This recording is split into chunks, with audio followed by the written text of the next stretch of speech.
Hello, everyone. Welcome back to Polygonal Perspective podcast. Ian, I am back.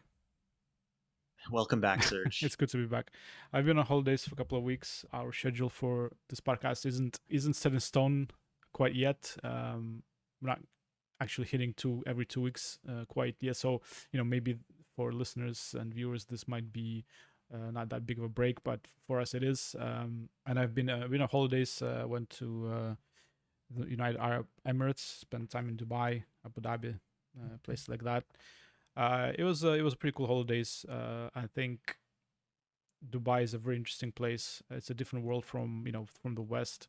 I think if you haven't been to the Middle East, definitely worth visiting. You'll see a lot of things that you don't expect from democratic countries because it is not a democracy. At the same time, it's a country built on cheap foreign labor.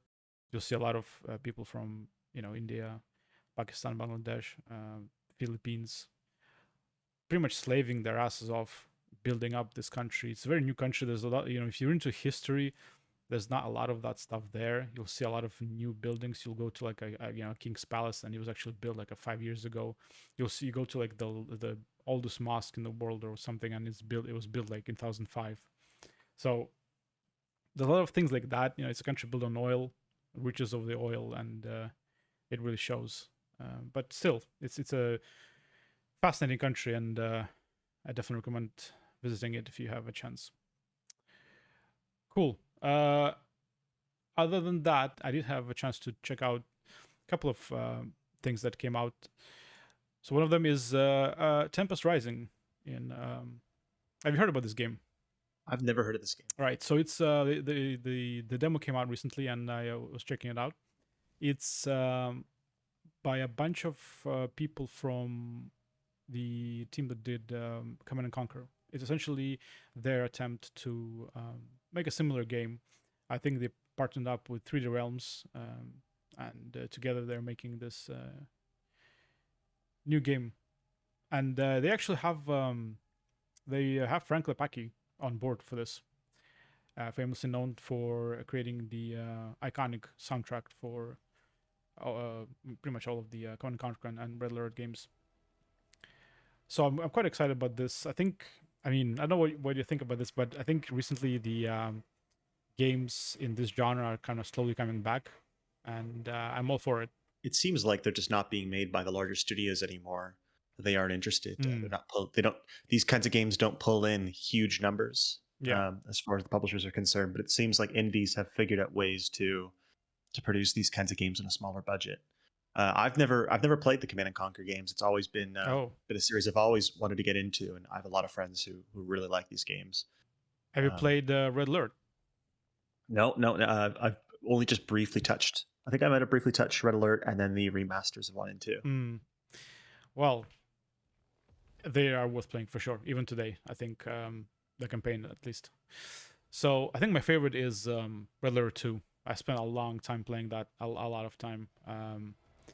Obviously, you've heard about the famous live action. Yeah, I've seen those. Does this have those? So I was really hoping that they would have them. Unfortunately, no, they don't. They have the briefings, but they are in engine. However, there are a couple of surprises here that I didn't expect them to have, and also a few things that I wish they would do differently. I guess. I mean, this is only a demo. So what you have here is you have only the ability to play the campaign. Essentially, it's GDF and Tempest Dynasty. Well, I mean, GDF is your usual, the West kind of American focused. The Tempests are, the Russians essentially, and everything kind of adjacent to that. It's really similar to actual Command and Conquer. It doesn't really have any time travel. It just has like a world post-apocalyptic. They activated all the nukes. There was a war, some sort of war, and from that, this Tempest started growing. You can see it here. And this is like, this game's version of Tiberium, the resource that everyone's fighting for. A bit unclear why it happened, just because of the nukes. They have like a intro movie, but it's still not quite clear, I guess. Well, let's jump in, and I'll go with the Tempest Dynasty. Our new Major General. Congratulations. Your work in the field speaks for itself. Impressive. Very impressive. You may call me Alex. We have a lot of work to do. For too long, we have been idle as GDF lays claim to the Tempest that is rightfully ours. Our birthright.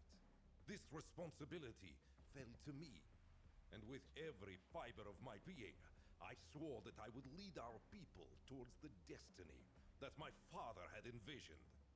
I will make him proud. Our destiny begins today. Our future will be incandescent, and you will have the honor of lighting the touch paper. Don't stand too close.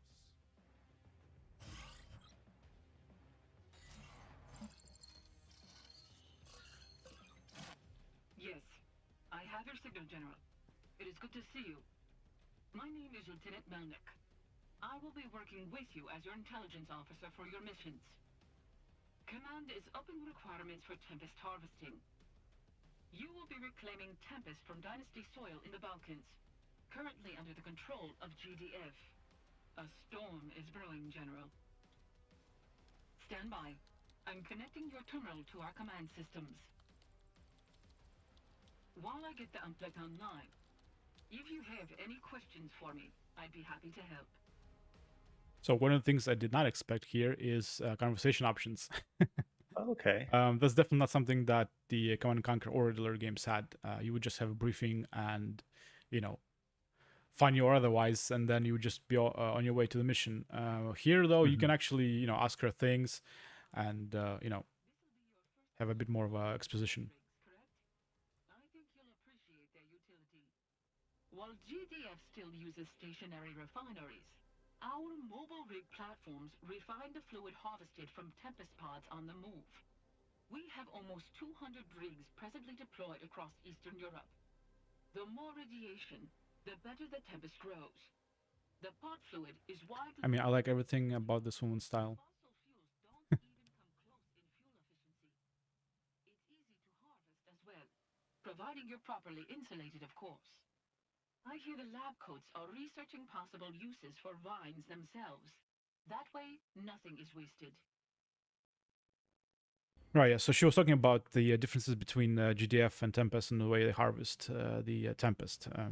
And that's one of the things that you had in Command & Conquer games and Red Alert as well. They had like different ways to do the same thing, and that's how they differentiated some of the ways they differentiated the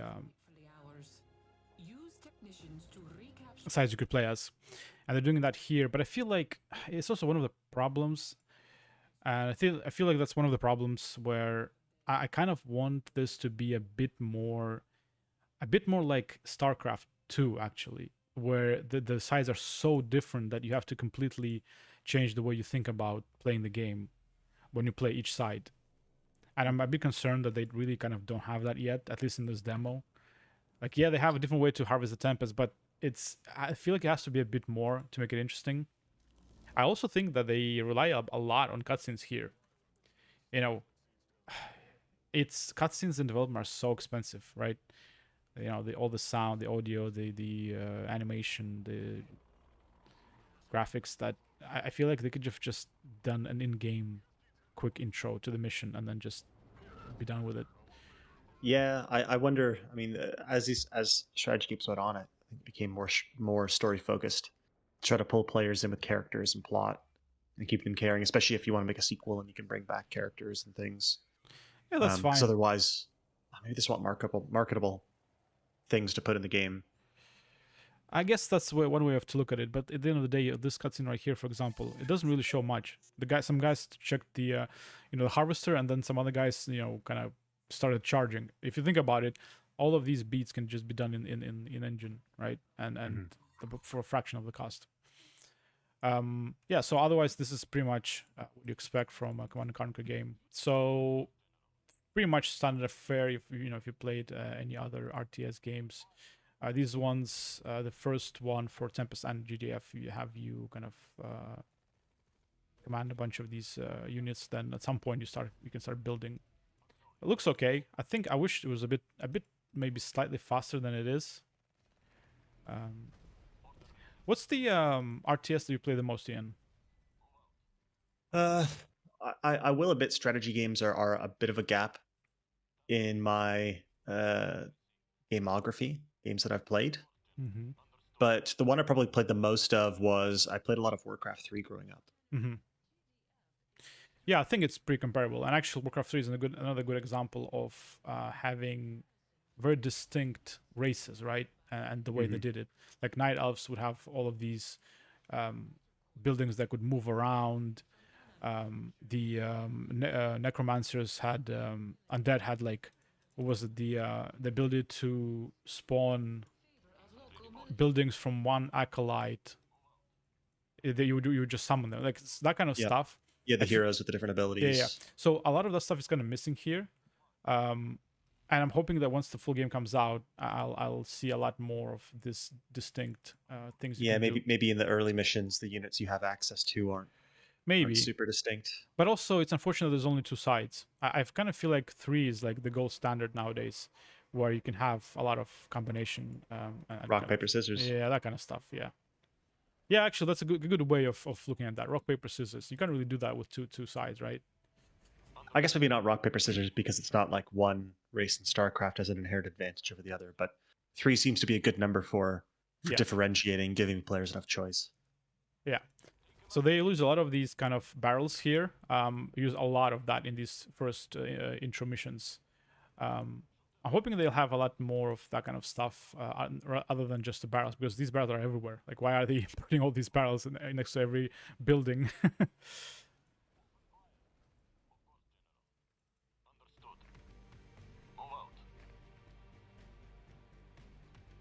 Do you know when the full release of this game comes out? I'm not sure, but surely since the demo is out now, they're pretty close to being released.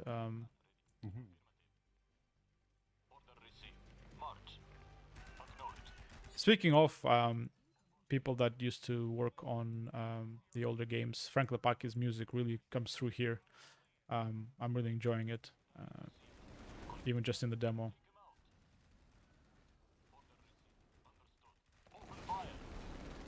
Yeah, so you have main mission, you have some side missions you can do here, and once you get to the base building, it's becomes a lot more like, you know, if you play Command and Conquer and Red Alert, becomes like that.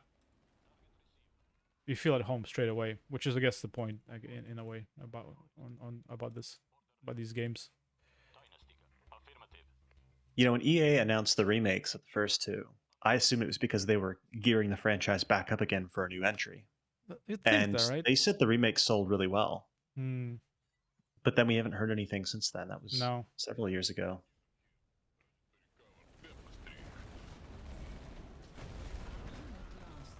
Yeah, it was like I thought the same thing, right? I was like, nice, they're doing it, and then kind of nothing really came out of that.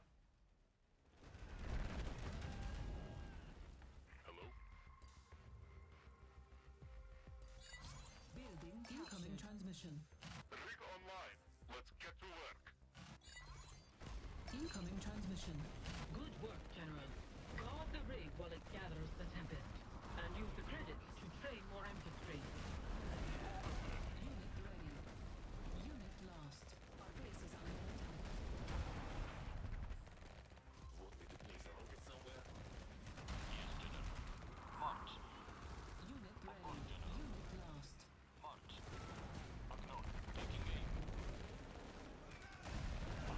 base is under attack. Our Tempest rig. Let's jump back into the main menu and check out the other side quickly. Commander, good of you to join us. Gotta say, your file was... I mean, this game looks good, though. I mean, I don't dislike the... No, definitely. It's got a budget. It's a shame because for how nice these cutscenes look, they're just lacking the charm of the live action cutscenes. That's the thing, right? I mean, they could have maybe tried to be a bit more campy with the direction of these scenes, right? You could still do that. You could make them a bit more funny, but it definitely feels like they're not going that way, at least for now, in this demo. I don't know how much intentionally it was back in the day with those.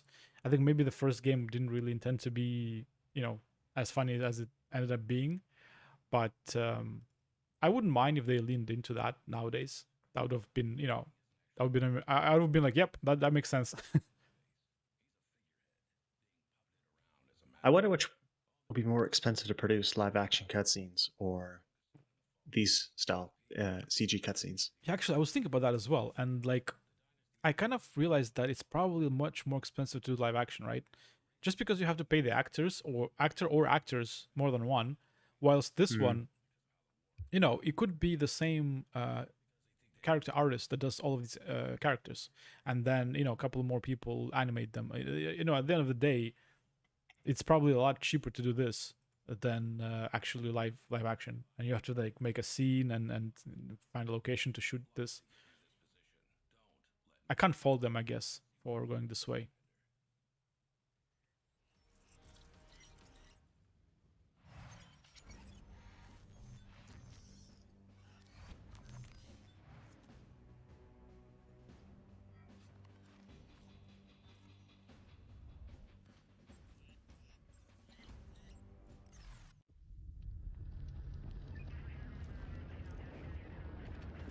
I do wonder if they have a cutscene for every mission before every mission.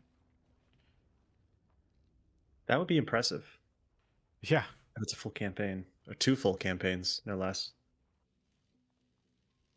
there's quite a bit of like some mystical sci-fi stuff here as well, where they also discovered like some sort of ancient ruins underground. Like as the Tempest began coming out of the earth, it opened up all these kind of openings and caves and stuff, and they went down there and they found all these weird ancient ruins that somehow will relate to this, I guess, in the story. So I'm hoping that they'll have like a third race where it's like, I don't know, what, aliens or something. It needs to have this really different option to play. Red Alert specifically went really crazy with that stuff. Like, you had a faction that had like flying saucers, mind control, flying, So it says here on the Wikipedia page that a third faction has been confirmed to be available in multiplayer. So I'm assuming they didn't have the budget to develop a third campaign. Oh, but there is a okay. third race you can play as. Do they talk about what it is? None on the Wikipedia page. All right, okay. That's interesting. It's very, I guess it makes sense, but also unfortunate that I can't play a campaign for the third fact. Maybe they'll add it later on. I mean, that's kind of the realities of development nowadays. Sometimes that you want to get the game out as soon as possible, and then you can kind of work on adding stuff to it. Maybe they'll do a big DLC in the vein of an expansion pack. Yeah, something like that. So I do see this. So this is developed by Slipgate, published by 3D Realms, or co-developed by Slipgate. It's interesting. 3D Realms has sort of come back as this boutique indie publisher after being dead for over a decade. I was surprised that 3D Realms is still doing anything at all.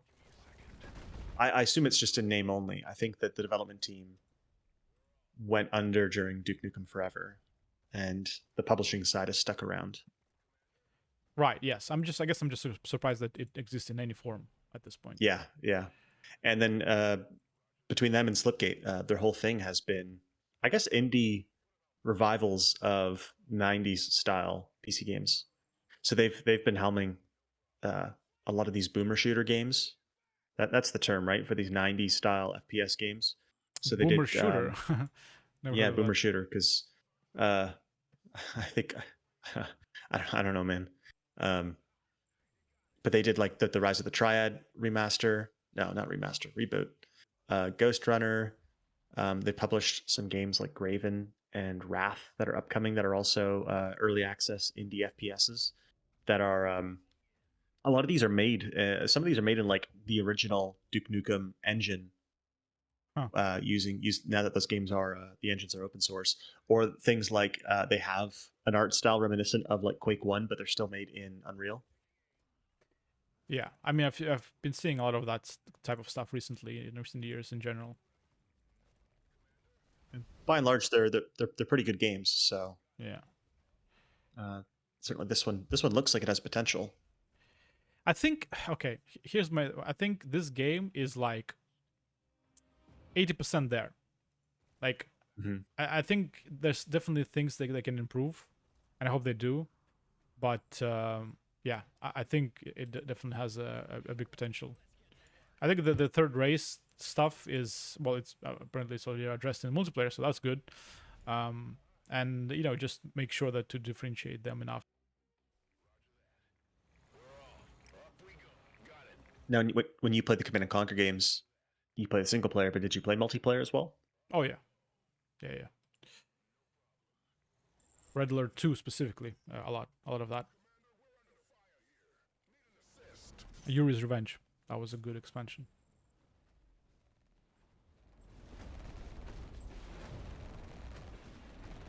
One of the things, yeah, like I mentioned StarCraft 2, and they did a lot of interesting things with the campaign in that game, and I'm hoping that, this is kind of a throwback game, but I hope that they will look at that game and kind of learn from those lessons as well. They did a lot of interesting things in the campaign. So, I mean, even this first mission already is. I'm glad to see that you're kind of doing. They're making you do a lot of like, like not just base building stuff.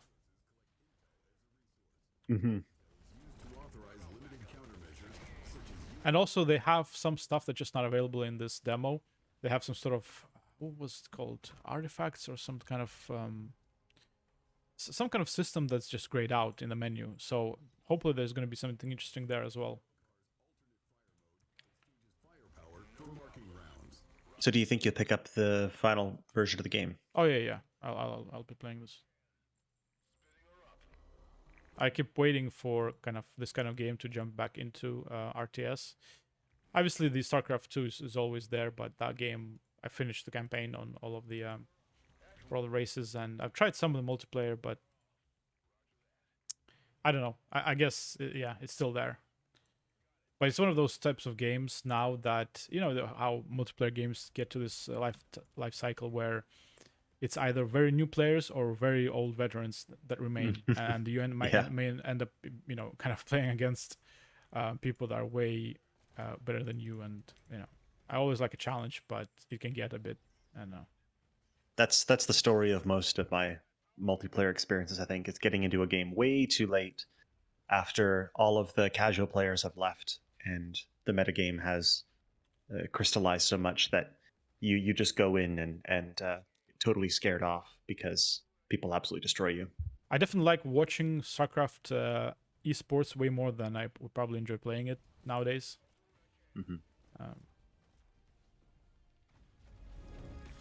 Because it's so balanced, right? I think look, it's kind of catch-22. Like, do you want to make a game that's super balanced? At the same time, when you're playing it, you want to have these kind of maybe slightly unbalanced things that make it actually maybe fun for anyone who's not an esports professional. So I guess I don't know where they will go with this, because actually in this kind of wave of RTS is coming back, that game that I mentioned last episode, I forgot the name. It's the one that looks really like Warcraft, by a different development team. So they are really aiming for like esports kind of. Their aim is in esports, right? So they have a lot of like balancing stuff. They have like a lot of rock paper scissors between units, so that kind of stuff. It seems like the thing these days is most developers who are making a multiplayer game want a competitive scene of some kind. They tend to make that the focus. Yeah. Which is kind of, I mean, in some ways it's refreshing after years of I think a lot of these games catering to the lowest common denominator to bring in a casual audience. But a good example of this might be something like Counter-Strike. So Counter-Strike 2 is out. I don't know if you knew. Well, Ian, they just wait till my second game. Oh, okay. Well, I was thinking about, Counter-Strike 2 is out and should I play this? But I feel like over the years, Counter-Strike has really rebranded itself as an esports kind of thing. And the way to play is the focus is on competitive multiplayer. And people are so I feel like play so serious there that if you don't match someone's skill level, then you're just going to uh, not have a good time. It's interesting you say that. I'll talk about it in a bit after this. Yeah, Counter-Strike 2 is a thing. Okay, we'll get to that. Yeah, so base building here was very familiar straight away. Like it has, it's like I'm happy that UI is pretty clear on here on like buildings, defenses. You can put walls, turrets, infantry vehicles, aerial. Pretty kind of. These are the doctrines that I mentioned. It's grayed out. I'm not sure what that is, but potentially something interesting and unique to this game. Doctrines here. I'm not sure what they are. But yeah, otherwise you kind of it's the usual what you expect. You build power, you build harvesting. GDF has to have like a harvester that goes and harvests and brings it back. You build barracks, and that's about it in the demo. You can just get the barracks and start building units, and you go on and complete your mission.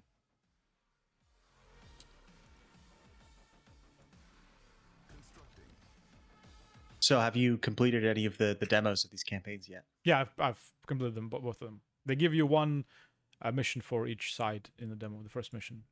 So each one's about maybe 30 minutes? Yeah, something like that. But yeah, if you want to check it out, it won't take you longer than an hour overall. So now in this mission, I have to build a bunch of units, and just go on and complete the mission pretty much. Some of the cool stuff they have here is like this engineer guy, drone operator. That's very 2023 as I would call it. Guy with a drone. Yeah. But it means that they allow you to do things like you can plant him kind of, and then you can control the drone separately to do some stuff like that.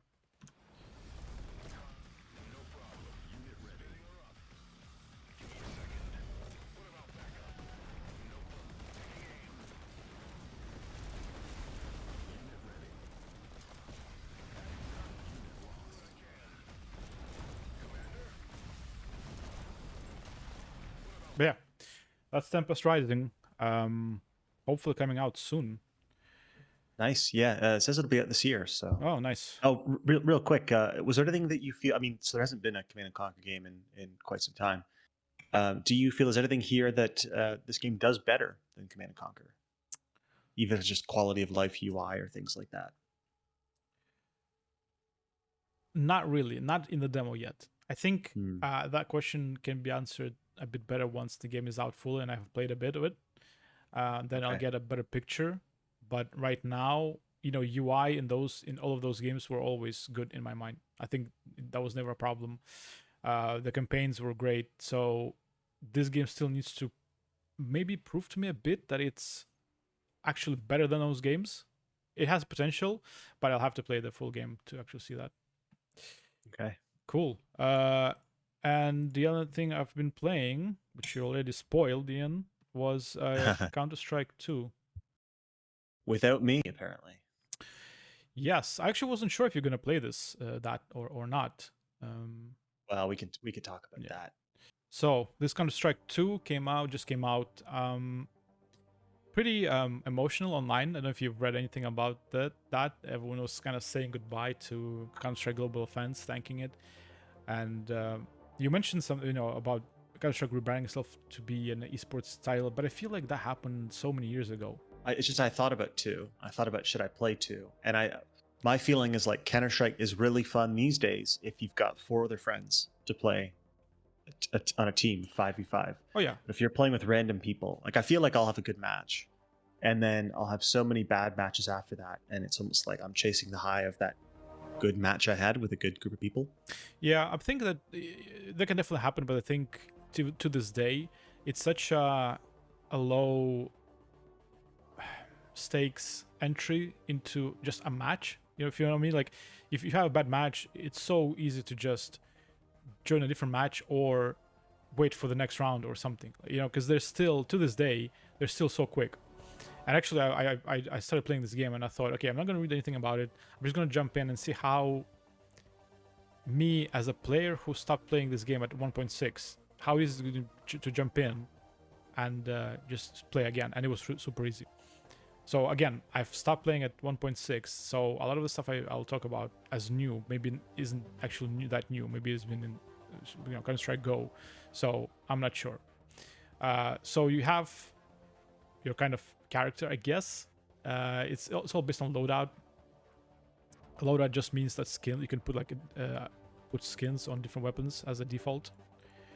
You can put a different avatar if you have. You can finally play as a woman. I'm not sure. Maybe you could do that before, but I don't have a woman skin. I think you can unlock them. Each type of thing, each type of weapon can have a different skin. You can have sprays, the usual stuff. Badges. They've given me like a 10-year veteran coin. I'm not sure what that means. I've been playing this game way more than that, but they somehow calculated it. Maybe CS:GO for 10 years if you booted it up at some point. I mean, I did boot it up. That's when I stopped. I think I was playing 1.6 a lot. Then CS:GO came out, and I was like, I tried it a couple of times. I was like, yeah, maybe I'll pause my Counter-Strike playing time for now. There's a store. Obviously, it's a 2023 game, so they have this stuff. They have been having this for a while. Actually, that's one of the things that I don't know how I feel about Counter-Strike and what it became. It became a lot about skins of weapons, didn't it, right? To a point where it became also a lot about like gambling and all these websites popping up, and Valve had to like come in with a hammer and just ban a lot of the trade stuff that was happening. Just all sorts of kind of lame stuff happening around that. But what did survive is essentially a store where you can get usual stuff like sprays, icons, the boxes that I think you buy keys for it. I'm not sure. I think you buy keys, and then you can get, of course, skins and everything else. And tools, and these tools are interesting. So you can buy a storage unit that allows you to store more of items when you get too many of them. You can get a name tag, and this is a cool one. This is you can engrave a name to your weapon, and if someone picks it up, they'll have that name and the skin as well with it, at least for the match. And what was this one? I'm not sure what this does, but yeah. If you have like a level up system, like you get experience, you level up, and then you get like reward chests, I guess, similar to Overwatch. And actually, speaking of Overwatch, I think that's one of the biggest things, at least for me as someone who played 1.6 coming into this. It's one of the main things that stands out for me. Like the way you play this game is they have a number of maps that they have selected as being part of this base game. Cool, and then you go to, like, let's say, casual match, and essentially these are all the maps you can play. So, you have Dust, 2, Italy, Office, Inferno, Nuke, Anubis, Mirage, Overpass, Vertigo, and Ancient. That's it. Like, there's really no way right now. You can go to like private servers, and it opens the separate window in Steam, and there you can browse different servers, but they're still the same maps. They said that they will include the Steam Workshop support at some point, where you can actually do custom maps, because a lot of the maps that I enjoyed from 1.6 are just not there. I mean, maybe they have been gone for years now. I'm not sure if they existed in. They always have a pool. I think most of the maps are in CS:GO/CS2. Technically, it's just a case of whether they are in the pool of maps currently or not. So there was a big deal where they actually took Dust 1 out of the pool, and you can't play Dust 1 anymore unless you go onto a custom server. That's in Go. Yeah, and it's the same with CS2, I believe. Well, I know. I'm not sure CS2's actually added any features yet. In fact, I know I've seen some people complaining that it's just a graphical upgrade for a game where people play on the lowest settings. They can have 300 FPS anyway, and then it runs worse. It technically runs worse than CS:GO, but it's not about that. It's just a rebranding, really, of a giant update. Dota 2 got an update and they moved it over to the Source 2 engine. So it's just a platform that will allow better user content creation and things like that. Yeah, and I'm fine for it, and I'm okay with it, right? Wait, let me see if I can reduce the sound a bit. There you go. Yeah, and I'm okay with it because maybe that's what this game needed. It's an old game, right? It probably needed a lot of maintenance and a lot of new systems behind the hood, and they just took this chance to rebrand or to kind of push the new version. I think the biggest change to me is that you're on CS Source 2, and so you can use the new level editor, because I messed around once with the CSGO level editor, and I made some little white box map. And I've made some stuff for like Half-Life 2. It's the same level editor. It's essentially the same level editor as Half-Life 1, which is it's so legacy, right? It's so based on like Quake level design tech that for people to be making new maps with Source in 2023 there's a lot of things that could be improved. I think there's a lot of things that are actually genuinely good about Hammer level editing that I think Hammer does better than some modern tools like Unity and Unreal. And from what I've heard and what I've seen, Source 2, Hammer 2 is really, really good at having really powerful tools for level designers. Yeah, that's what I heard as well. And actually, I'm not sure if you know this, but do you know if you can actually make levels for this not in Hammer and then import them into Counter-Strike 2, let's say? So let's say if you make a level in just Blender or even Unreal. Yeah, you could do Blender for sure. You're whiteboxing in Unreal or whatever, but I would do the opposite. I've seen tools to whitebox in Hammer and export them to Unreal. Right. Because the tools that Hammer has are probably the best out there for pure level design. Yeah, interesting. We talked about this briefly when we talked about when this game was announced. I was talking about how this is a good way to kind of get into level design and design maps. And it's definitely true. For example, like when you start as terrorist here in Dust 2, I'm gonna choose the sniper rifle. By the way, they have this new Zeus thing, or at least new for me. I don't know what it does. New for you. It's 10 years old. The Zeus thing, right? It's like a electricity. It's a taser. Taser, right? Okay. Yeah. So I really like how you start here and you can have this like a shootout with sniper rifle because it has like a direct view into that entrance there. Mm-hmm. And you see a bunch of people here already like having a sniper rifle. Well, this is the same as it was in 1.6, right? Yeah. So I think if you're trying to do some sort of level design, let's say for this game, this is a good way of thinking about how to make these kind of levels interesting. You know, imagine what will players do when where they're going to be meeting each other. What kind of situation can you create between these two sides where they can fight? And actually, Counter-Strike is such a, with all the additions and stickers and bags and skins, it's still such a simple kind of straightforward gameplay game, right? It's just two sides. You have bomb defusal, hostage, and that's it, I think, or something else. There are some other modes like deathmatch. No, but I mean, sure. But ultimately, ultimately the map itself dictates a lot of how the match plays out, right? Like, the bomb defusal and hostages are just there, but you can put them in any different map. But it's how you create the map that makes it interesting or not. Yeah, well, the game type determines which team is playing offensive and which team is playing defensive. Yeah. And some of these maps are so old, and what does that tell us? It tells us that they have been so well made that they survived the test of time, right? That's how I would see it. Yeah, they're definitely great maps. I think part of it is they've changed in a lot of subtle ways that have really sanded off the difficult bits and been sort of perfectly competitively balanced. Take Inferno, for example. That's a map that I used to not enjoy playing back in like Counter-Strike Source days, CSS. There were too many parts that were just really hard to push as a counter-terrorist.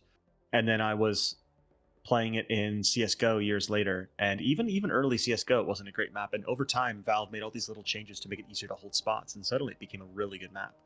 Yeah. But it can be hard to get over those things, and it's hard to make something perfectly balanced. I mean, it's same as the StarCraft thing. When StarCraft 2 came out, I remember a lot of people saying they vastly prefer Brood War because Brood War was such a well-balanced game, and StarCraft 2 had a lot of cool ideas, but it wasn't very well balanced, not nearly as well balanced at least. But Blizzard kept supporting it, and they kept patching it, and over the years, people slowly changed their mind on it. But it takes a lot of work, and it takes time for people to develop strategies. Yeah.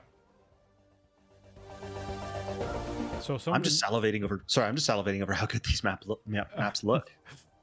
Like all the details you look up, and they've done so many things for like light beams cascading through and stuff. It's not just the graphical prowess of Source 2. It's just the amount of artwork that's gone into everything. That's true. I will say there's some kind of places where I like to say a bit more just rubble and kind of like some of these corners here could use a bit more just stuff going on. But for overall, these maps look really nice. I think they cleaned up some of that stuff for readability's sake. Yeah, they didn't want so much rubble around. One of those, been using this new smoke grenade, and it definitely changes how you. Well, at least for me, it did. Makes me play these old maps in a different way. At least when the smoke grenade is in play, it creates this literally like this zone of kind of. I guess you can enter it, but you have to think twice because you don't know what's on the other side or who's in it. So a lot of people just shoot into the cloud. Yeah, so one of the big. There's not that many gameplay changes from the most recent version of Go to CS2. But one of the things is if you shoot through a cloud of smoke, then the physics of the smoke will actually wisp away to reveal yes, a hole from the bullet, so you can see through. Yeah. It's one of those things that seems so minor, but it can make a difference especially at the high levels of play. Oh yeah, I'm sure. Like this even makes a difference on our shit level of play. So one of the things that I was really surprised that it threw me off a bit, just for a bit, is that there's and I forgot it was the same in 1.6. There's no ADS in this game. Apart from certain weapons that have like scope or like semi-scope, but like this weapon right here, there's a function to remove the silencer, but you can't really ADS. You can't put it in the controls or anything. And for like a couple of matches, I was like, "Where's the ADS? Am I like misremembering this? Like, why can't I do this?" And then I was like, yeah, "Wait a second. There was never been an ADS in Counter-Strike." And yeah, especially I think if you're like Call of Duty player, you would probably be missing that a lot. But it's just the way this game's play. Yeah. One of the reasons why games got ADS was to support better controls on a gamepad, because it was important to have two levels of sensitivity for controlling your cursor with the thumbstick, because thumbsticks are so unruly. But Counter-Strike doesn't have that, and it doesn't have a sprint button either. You can walk slowly, but you can't run. Yeah, but I guess the jarring part of this comes from the fact that you see the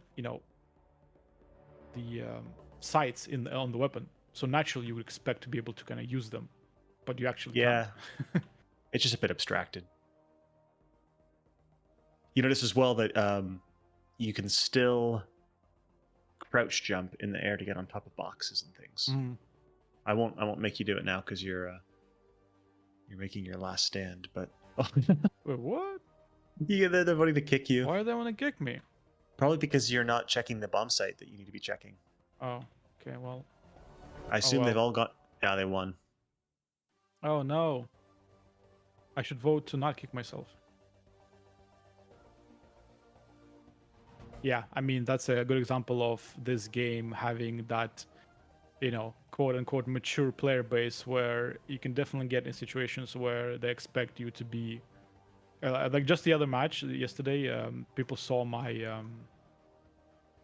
10-year badge thing, which apparently not everyone has, and I didn't do something specific, and of course everyone in the chat, not everyone, like one guy in the chat started just talking all sorts of shit. And I was like, do I wanna start typing? I was like, I resisted. I think it's easy to say that this is just toxic gamers or whatever, but I'd like to think that it's a larger issue in the games these days. All use matchmaking. They use algorithms. They try to put everyone in the same queue to play the same matches. But when you used to play Counter-Strike, if you didn't like things, you could go to another server. If you were deciding what server to go on, some servers would say like hardcore, and you would know to only go on that if you're going to play serious. Or some servers would just be like a 24/7 Dust 2 server, and it's just people messing around. Or some servers are just like a hangout place. or some servers are just for people who want to do surf maps and things like that, and more. I remember playing some maps that were like platformer puzzle maps and things like that were just really really strange stuff. But the point was that anyone could use the server browser and find what game they wanted to go into, and now you just want to go in and just kind of relax and play a bit of Counter-Strike, but you're being judged all the time because people want to play serious, and you all have to play the same way together. Yeah, there's stuff that they do here, like there's some sort of thing called Premier League or Premier Status, and apparently you have to buy it. This game is free to play, but you can actually spend money to buy the Premier thing, I guess. But I just had it somehow. They just gave it to me for some reason. I'm not sure why I already had it. So, and that Premier is literally a different matchmaking system or a different lobbies or something, and you get more experience, I think, stuff like that. Maybe there, I don't know. Maybe there's players that are expected to be like. Maybe this is already a place where players just expect you to know a lot more. But the only way to kind of learn about this game is play with bots, which is fair enough. But at some point, playing with bots is not as interesting as playing with players. And this is a casual match right now. This is not even like ladder or anything. Yeah. I mean, ranking helps people of similar skill levels find each other. But the assumption is if you're playing ranked, you have to be playing serious. But even here, amongst a casual unranked match, the assumption is you have to be playing serious. If you're not playing well, then your team is going to vote to kick you or flame you in the chat and stuff. And I don't remember that being the same issue in games before games like CS:GO that had matchmaking, and matchmaking as there is a server browser, but everyone is doing matchmaking, right? Yeah, I mean, to be honest, I think ultimately by the end of original Counter-Strike 1.6, we were using browsers for the most part. But yeah.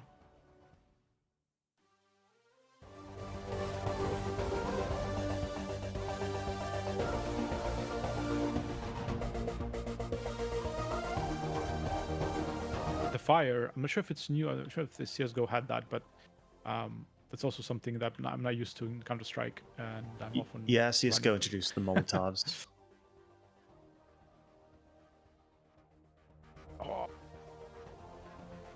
This has chat as well, and you can chat with players when you're dead.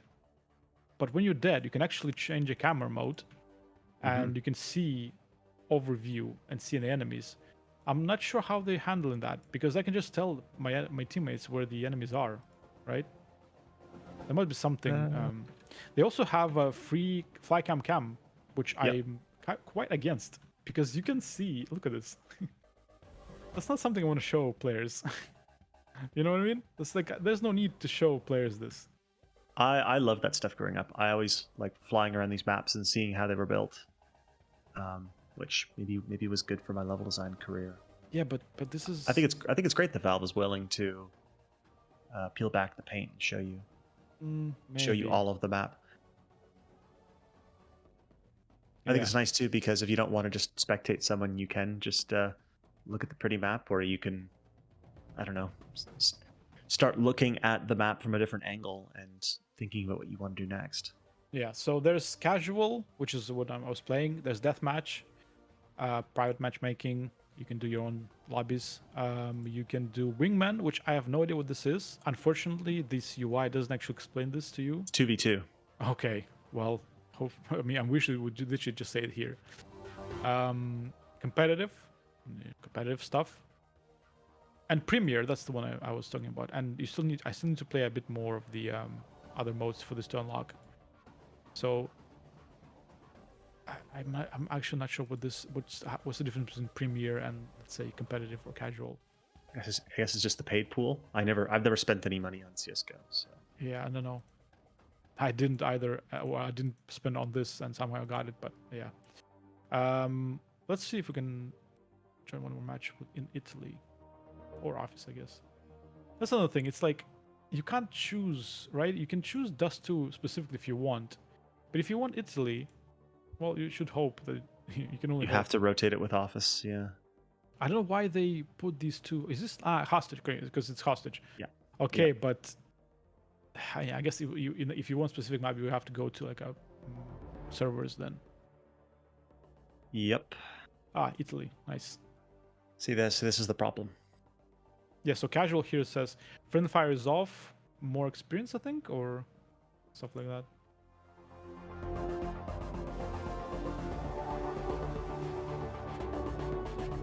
I'm sure there's other things under the hood that's happening here. Like you see these card things over players' icons. I think you get them as you do like consecutive kills, stuff like that. Mm-hmm. There's definitely more like tools to spectate, but I think a lot of those were introduced in CS:GO as well. Yeah, I think beyond the way some of these menus look, there's not a huge change.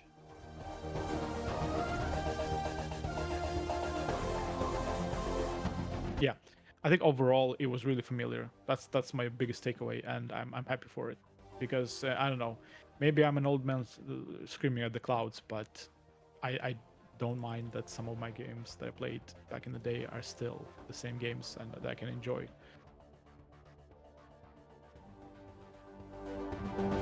Clearly, Counter-Strike doesn't have to change because it's more successful than ever these days. You might have I might have thought at one point that it's a bit too 90s, and could this resonate with a big audience these days? And yet this is the biggest esports game out there. This is usually the most played game on Steam. Yeah. And a lot of people didn't start until CS:GO. A lot of people didn't start until just a few years ago. Like, you know, as you're saying, you're one of the only people who has this 10-year thing, which is crazy for a game that is over 20 years old at this point. Yeah. Yeah. I don't know. Like, sometimes you might. I don't know how to think about this, right? Like, things need to move on. Things need to progress. So this Counter-Strike 2 lives in this really weird space of like, it's holding on, but it's holding on because people wanna play it, right? So is it holding back something else? Is it holding back Counter-Strike 3 or a different version of Counter-Strike 2 that was more like Call of Duty? You know, could this have been that more of that type of game? And because players want this older type of game, it's kind of holding back the potential of Counter-Strike. That's, I guess, the question that we'll maybe never know the answer to. I think the charm of Counter-Strike is that nothing else plays quite like it. That it doesn't play like all these other games with ADS and I don't know, classes that you create and sprinting and character abilities and things like that. They figured out ways to keep it fresh. I think one of the biggest issues that Counter-Strike has is nobody wants to play. Everybody gets sick of playing Dust 2 again and again. I mean, hence why they got rid of Dust 1. They get sick of playing Mirage or whatever again and again. But nobody wants to learn new maps, because learning new maps, I mean, so much of CS like isn't just aiming ability or reaction speed. So much of it is map knowledge. Yeah. And every time you start on a new map, you're basically starting from zero. So yeah, there's a lot of psychological gameplay happening here. There's a lot of like nooks and crannies you can hide or flank your opponents, and actually, there's again, it goes back to level design. If you're designing a map for this kind of game, that's literally your job, to think of ways to facilitate that kind of gameplay. Yeah. But Valve will introduce new maps and people won't play them because they don't want to suck at like, they don't want to learn a new map and they don't want to suck at starting a new map. But then people will complain that Counter-Strike is getting old. I think that's the biggest issue that Counter-Strike is facing. But what's interesting is it's just the maps that people are complaining about. Nobody's really complaining about the Counter-Strike gameplay as a concept feeling stale. It's not like people are asking for new mechanics or even new weapons or things like that to be put in. It's mostly down to the levels. And I'm not sure what Valve is doing to fix that,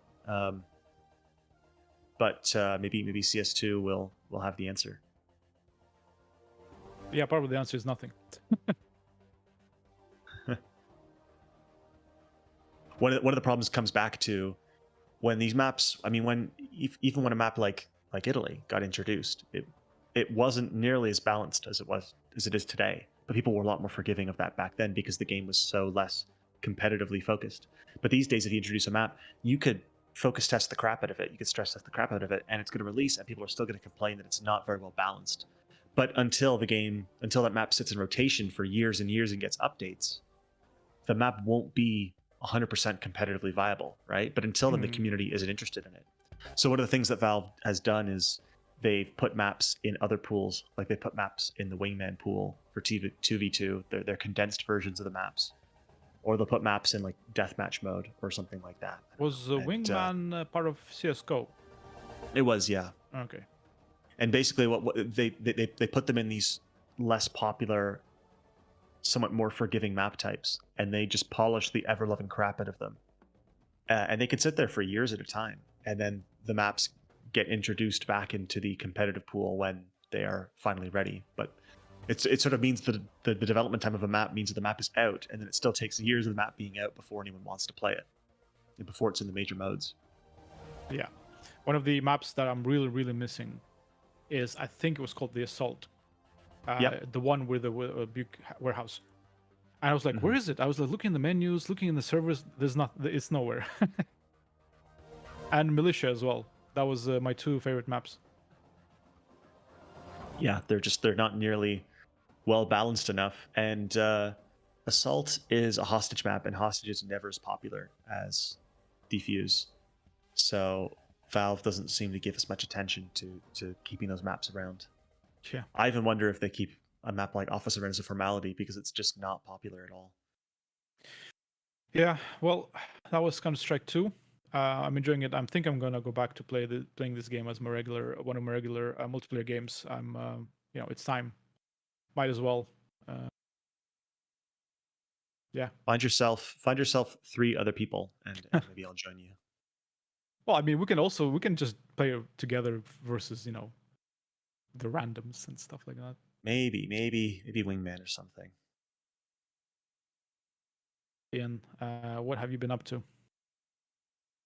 I wish I could say that my life is as daring and as adventurous as yours, but I've not been traveling. I did manage to complete 2 games though. 2 games that have been plaguing me for some time. Okay. So first one is Ninja Gaiden Black. Ooh. I played this game many years ago on my cousin's Xbox, and it was just really, really cool. Yeah, so Ninja Gaiden Black. This game was something I meant to play for a very long time. I tried this game once at my cousin's house, and I thought it was just excellent. But it's the kind of game. I mean, I played this back in like 2005. It's the kind of game that I managed to sort of forget about for a very long time. Not forget about. It was always just kind of the back of my mind. Someday I got to get this game, and I bought a physical copy of this game back in Canada. I started playing it, and then when I got the Separate Rebellion and moved overseas, I had to restart, or not even restart. I had to figure out how I was going to play it. So one of the things, so I have a vanilla Xbox One, one of the base models, not one of the upgraded models. One of the best things about Xbox these days is they have backwards compatibility for a lot of games, going back to the original Xbox. So I've experimented with some Xbox emulators, and some games run okay, but I think Microsoft has a better solution than the fan solutions at this point. So I'm more than happy to buy digitally games that I already own physically, like Ninja Gaiden and Dead or Alive and Panzer Dragoon Orta and stuff like that. Excellent games from the early Xbox days. And play them at like 1080p upscaled. And if you have one of the newest Xboxes, they go up to 4K. I think there's also less slowdown in some of these games as well. If you play on the new Xboxes. So I played through Ninja Gaiden Black. I've been keeping it a secret, been hiding it from you for months, literally months. This game has... Why did it take us so long? Because it's so hard. Oh my god. Oh man. Oh my god. It has been a long time since I played a game this tough. I gotta say, this game is harder than Dark Souls. This game is harder than Elden Ring, at least for me. And this is as somebody who's I've played a lot of these games. I love the Devil May Cry games. I love Bayonetta. Some other character action games. Metal Gear Rising: Revengeance. I don't know if you count a game like Beautiful Joe. I played all those games. A lot of them put up really good challenges, and I have a blast with them. Ninja Gaiden Black beat me up and stole my lunch money. I was not prepared. Actually, I'm surprised you brought quite a few examples, but actually you didn't mention Sekiro, which is actually the game that it reminds me the most, looking at the gameplay here. Just the way that it locks you into these tighter spaces sometimes, and the way the enemies are pretty hard hitting as well. I was just watching this fight between the main character and this nunchuck guy. Really reminded me of some of the bosses in Sekiro, and obviously that game is pretty hard. Actually, Well, so I, yeah, go ahead. No, go ahead. Go ahead. well, and what this also kind of stood out to me here is that this game really encourages you and gives you the tools to use the spaces in a really like acrobatic way. You could like jump on walls, jump through walls, run, then jump off walls, almost like jump on the ceilings and kind of do moves from that. Not exactly like Sekiro. Sekiro didn't have as many moves like that, but it kind of like in the same vein where it gives you all these kind of acrobatic ways to approach fights and then kind of expects you to just get on with it, I guess. So I'll admit I haven't finished Sekiro. I found that one to be really challenging. I mean, I suppose they're all challenging, but I wasn't in the right mindset at the time. I think there were some other games that grabbed my attention more than Sekiro at the time. I really like Sekiro, and I'd like to go back and play it all the way through at some point. And yeah, maybe there is some connection there. With just, I don't know, reaction timings or things like that I'm not as good at, as opposed to, I don't know, the Souls games, I suppose, have a little more slower, deliberate combat. But I never had too much trouble with Devil May Cry games. And to be clear, I'm playing these games all on normal difficulty. So Ninja Gaiden Black has an easy mode, where the game makes fun of you actually for picking the easy mode throughout the game. As it should. It lightly, actually, I think they kind of handle it in a cool way. I know a lot of people don't like that the game makes fun of you, but I think it's cool the commitment, the amount of work they put into tuning the easy difficulty, where they have bespoke lines of dialogue from some of the characters. There's a character who calls you Master Ryu, and she gives you advice throughout the game. And if you pick easy mode, she stops calling you Master Ryu. She calls you she calls you something else. Man, that's a really clever way of handling this, actually. I can't remember. You can look it up online. There's also, they give you equipable items that change your stats that actually have a visual cosmetic effect on you. You have to wear like a pink scarf that trails behind you. Or they give you a choice of multiple items. They give you special healing potions that have unique assets in the inventory screen to go with them. So somebody's put a lot of work into this for what I think is more than a joke. What I think is, I mean, the game is poking fun at you a bit, but really they did put a lot of thought into it. What's really interesting to me is the developers have said that the intended difficulty is not even normal. The intended difficulty is hard mode. The game was designed with hard mode in mind, and then from there they tuned everything down to normal. If you play in hard mode, all of the bosses have mobs that go after you while you're fighting the boss. So imagine Capra Demon in Dark Souls, where you have to contend with the dogs in addition to the Capra Demon. That's what makes it so challenging. So I had bosses where 1v1 in an arena, they gave me a lot of trouble. I was on the verge of, I was gritting my teeth, I was swearing, I was on the verge of throwing my controller. It kind of felt good to do that after not having a game that took me to that level, but was so good that I couldn't stop playing. You know what I mean? Really good. Despite that, took me many months to beat it because I just needed breathers, because the game is so demanding. As someone who's played a lot of these character action games, to me the biggest difference is that Devil May Cry is all about styling on your enemies. It's all about doing crazy air combos and getting an S rank on stages, and it's all about showing off and showing what you've got. The game is challenging, but it's all about this big power trip. In Ninja Gaiden Black, the enemies are so relentless. If you block too much, they will throw you, like it's a fighting game. If you block too much, they'll throw you. If you aren't aggressive enough, they will attack you. Enemies will swarm you. Enemies will use the environment against you. One of the most interesting things about it, I think, is that the intended way to play Ninja Gaiden looks like a speedrun or something like that. In order to play this game, you have to look like or become like a master-looking player. Like, and it fits in with the theming too of you have to have discipline. You have to think like a ninja. The game sells this power fantasy of like you can do all the cool things that you've seen ninjas do in other video games and in anime or something like that. And you, if you're willing to put the time in, you get to do all those things. You can run on water. You can kick off the walls. You can, throw enemies into the air and pile them down to the ground. It's really, really good. Yeah, the skill curve, right, is really high in this game, which is I'm all for. And actually, I was going to ask you settle on normal difficulty. You of course you knew what this game was about straight away. So how did you kind of settle on that versus playing on easy or hard? So I'd heard that. Well, I'm not sure. So Ninja Gaiden Black it's a re-release. It's sort of a special edition release of Ninja Gaiden that adds some new features. And I'm not sure that the easy mode was in the original version of the game because I think the developers didn't want to include that. So I wanted to play it on the intended difficulty. I didn't want to have a breeze going through this game. I wanted to have the correct experience, which is a challenging experience. If you could just power through the content and not have to learn it, not have to really engage with it, I mean, that's fine for other people, but I didn't want to feel like I was cheating myself out of an experience that I wanted to have, which was a challenging one. And as for why I didn't pick hard, I do feel like normal mode is useful as a stepping stone because the game is very replayable. And by the time I got to the end of it, I almost felt ready to see what it would be like if I went back and played the first level again on hard mode. Could I do that? I'm sure I could, but I'm sure that there are some roadblocks on normal mode that would just make me quit if I did them on hard. I'm not ready for that yet. I'm definitely not ready to jump back in yet. Because I needed many breathers, much time away from this game to mentally recompose myself because it's just so demanding. Yeah, I guess that's the constant debate in our industry: difficulty levels, accessibility, and how to properly handle this. Still not sure what the correct answer is. My personal feelings, I've mentioned this a few times in the podcast, that I'm very much against most of the accessibility features that have been kind of permeating recently in the games industry, also a point where games come out with movie mode or something like that, where you just don't even need to play it, just watch it. And this game kind of flies in the face of that. Obviously it's an older game, but they definitely thought about making sure that part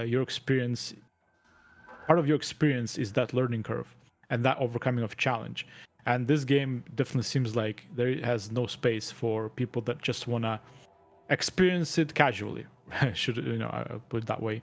Yeah. And it's for this game, it's the correct way to do this, right? Like, what would this game look like if you could just say, switch on movie mode and kind of go from cutscene to cutscene? I'm sure that at the end of it, your experience would have been kind of vapid. Different games need different things, and I wouldn't have it any way with this game. I'm sure there's if they had the time and the money, then there's all kinds of work that they probably could have done to further improving difficulty or encouraging players to push themselves further with the difficulty. I'm sure there's all kinds of ways that you could take that. There are some games that have adaptable difficulty, yeah, but there's also, there are some arcade games that have a difficulty rank that is constantly going up and that you have to fight against it and you have to play the game a certain way to keep the difficulty level manageable. I think there's all kinds of cool ways that you could play with difficulty that we just don't see in most games. Usually the easy, normal, hard is it's one of the simpler ways of doing things, and I think there's a lot more that can be done to make sure that players are having the right difficulty. But I'm definitely glad with this game that it's a challenging experience, that it pushes you towards getting better at it. I guess that's maybe that's the start of the correct way of thinking about this, is that if you want to work on difficulty in a game, maybe think of it as not a linear path to making sure that it plays well for people that don't want to challenge, but maybe make sure that it plays well for everyone. But that also means that people that do really want that challenge. And I think a lot of games kind of have the baseline and then have a lot easier experience and kind of keep it that way, pretty much. Because for me, as someone who's played a bunch of similar style games going in, normal mode was a challenge. But for somebody who has only played a few 3D action games of any kind, to them, easy mode might be as hard as normal mode was for me. So how do you could argue that someone could have the same experience as me on easy mode simply by virtue of being a weaker player. So as a designer, how do you account for all that stuff? It's not easy. It could require a ton of work that they just didn't have time to implement. But it's something interesting worth thinking about. I think making sure that every play, even the Souls games, I think, have struggled with making players come back on the sequels and still have just as hard of a time as they did on the first game, but they are so familiar with the mechanics. I think that's why Dark Souls 2 and Dark Souls 3 treaded into the realm of BS territory a little bit at times with the difficulty. Yeah, the Sekiro is obviously a more newer example of this, and some people definitely complained about the fact there's no easy mode, but I think that's missing the point entirely. And I think that game will, it will survive in history, not for its lack of difficult settings, but for all the other good things it had. And I think everyone enjoyed that game for what it is. I guess maybe it just simply didn't really. Did they decide not to think too hard, just have no difficulty settings and just have the game as it is, and expect players to learn? That was the whole thing about Sekiro, right? That you face a tough enemy and then you keep coming at him over and over and over, and each time you come back, you learn something new.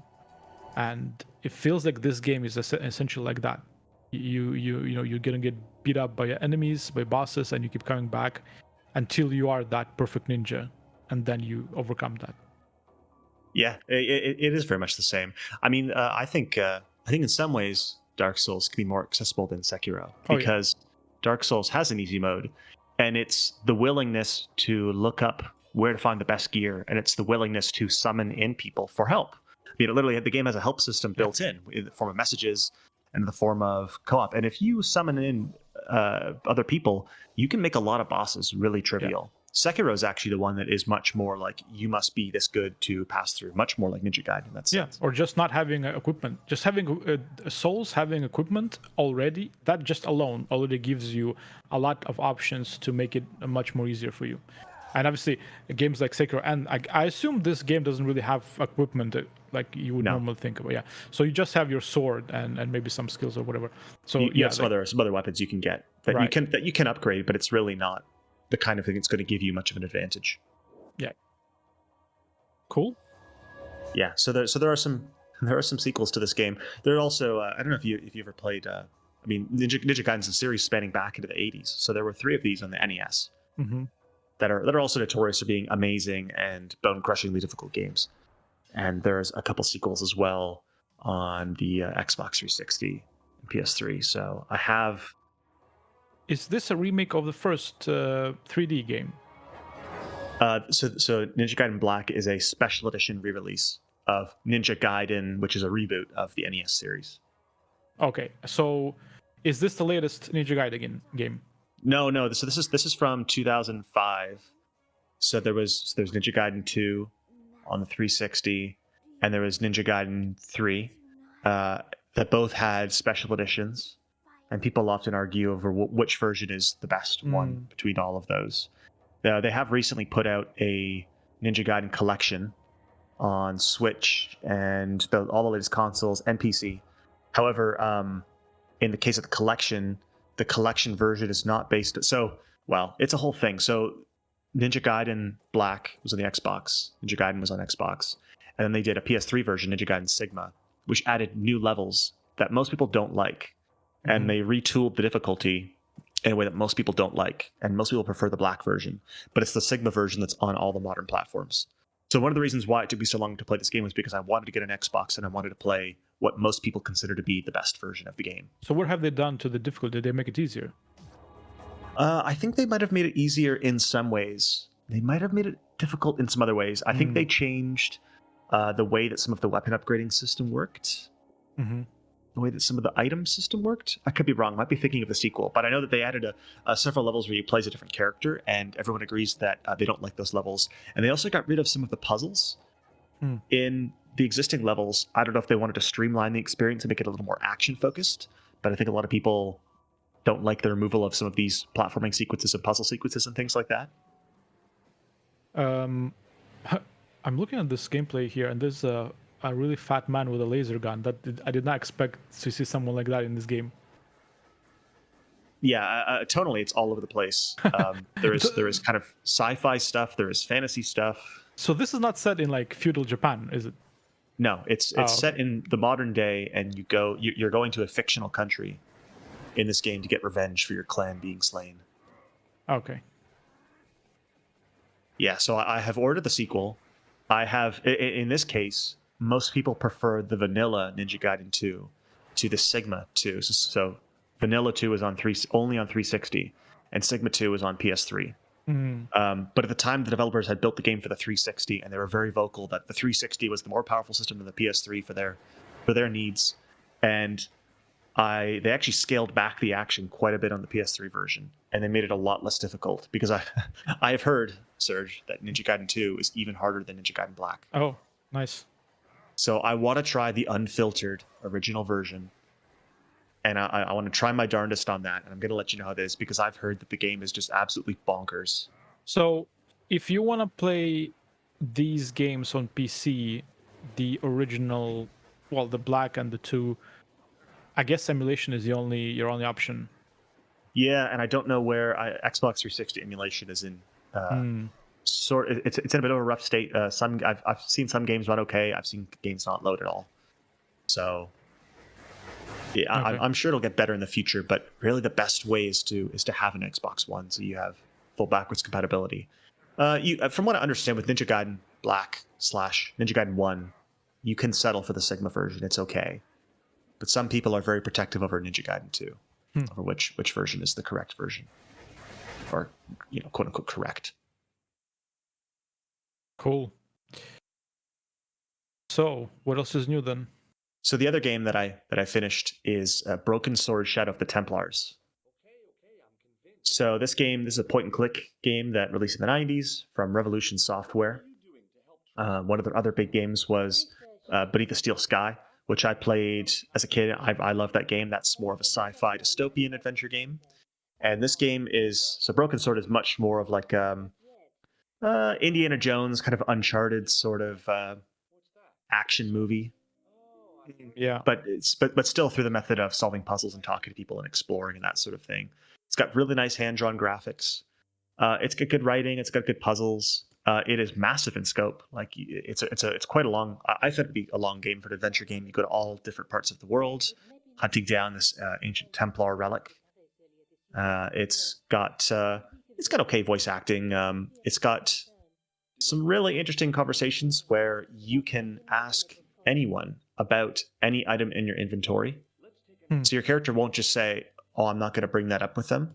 You can ask any character about any item that you have on you, and they will always say something bespoke. So this, I might think of a different game, but was this remastered recently? So there was a remaster maybe about 2009, and recently they announced that they're going to remaster it again using AI upscaling. So is this, did this have any sequels? Yeah, so it's spawned a whole franchise. There's been 6 games.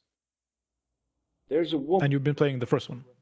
I've been playing the first one, and so I've picked it up and I've put it down as well, much of Ninja Gaiden over time. In this case, because I've just gotten stuck on some puzzles. I'm the kind of person I will take a walk throughout when I'm stuck, but I do try to give a fair shake to all of the puzzles when I can. And there were some tricky ones here, I gotta admit. I'm not the best when it comes to these classic adventure game puzzles, to be honest. I like the genre, but I can never play too much of them at one time because I find I just exhaust myself a bit. So this game feels like it would live and die by its story. How is it? I mean, have you finished it? I finished it, yeah. So would you say the story is good in this game?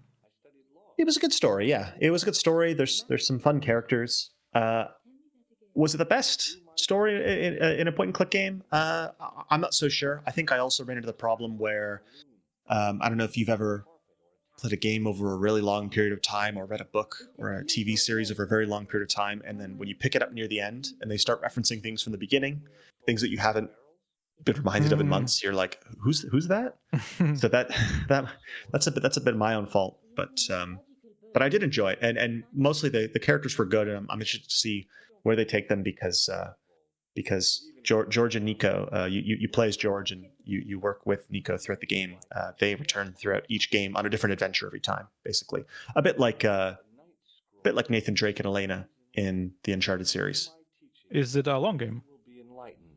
For an adventure game, it felt pretty long to me. Yeah, it was definitely, for the time, you can feel like it was a very big budget game that's mostly focused around puzzles and exploration and narrative, which is pretty cool.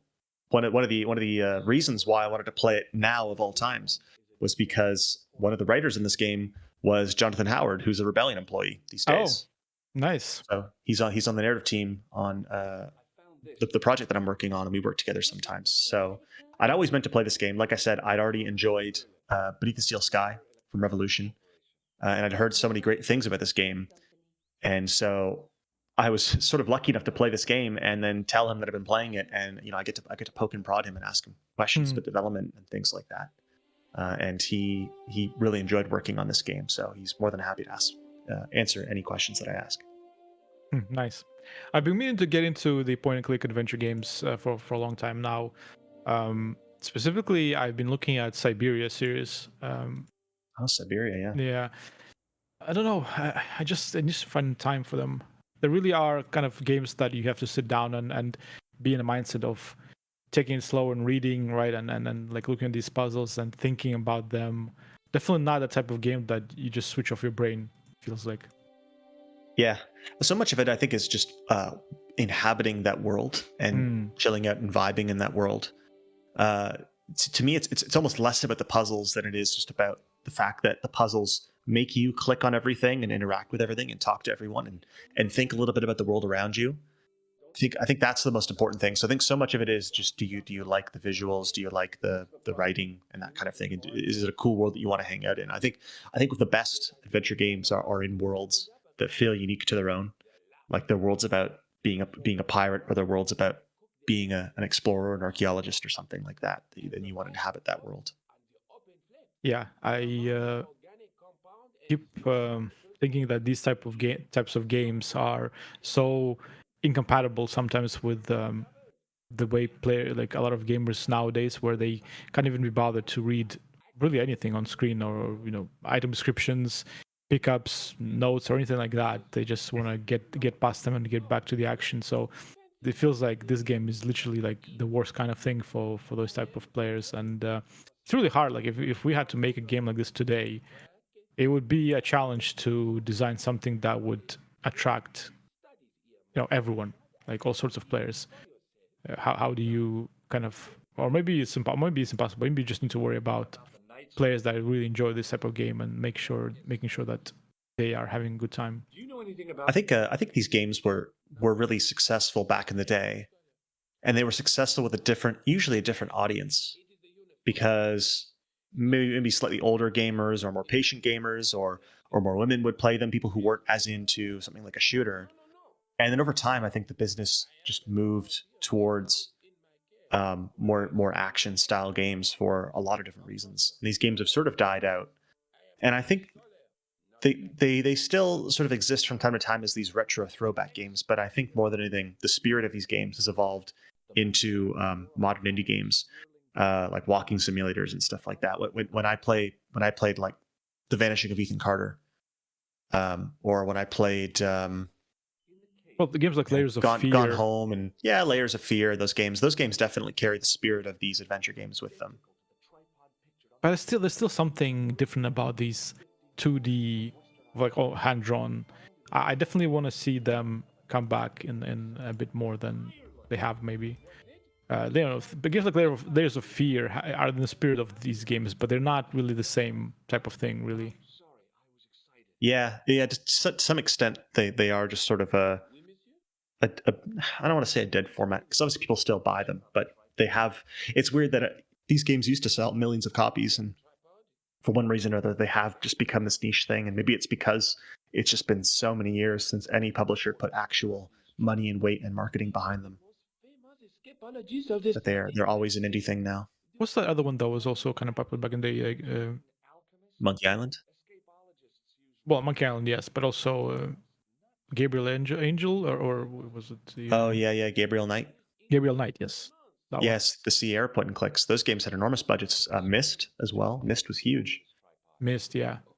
Myst guys are still out there making new games. I think they released something new recently. They've been doing some VR stuff, I think, which is also, I think, a cool way to take that stuff forward, particularly the Myst stuff, because it's from a first-person perspective.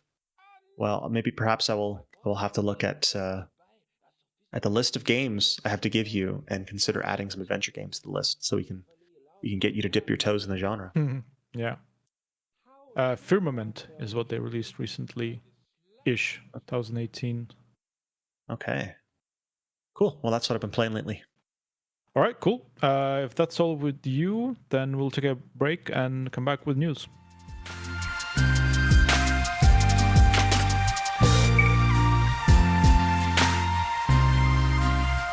Okay, news. So it's Oh boy, not been Ian. a good few weeks for game developers, has it, Serge? No, not at all. I cannot believe how many balls Unity has dropped just in a span of 2 or 3 weeks. It's almost like a story in three pictures or something. Mm-hmm. Where they decided to, I guess, just get more money. That's just what it boils down to. We need more money.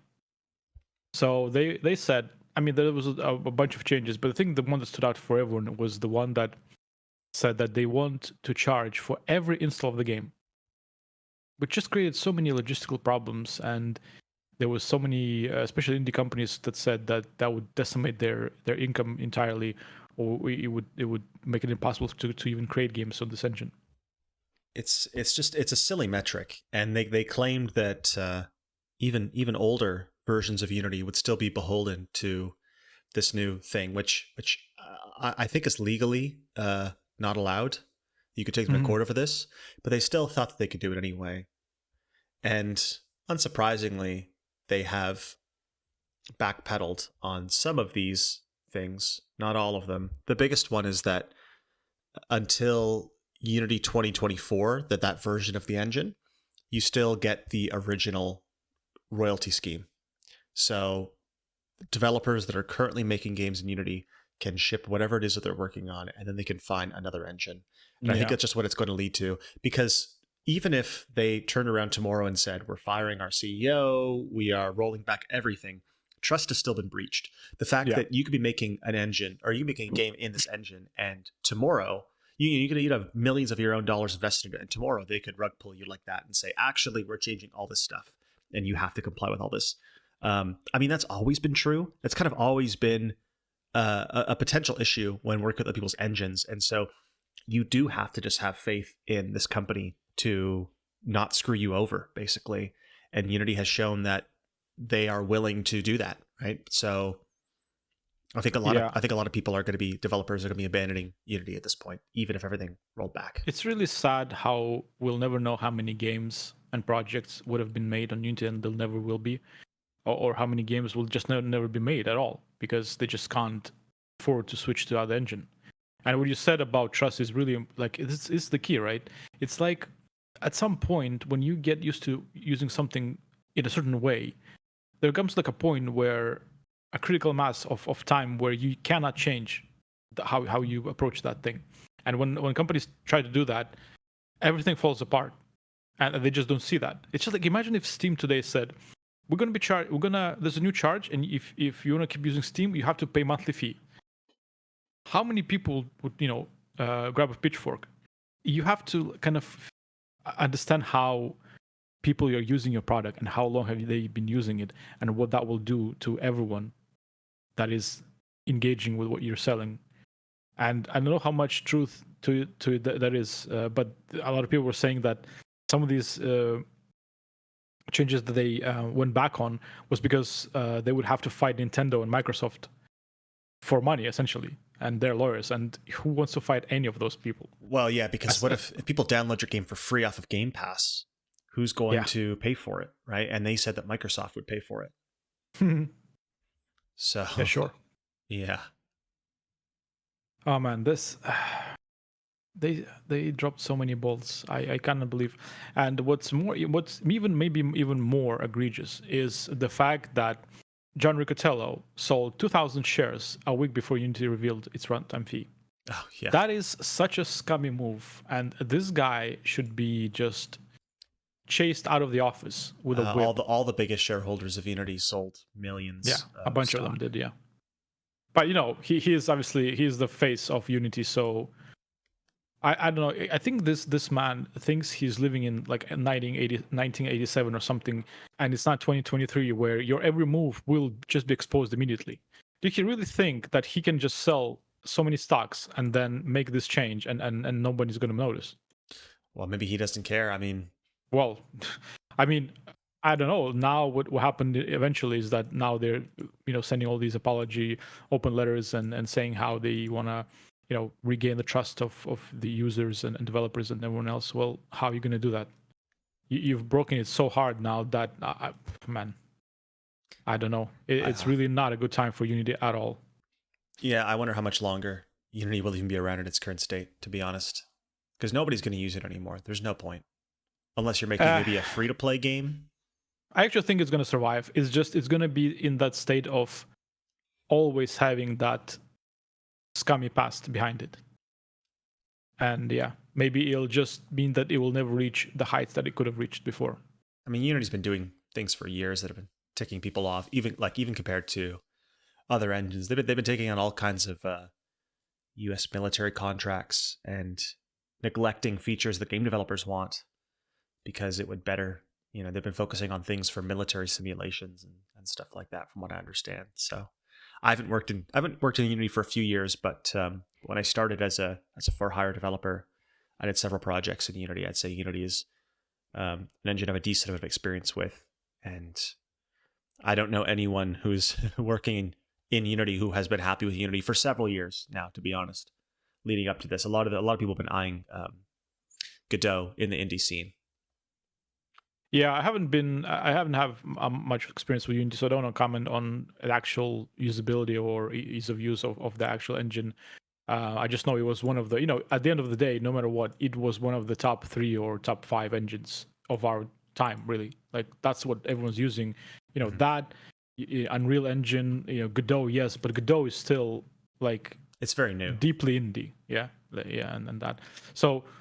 It's a sad day for a lot of people. Like, one of the developers of Cult of the Lamb straight up said, we're deleting our game in January because we cannot this I'm actually not sure if they went back on that based on the latest things Unity said about the way the fee's going to work, but when this news broke initially, they said we'll have to delete the game on January 1st.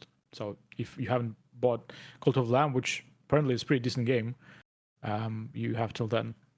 It's probably coming back now that Unity's rolling back. Yeah, maybe. But I'm sure there's a ton of other games that will not survive this. Yeah, we'll see. I mean, it's no good to have Unreal as the one viable engine for making AAA games as far as licensing out these days. That's not good for Unreal either. And I don't trust Epic either, to be honest. I mean, they could do the same thing that Unity did. As I said, it's all about trust, and it's whether you can trust them, right?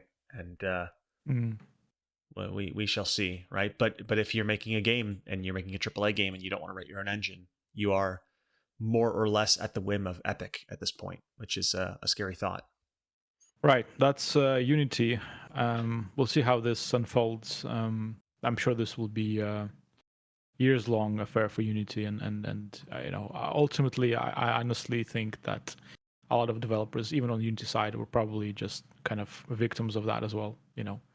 A lot of people there don't have the shares to sell and didn't want probably these changes, so that will affect them as well. Hopefully, this will come out into something positive, but we'll see. In even more sad news, there's been a lot of layoffs just in recent weeks and months. Anything from Naughty Dog to Epic, 900 people. A lot of layoffs. Creative Assembly just canceled one of their major projects that led to a lot of people being laid off. I don't know, Ian, do you think there's some sort of general trend? Is something happening overall to everyone that's causing this, or is it just like isolated cases coming at the same time coincidentally?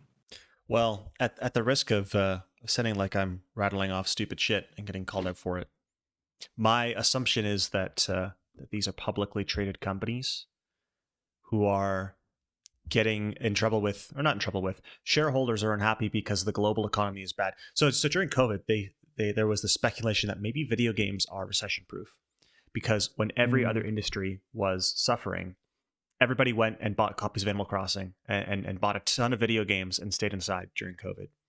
Game sales went up. And games are really good value for your money compared to a movie ticket or a meal out or things like that. When you think about it, when you break down the amount of hours that you get off of the price of a brand new game, it's pretty good value for your money. So game sales have been going really steady. PS5 is selling amazingly well.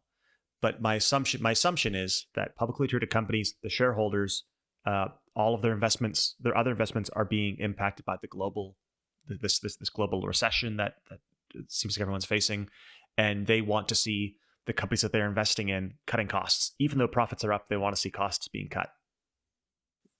Yeah, there's definitely been a feeling, like I remember during COVID, that our industry is pretty resilient to that. That it never felt, especially during like the actual COVID years, that we were in any sort of trouble in terms of job stability or in general. So maybe there's some truth to that, but who knows? Like Embracer, for example, bid on some sort of $2 billion deal with the Middle East, and that fell through. And then they had to like restructure, but that just meant laying off a lot of people. For me, that just feels like bad management. You grew in size, you bloated based on the money you didn't have. How is that a good idea? Yeah, the Embracer one, I understand the situation is that they were banking on like a $2 billion deal, like the biggest business deal in the company's history. And so they had spent the past couple of years leading up to that deal buying a ton of companies to make themselves look very big and powerful. And now that that deal has fallen through and they're left with all these companies that I don't know if they wanted or maybe they couldn't actually afford in the grand scheme of things. And so now they're selling off a ton of their assets or laying people off to make back money that they were banking on, basically. When one of the victims of this was, of course, Volition. Say what you will about the latest Saints Row, which was probably not a good game. They didn't deserve this. It's the thing that plagues, in my mind, Western development in general. You make about one bad game, and now you're in the crosshairs. So well, when these games have budgets teetering on 200 million, there's a lot riding on its success. Well, yeah, but I guess what I'm saying is, if this wasn't for this deal falling through, Volition probably would still exist. Yeah, it probably is just a bad timing of the game not doing great, and then this massive deal hurting the company. But it's and the sad thing too is that for every piece of news that a game developer is laying off people, there's actually a lot more people that are out jobs, because there are a lot of companies now that are saying everybody has to return to the office, and they're doing this full well knowing that people are going to quit, and they're basically counting on a certain percentage of people to quit so that they don't have to lay people off, but they're kind of hoping to weed out their workforce. And there's also people that are on contracts, permanent contracts that are constantly being renewed. I'm not going to name the studio, but we interviewed a candidate recently who's from a really big, well-known studio. And when we asked him why he was leaving his job, he said it's because everyone who's on a contract, which is everyone who isn't a senior or higher at the company, most of those people are not getting their contracts renewed. So they have, just a few months left to find another job, basically. And I'm sure that's true of many other studios. That's the thing. Microsoft's doing great, but Microsoft might be affected by one of their many other industries being impacted by global supply chain issues and this post-COVID recession, right? Like if laptop sales slow down and Microsoft isn't getting Windows 11 sales up to a certain amount, then they might be slashing jobs in the Xbox division just to save back some money. Yeah. So that's one of the other challenges. That's one of the problems with consolidation of monopolies and things like that is imagine if Microsoft buys Activision and buys all these other companies, and then suddenly Microsoft, I don't know, they release a new product and it absolutely crashes, and somebody at Microsoft says, Phil Spencer, you have to start cutting jobs, you have to start shutting down studios because our laptop division or our, I don't know, Windows division has lost a ton of money. And that's no fault of those developers. I will say one of the great things with Rebellion is that games are our bread and butter. As long as our games sell well, we can feel reasonably stable with our jobs. Yeah, but actually you mentioned Phil Spencer and Xbox. Somewhat related to this as well is that recently they've been saying that, or it was revealed in some documents, leaked documents, that they are really relying on that Game Pass, right? And if that doesn't sustain itself or grow, Phil was even saying that this might be the end of Xbox, which is an insane thing to think about. We might end up in a world where there's only Sony and Switch and Nintendo, but they not really competing for the same things often. So that's definitely going to be, forget about Activision by Microsoft by Activision. This is going to be the one that you need to look out for. Well, Microsoft says they would even consider buying Nintendo, or that they would love to buy Nintendo, or at least that's what they thought a couple of years ago. These documents recently revealed, which is just kind of hilarious and also quite frightening. But Nintendo, Nintendo are a great example of they're not laying anyone off. they've been making products for 189 years or something like that. They have been in the toy business for years. They've been in the games business for years. And they just do games. And as long as their games do well, they're fine. They're not impacted by all these, they're not burdened by all these other divisions of companies that are spiraling around. They're not like Microsoft and hedging billions of dollars on one service that needs to hit a certain metric for them to break even. I assume at this point, Microsoft is actively losing money on almost everything that they do. And they're counting on Game Pass to become like the Netflix of video games and become like the de facto consumption of video games being a subscription service by a certain year, or else they will just sell everything off and call it all a loss. Like that's the game that they're playing. Do you think those Xbox revisions that are coming is some sort of response to this? The ones without the disk drives. Yeah. Well, the thing is, and maybe the sad thing is that most people who like, so for example, I love physical media, I love preservation, but most of the games that I buy digitally. I don't know about you. Yeah, pretty much same. Only the ones that I really want to have for collection, or yeah, pretty much that. Really nowadays. Yeah, I buy some games on limited physical and things like that. My favorite games though, but not most games, because I don't need discs taking up space. And so you and I can say these things, but we actually do a different thing. We honestly, I think the sales of disc-based games is down. I mean, anecdotally, there's this retro game store in the town I grew up in, and I remember speaking to one of the owners, and she said that the suspicion is that eventually Xbox Series X games and PS5 games, a lot of them are going to become very valuable and very collectible, because even big name releases, they're only printing the minimum amount of copies that Sony or Microsoft will allow PS5 or Xbox games to be printed, because these games just are not selling physically, and they're almost like doing physical out of like an obligation to, and not really because that many people are buying these games. So some of these games, it feels like the direction that we've been heading in for a long time, since I think the PS4 generation, to be honest. That eventually it would just be like PC games where, like, you know, okay, in some, like, we're getting to the point now where in some countries there are physical releases of PS5 games, but not in other regions. Or just like you can buy PC games in some regions, they'll have physical copies, but oftentimes it's just a box with a Steam code inside. It doesn't mean anything. I wonder, like, because PS5 also did that pretty much from the start. They have the disc version and the one without the disc. Which one sold more, I wonder? Oh, of the disc-based console, the full digital console. Yeah, I have to wonder. I mean, I could see maybe... I assume Sony is looking at this Xbox thing, and they're probably considering seeing what the reaction to that is before they consider putting out maybe a slim digital-only console, or getting rid of the physical console. I'm sure that Microsoft is getting flack for this, but the thing is all the people who give Microsoft flack, I'm not blaming anyone here, but I think the people who give Microsoft flack like this, like you and me, are also going to continue largely buying digital-only games.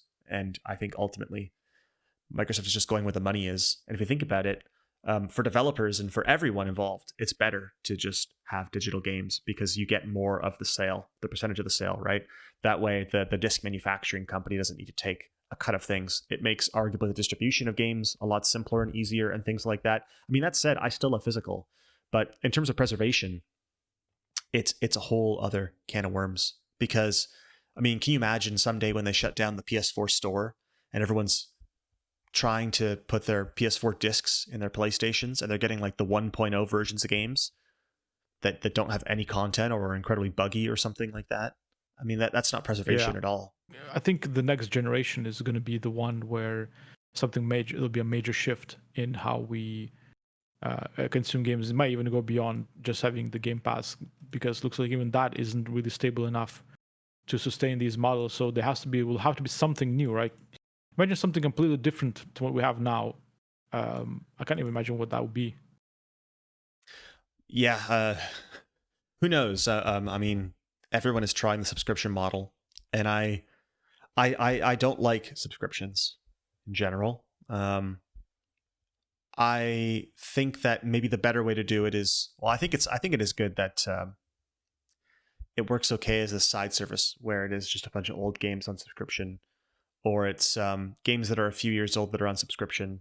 I think it's a lot riskier to have like day one games on subscription model. I think it's great for backlogs and things like that.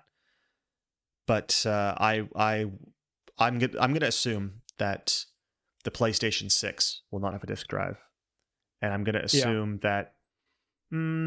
Well, we'll see what Nintendo does with their next console, because it sounds like it's going to be likely a Switch 2, but we don't know for sure.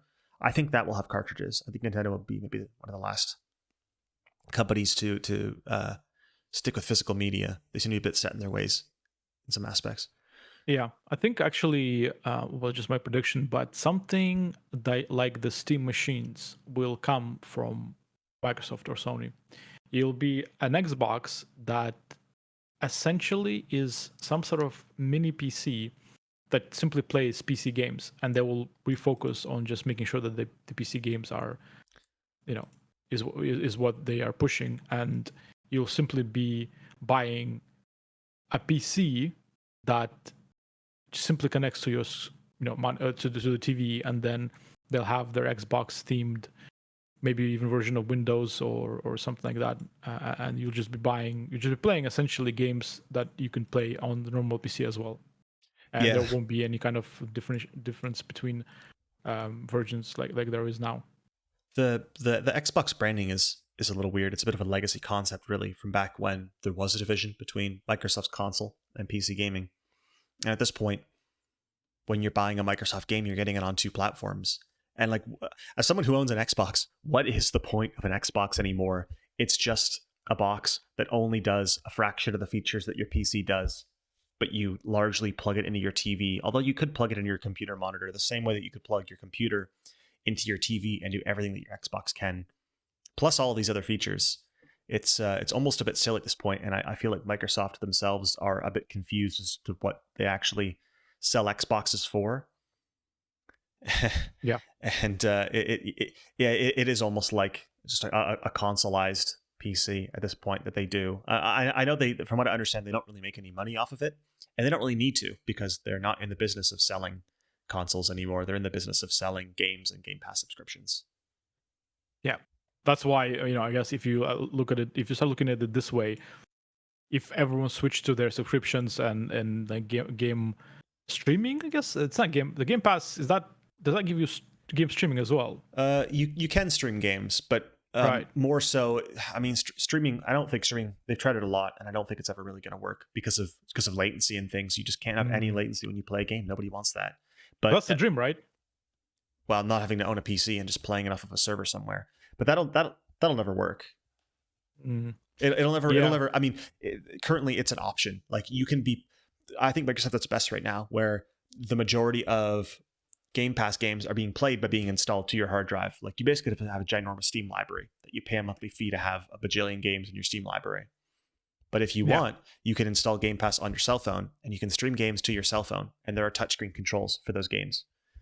And Microsoft has said that if Sony and Nintendo would allow them, they would have Game Pass streaming apps on the competitor platforms. They don't care. They just want every single device with a CPU to have the ability to stream Game Pass games. It's literally as if Steam came out and said, you can pay us a monthly fee and the entire Steam library is open to you. Yeah, exactly. Straight up. And this is where it's going. That's why I'm saying that the future, I feel like, that Microsoft is hoping for is the one that doesn't have an Xbox. Yeah. Where their service is a cloud thing that you can install on your PC. You have your Game Pass. You can play all the games on your PC. And if your PC is shit, you can stream them from still your PC, but it doesn't need the GPU power. Yeah, it's like how nobody needs to own a DVD player or a Blu-ray player to watch movies anymore. You just have a web browser with Netflix. It's very accessible. It's very low barrier to entry, which is really good. Because if you think about it right now, it still is a very high barrier to entry to play video games. You have to buy a game console, which costs hundreds of dollars. You have to know which games are available on that console and not other consoles. It is a very exclusive thing. Well, it's still more approachable accessible than buying a high-end PC. That is still what's pushing, that's what's allowing these consoles to even exist as a concept. Because otherwise, you just play everything. Because the exclusives, as we have learned over the years, they've been diminishing, right? There's barely any console exclusives. So now the question is, well, if exclusives are barely a thing, why would I have a console? Okay, well, it's because I don't have a powerful PC. But then, if you're someone who's okay with streaming, then even that is not a problem anymore. So yeah. So Sony is playing the dying game at this point. They're the ones struggling, hanging on to the old concept of a game console for exclusives. Nintendo is doing its own thing. They've always done their own thing. But they actually give you a reason to care about the hardware. The Switch has sort of the Switch is a bit different in that case because you have the Steam Deck and things like that now that can bite into those sales. And we'll see what the Switch 2 does to innovate. But generally, Nintendo, they've always just had a reason to care about a console. You know, the Wii does things other consoles will never do, right? It's because it's a different thing. I guess you mean the way that the actual hardware. So in this case, the Switch being able to undock it. Is that what we mean? Yeah. Because obviously, actually related news is that Mortal Kombat 1 looks like dog shit on Switch, and it's comical. And I think it's a really good example of in ways where Switch is really behind other platforms. So in a way, you're right that it has unique things that others don't do. But when it comes to these other games you want to play, let's say, that really don't need to engage in any of the weird Switch hardware things, in those cases, if you just want to play Mortal Kombat 1 right now on Switch, well, you're shit out of luck, because that game is, I would not recommend anyone playing that game on that platform. So they're writing something that can only get them so far, I feel, because they will always have to rely on their own first-party games and this unique feature of undocking. But how long will that last? How long can they rely on that? Well, Nintendo's never played the Power game. They've never been well, not for a very long time if they care. I mean, do you remember when the DS was announced along with the PSP, and it was like, what the heck is this? Nintendo is going to lose to PlayStation again, right? And then the DS absolutely mopped the floor with everyone. It's one of the best-selling consoles of all time. Was it because they had two screens, or was it simply because the games were good? I think it was the fact. I think it was the fact that there was two screens. There was the stylus. It was a unique way of playing games other people hadn't seen up to that point. Game Boy, they dropped the gendered name. Sony was all about doing console-style games on the go, a bit like the Switch these days, honestly, which is awesome. I love the PSP, and the PSP was a huge hit. But the DS was a different kind of thing. It was games that you didn't get anywhere else. And people who didn't play video games ever until that point bought Nintendo DSs. And I feel like maybe Nintendo games aren't your thing, but for a lot of people like me, Nintendo is worth double dipping on because you can get games there and experiences there you won't get anywhere else. No, yeah, I get it. And to be honest, I think if I was Nintendo, I would what I would do now, Switch 2 or just update Switches, I would release something like a Steam Deck that just has a cable that you can connect to the TV if you want, and it doesn't have a dock. There's no like docked and dock. It's just a powerful handheld system that can do like solid 1080p, both handheld and on TV, and it has all the power it needs to just play the first party games and doesn't need anything else. And you can take it with you. You can take it in your backpack, and then if you're, let's say, in a hotel, you can straight up plug it to any TV that you have there, and you just play it on TV. And if you don't want it, unplug the cable and just play it on handheld and without any performance loss. Well, the rumor is that Nintendo was at Gamescom, Tokyo Game Show, one of these events, and they were behind closed doors showing off dev kits to developers for Switch 2. And supposedly they showed developers a demo of Breath of the Wild running at 2K 60 FPS. Oh, 2K.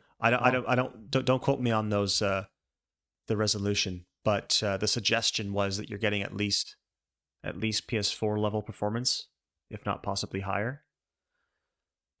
Though it's a little weird that Nintendo is just could just be doing a straight hardware upgrade for the next console, but the Switch is just selling amazingly well. It's probably going to be the best selling game console of all time by the end of its lifespan at this point. It's coming up close to the PS2. It's surpassed the PS4 in sales, so maybe Nintendo has nothing to worry about. Maybe the Steam Deck. I mean, the Steam Deck is more of like a niche enthusiast thing, right? So maybe, but honestly, Nintendo in such its own monopoly, right? Like it's they're doing great until they're not, and then everything will crash and burn. I feel like maybe they've been up and down over the years. I mean, the Wii U was a catastrophic failure. Wii U sold as many units as like the Sega Dreamcast or something like that, like maybe slightly better. And and they didn't lay many people off. I think that the CEO took a hit in his salary instead. I mean, Nintendo has literally billions in the bank. They have so much money in the bank over hundreds of years of operating. I guess I just wish there was somebody to compete directly with Nintendo, like another console manufacturer. Let's call them Saga. That would have a console that wasn't competing with PS5 or Xbox One, but it would compete directly with Switch. It would have similar hardware, some quirks, and it would have. I mean, that's the thing. They wouldn't be playing Nintendo games though, right? So that's. I don't know. Well, I'm gonna pick up that new Super Mario game in a couple weeks. It's gonna be awesome. Oh yes, that's coming out. Super Mario Wonder, October 20th. Nice. Mark your calendar, Serge. We can do co-op. I'm going to take a short break, and then I'm going to come back with the first game for this episode, which is the Galerians. Galerians.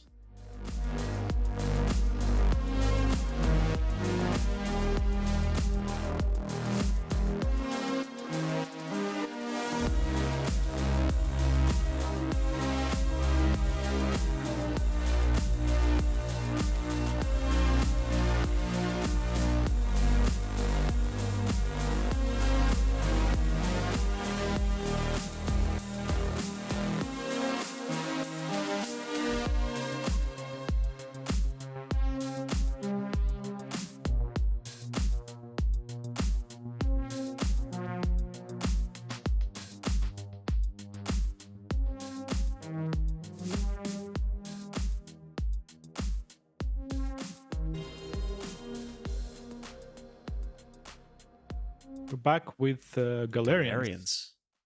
Galerians. It sounds like an alien race. This is a sci-fi game, Serge. Well, kinda, yes. Maybe more like cyberpunk. I know a little bit. This has sort of a Kira vibe, right? It's like Resident Evil meets Kira. Yes. That's actually a good way to describe this game. You mentioned that you heard about it before. How did you know about this game, Ian?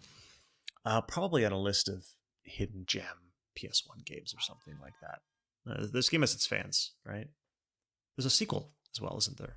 Yeah, Galerians Ash.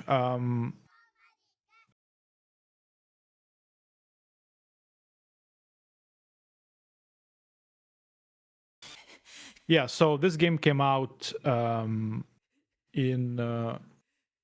PS1 in when did it come out? It came out in 1999, followed by Galerians Ash in 2002, 2003. It's been so long that I don't remember if I played Ash, but I definitely played the first game. And like you mentioned, it's a true cult classic because it's a really unique take on survival horror, mostly because you don't have weapons, as in like guns. You have to rely on your psychic powers to go through the game, and it has tank control, so it's not easy. So it's a challenging game. It was a challenging game back in the day when I was playing it, but if I played it today, I don't know, maybe I'll find it not that challenging. I think it also has puzzles that kind of back in the day when the internet was not what it is today might have kind of challenged me more than they would today potentially. And just this whole style of the game and conversations, I think we'll find it's maybe not aged very well. We'll see. It's been so long. I actually don't remember moment to moment beats of this game, so we'll see how this goes. But clearly, I remember it being a good time. Oh yeah. I enjoyed it really. Cool game.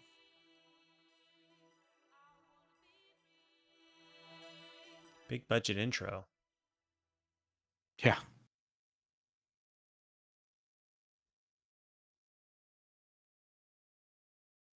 Galerians Disc 1. Let's see what options do we have. I like that effect on the. That's cute. That like sine wave. Oh, it's Oh, hang on, like.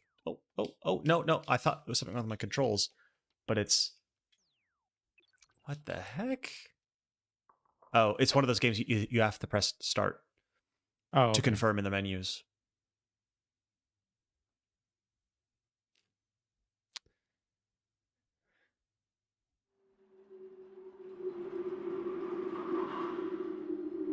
It's actually quite topical to nowadays. It's ultimately a story about AI.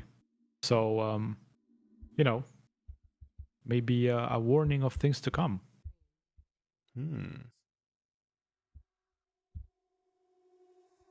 I wonder if you can switch on subtitles in the options. Probably not with games this old. Ah. I see that this game was developed by Polygon Magic. Yeah, Polygonal Magic, they're actually still around, surprisingly. Mostly making kind of Facebook pachinko type games these days. Oh, that's a shame. Yeah, but they're around. They've done a lot of classic games that I've enjoyed. I'm looking at the Wikipedia page here because it's been a while. They did Incredible Crisis. That's that bizarre minigame collection on PS1. They did the One Gun Midnight, Maximum Tune, arcade racing games, which are a bit like the Initial D games. Yeah. They're coming to get me. Why are you calling me? I'm scared. I remember this game relying a lot on like kind of CGI movies here, like this. So, and of course, that was the days of PS1, so that was Big an deal interesting at the choice time, to make. Yeah. Me too. I'm afraid it may have destroyed the patient's memory. Got like a HAL computer. Man, this VO. So this one, well, I suppose. Do you know if this is one of those games where in all languages the voice acting was in English? Oh, I'm not sure. I would have played it now and back in the day in English. Because this, yeah, I wonder if this would have been a very expensive game to localize if they did all this voice acting. Okay, we get our pre-rendered angles. Unfortunately, that's the only downside of that is you have that 1 second pause in the midst of moving while it switches angles. Need a key. Oh.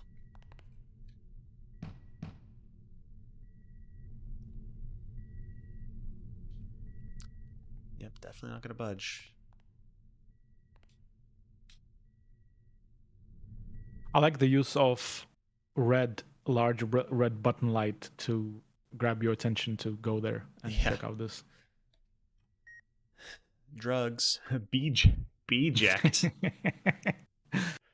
What did you beject him with?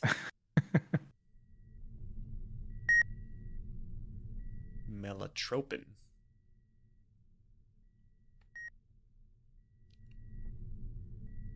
Okay.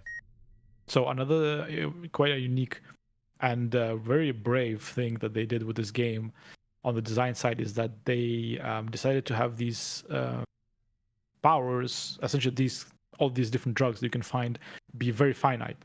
So you can end up using your powers, then using them all up, and then running out of injectors or capsules, and you'd have no way to find the enemies. I'm not sure. I don't quite remember what happens then if you're literally stuck and you have to reload. But it is definitely a possibility in this game.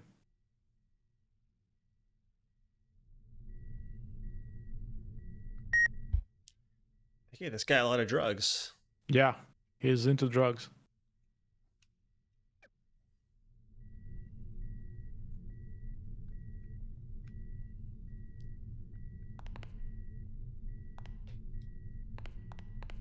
Let's see. Oh. So. Okay. What the? So there's a charge time between powers. Like you have to charge them up and then release them. Oh. It's just pressing R2 gives you a list of... Oh, you have an auto run button. That's kind of interesting. Okay. Run, target, option, change, sense, run map use. Okay. Sense, what does that do? I don't know. That's the weird pose that he makes. Ah, well, that's what was that? A lot of strange feedback. Or not a lot of feedback, I should say. Try that on like something. On like this door, maybe. I feel like it's an exploration tool. Oh, yeah. Wow. There you go. I wouldn't have thought to do that if you hadn't told me to do that. Where did I get such power? Yeah, they probably should have kind of nudged you into that. Well, it's just not clear what that pose does, and that it's a thing that interacts with things. We had a lot more patience back in the day for those kinds of things, didn't we? Yeah, I guess. I had all the time.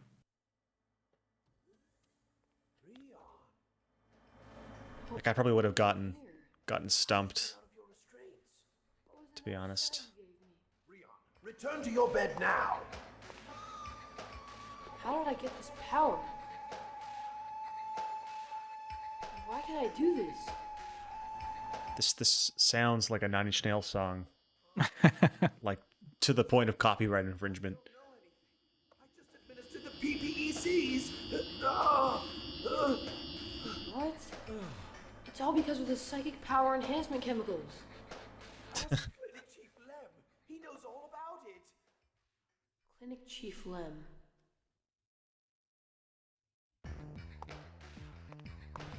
I think you have to fight this guy.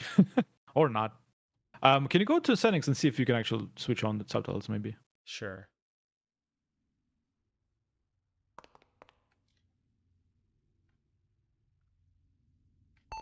So let's start doesn't do anything. Oh. They're all just doing this. Are these guys trying to punch you? They're trying to like stab me with their fists. God, this is so I love it. It's like so 90s, this giant statue. I love the surreal look of pre-rendered environments.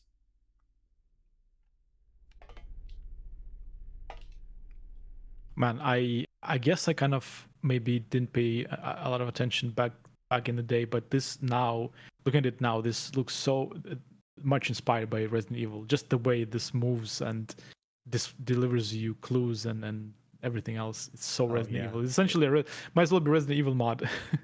This was the thing the thing to do at the time, right? Resident Evil was the shit. Yeah. I think they might want you to brutally kill these guys and take a card from them. Oh, pressing R1 did this. Yeah, you're right. Blow their heads up, Tetsuo. Yeah. Actually, I think at this point you could just approach them and you kill them like that. Help! Okay, so it just stuns them. All right. Right, yeah. So we have volume and vibration. I suspect, and key bindings. Okay. I think that's all we're getting. Yeah, probably. Games used to be really bad about subtitles. So I don't know how to... Yeah, okay, so I'm stuck in this until I leave, I guess.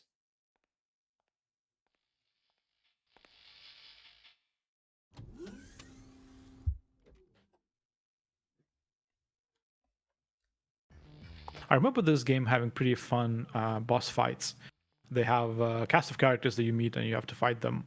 And whoa! Oh, is this gonna be okay? And some of them were pretty fun, and you have to manage your powers and know which ones to use to counter their powers as well. I love this so much. Holy shit! This is so extra. Can you rotate this yourself? No, it's just doing it on its own. I Nice. love that. I love that they just let you see anything from every angle, just flying around while you get this printed image of Rion looking moody. Can I search him? No. Can I sense him? No. Maybe is it? Oh, so you got the card, so you could go back to the. Oh, that's right. At a very and just low making you speed. forcing you to be slow like this as well. Yeah, although I'm losing health, right? Oh shit! You need to. Okay, I think you need to. You have one of the drugs that might help you if you go to the drug menu. So now try Nalcon. Let's go to the other room just in case I can attack the enemies with that.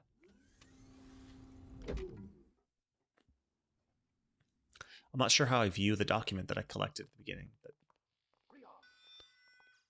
Kill these guys while you have this power. No! I don't know how to kill them. I think it just happened automatically. No, yeah, you just need to approach them. So I don't remember how you cure yourself from this. Yeah. I think you're gonna die. Yeah, unfortunately, it doesn't show me how to use the drugs. I try to select them. You're dead. Game over. Okay. If you spawn at the start, let's read that note a bit more thoroughly. Yeah, of And course. try load game. Maybe they have the save. Nope. It's Resident Evil. Nope. No. Okay. Oh well. Okay. Yeah. That note will tell us probably what we need to do. Maybe you can't do anything right now, and you just need to like beeline to the card and then back to the thing. That's also a possibility. And this game, remember, this game is a game that is okay with you, let's say, running out of drugs and then not being able to fight. So, I wouldn't be surprised if there's really no way to cure yourself at the moment. Yeah, quite possible. Right, let's see. Blah, blah. All right, so that's the gun you use. So this one... Wait. Does a shockwave. Shockwave. Okay, that's the flame. I remember that. Okay. Look, this one.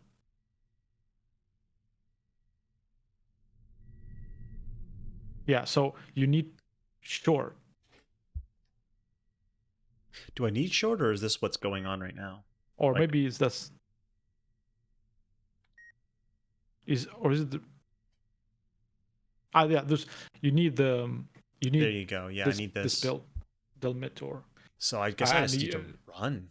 Yeah, you didn't have that, so you'll just have to like... Well, now we know where the card is, so... Yeah, that's brutal. I don't know if we have to try it first, but now I can sense it.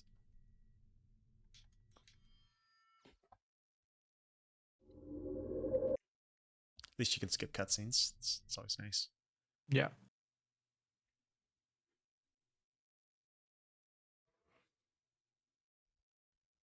So I don't quite remember the relationship between those two bars you have, the AP and the Nalcon.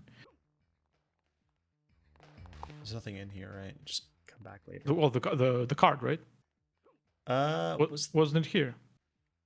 Oh, I found a recovery capsule, apparently. Nice.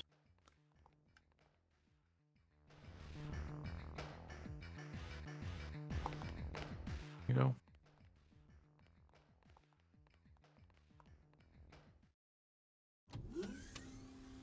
So I wonder if because I was charging that thing earlier that put me in that that state where I was losing health. That's probably what did it. I guess maybe they're trying to tell you that until you have those recovery pills, you shouldn't be using powers, which is, I guess we found out the hard way. Oh, come on. Yeah, I know. Oh, you can press down. Okay, yeah.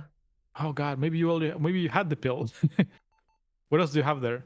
I got the notes, so I can read the file again. Yeah. And, yeah, I have 4 pills. Wow. God damn it, Ian. Well, to be fair, it's not very well highlighted. Okay? If we bring this menu up again, it's only that little blue arrow at the bottom that makes it clear that you can scroll down. Yeah. That's not very good feedback. Okay. Can you go back to that menu? I think I'm starting to remember. So now, if you go back, so now you have the Nalcon bar full. So if you keep using the power, it'll drain, and then you can then use either Nalcon or red, and that will give you the red bar, let's say, and from there you can actually use the flame power. So I guess that's how you switch. And I think AP might be the one that's like, if you get it all the way up, you'll go into that overcharge mode, and Akira, your Okay. ass.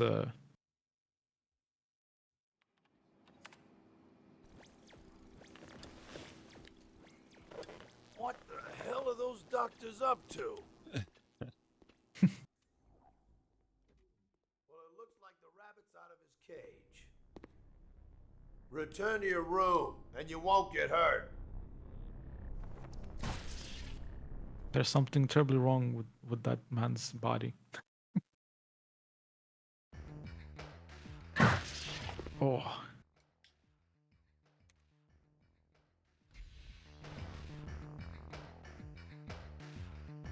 Turn off the auto log.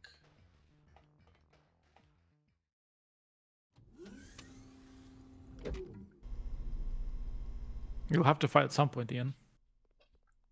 Jeez, everyone's just beelining for me. There's a button. Okay, press it. Press it. I mean, come on.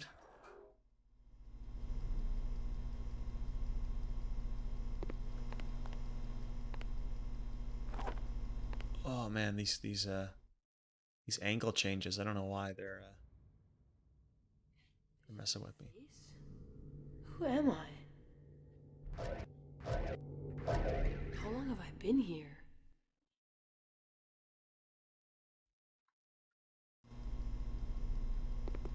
Okay.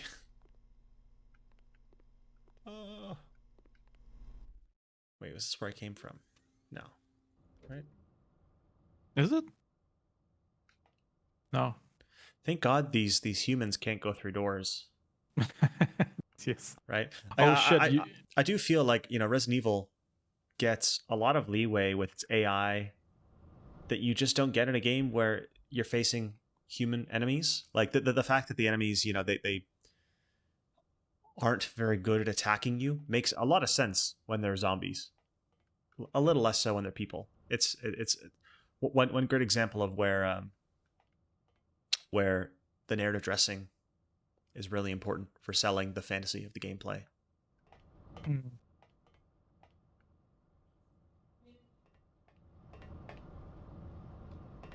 I really like the framing of this shot here. That's cute, yeah. Like it definitely is clear that you need to get on this ladder and check out that box there. Well, I like that angle, but the camera was up in the rafters too. It's kind of fun. That's a kind of great example of where pre-rendered angles let you frame the camera in ways that you just never get with a modern game, where players need to be in control of the camera at all times. Yeah, you have a lot easier time doing that in this kind of game.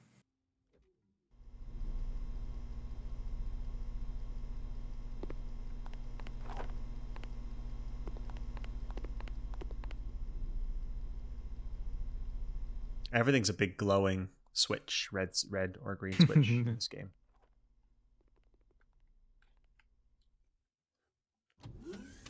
It's interesting. I wonder if they had a visual language problem in development and it wasn't easy to parse the interactable things from the environment.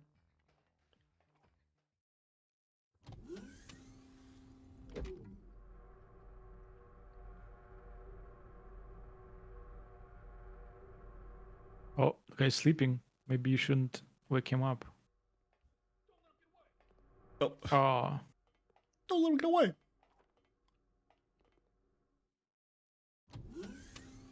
A lot of these rooms look kind of samey, unfortunately. Oh, this is a save. Okay. Nice. That's a sick-ass save.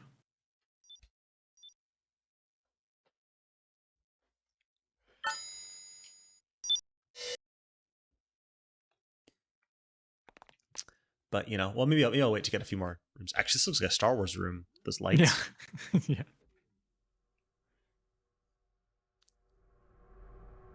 Get off.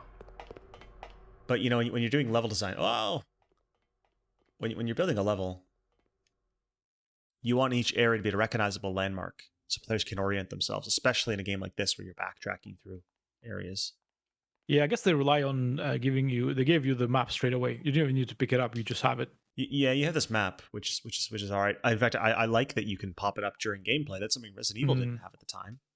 You had to go into a separate screen just to look at the map. So I do quite like that feature. But if you notice, every environment has just been some form of gray. Mm. I'm Yeah, not, I mean, say it's an ugly game, but there's not enough visual variety, maybe? I don't know if they wanted to convey that this is a hospital, so I guess if nothing else, it's consistent. Yeah, Resident Evil has some hospitals. I think they do a pretty decent job of making every area feel like a memorable landmark that you can hold in your mind. Yeah, but and this game has that because this is not the only area you're gonna be exploring. Like Okay, you yeah, go to different places. I won't call it too soon, but so far every area I've been to looks quite similar. I do like that there is this sort of stealth aspect, which is cool. Yeah, hopefully we'll get to the next area in time.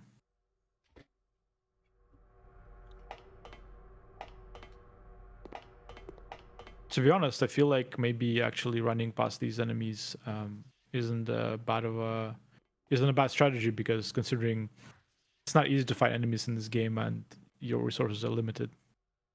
They're pretty easy to avoid so far. They don't do that much damage, all things. Ow, I'm getting tripped up. All things considered, they don't do as much damage as a zombie in Resident Evil. Gonna find a fuse. Youch. Oh man, if they could actually go through doors, that would have been almost a different game. Yeah. You would then have to like actually consider your resources and what you want to fight.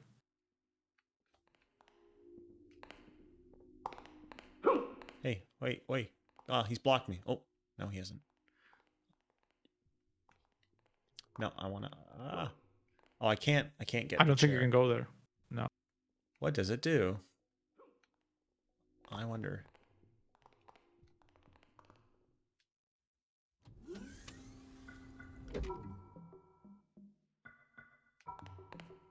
Maybe I should sit down. Yeah. 9607932. What could it mean? I'm sure I have to write that down or something. You probably should, yeah. 9607932. You should also heal yourself. Yeah. I sense it. Yeah. Try the sensing thing. Good idea.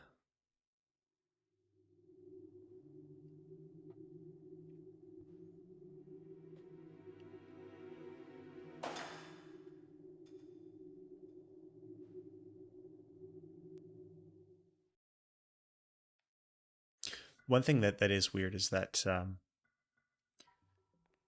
these items are just invisible, and you have to just interact in that spot to get a thing. Yeah, it's that type of game. You know, in Resident Evil, you can usually see the herbs on the ground. Yeah. If it's something like a filing cabinet, of course, you have to interact with it to get the item, to see the item. But in this game, they are just all invisible, which is weird. Yeah, they could have made them spark or something. Yeah. Sparkly points are always good. Or, you know, in FF9, the characters have the exclamation points over their heads. Oh, yeah. I like how they just go back to the computer. They're like, Yeah. Who knows where he is by now? He could be anywhere. So you need a fuse, I think. Yeah, I need a fuse. I also have a key for a freezer room. Oh. Yeah, there we go. Well, it's a nice little menu, actually. I like the UI in this game. It's a slick. I like that the game pauses and the menu slides out, slides in and slides out. Reminds me of Final Fantasy VIII, actually. Yeah, same kind of colors and cold hard shapes, but it's a nice little transition. I don't know. I'm weirdly appeased by little things like that. Just feels slick.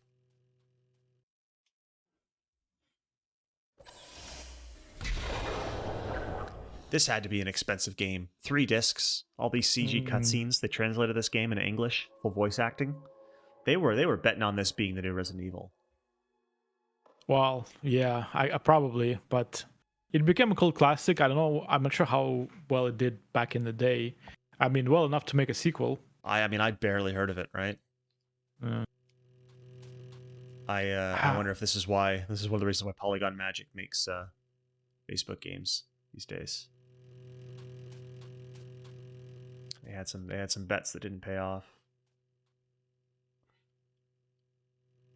I don't know if I should say I really applaud them for use of the red button, red color, like red lights, or is it very like on the nose? I mean, that's what we do in level design, but I guess maybe there's something to say about potential reusing it if you have to use it every single room.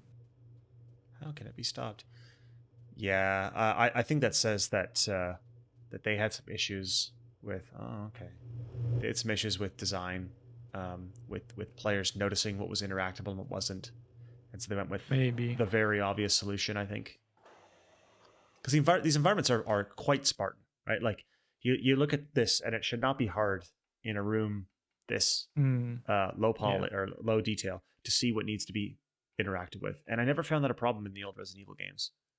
Well, they clearly wanted you to interact with that tank first, and that's what you did because there was a red glow. But that tank could have just been glowing in general, right? They could have used something else. Yeah, I think if they just designed the tank to be really interesting to look at, really detailed, it would probably have grabbed my attention. Yeah.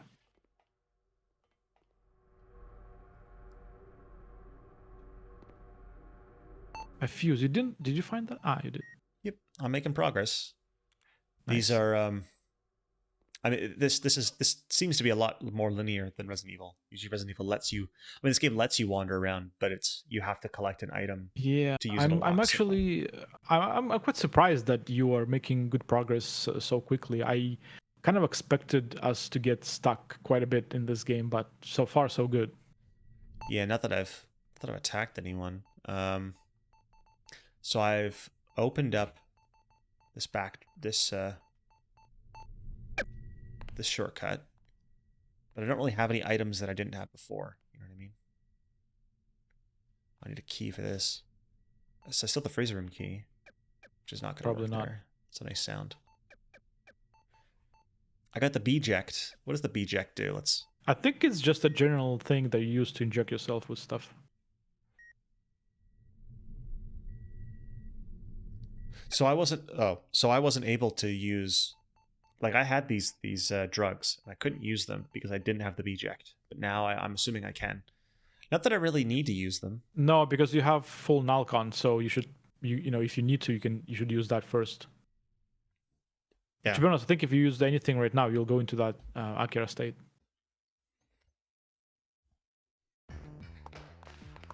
Not really sure what I should be doing.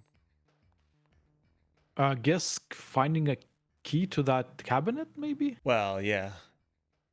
Maybe check on the map for a room that you haven't visited yet. Actually, maybe you can go upstairs there or downstairs. There was an elevator. I mean, I'll check everything out again. Yeah.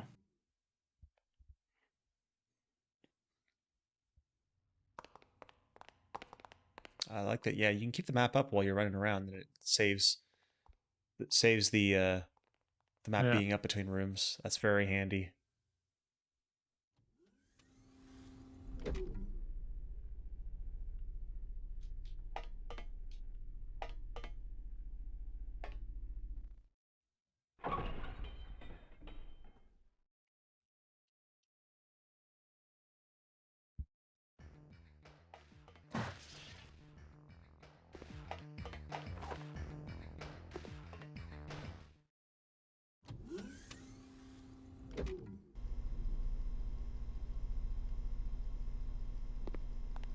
Let's see. Must be something in this locker, right? Oh, I just see them.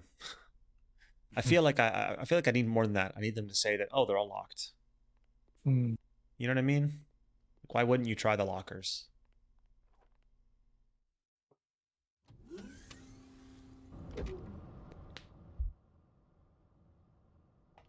Nothing in here, I don't think. No, yeah, this is a dead end at this point.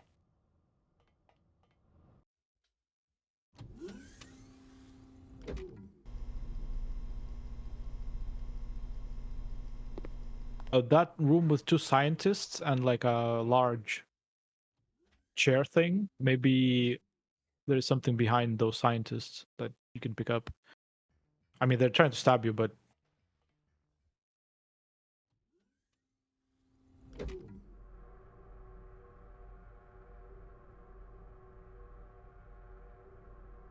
I haven't tried this guy.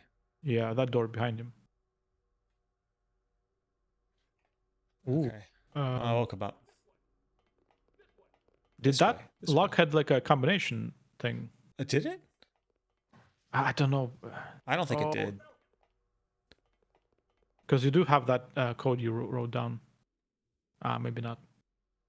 No, it's just PPC office now. There was a PPC thing in the very first room. Yeah. But I don't think I've seen anything where I can use the code. I found him. I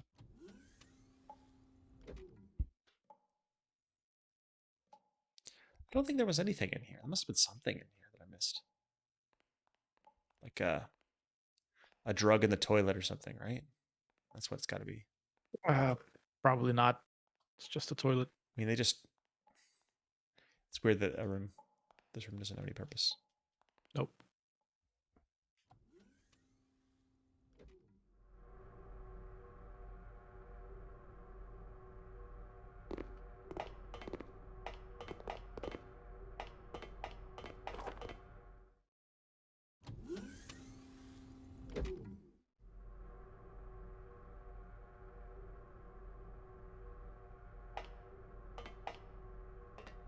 Come on, there's got to be something here.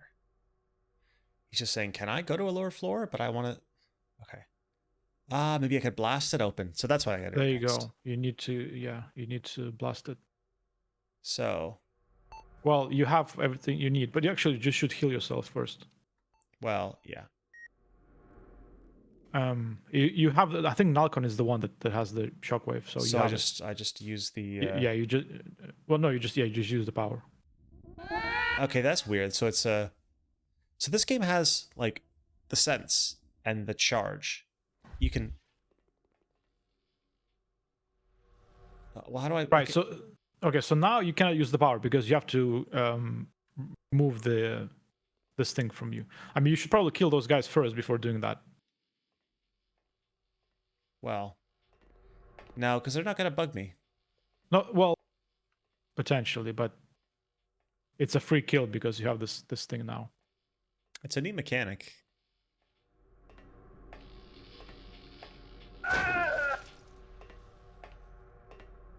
But I'm not sure how I use it on the door.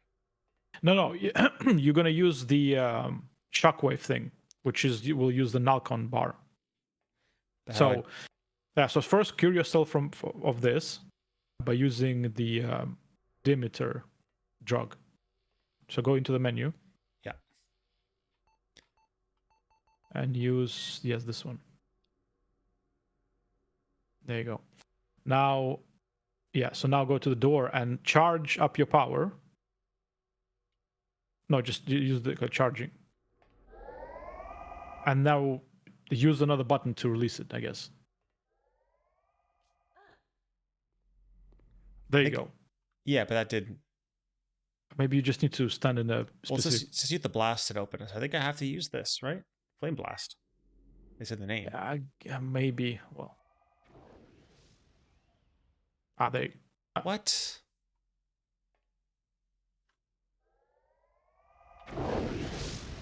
I mean, nothing's even coming out.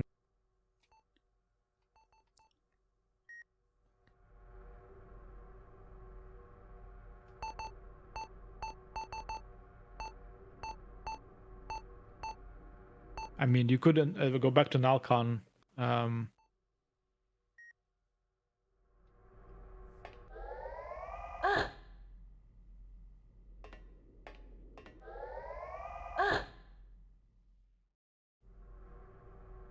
I don't know.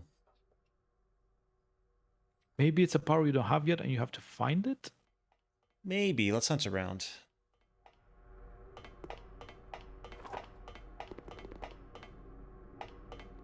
I found him. So I've done this, right? This is the fuse. Yes, this just brings me back. So... yeah, need a key for that one. Right. That is nice that the red light. They have they actually have colored lighting in this game, and they've synced it up. So when you stand in the zone, that was pretty impressive for the day.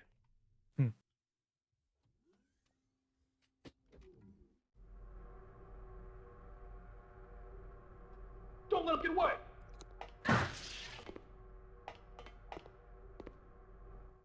One of these is the cold storage room, and what's the other room?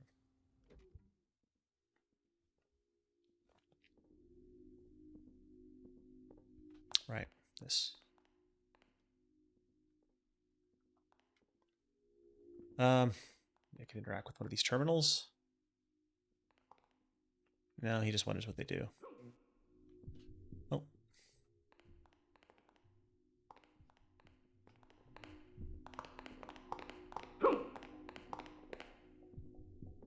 Oh, this one, as opposed to all the other three that look the same.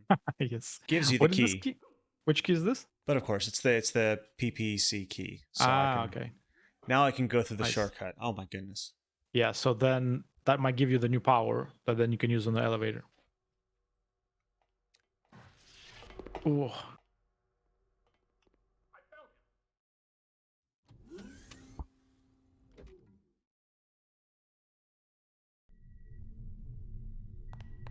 See, it's all connected, Ian, like poetry. It rhymes.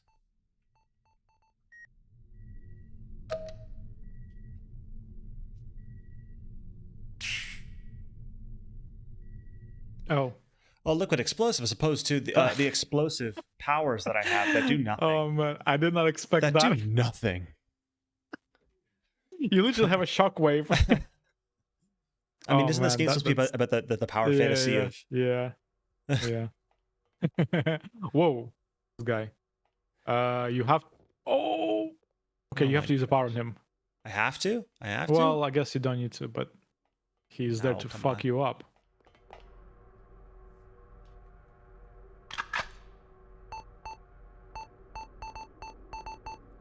Oh, look, you can scroll that to the left and Yes. right. Thank God I pressed that by accident. I might have been stumped and wondering where the item went. But now they've added a right arrow. Oh, man. The menu's the Ian's nemesis. Oh, wait, now you'll have to use the red. Okay. Oh, piss off. Oh, God. No. Yep. Wait for him to go around the corner. Well, is he shooting me or what? Oh. Okay.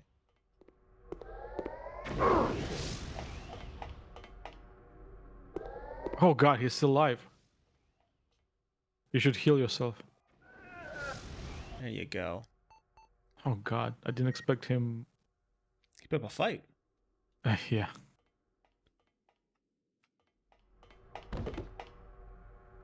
Can I search him? No, I don't think so. I don't think it's a thing in this game. Right, well.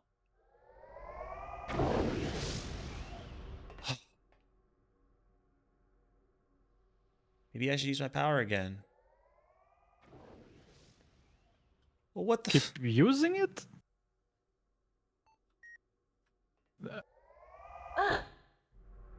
No, it'll be red, right? Well, it has to be. I'm almost out. Well, you have an injector, right? Or no? Oh god, you don't have more red. I'll use it. I guess last time in case it works, maybe. This has to be what I use, right? Yeah. Oh god. Oh. Are you kidding me? Oh man, Ian, you should have known.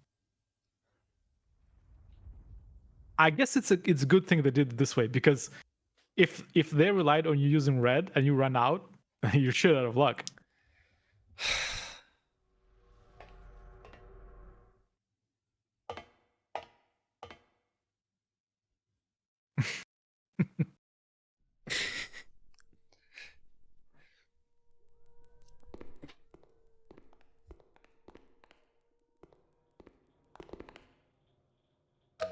Oh, he's gone. Bye. But you have the security code. Now it says it's been changed. Oh. I didn't have an option to enter it.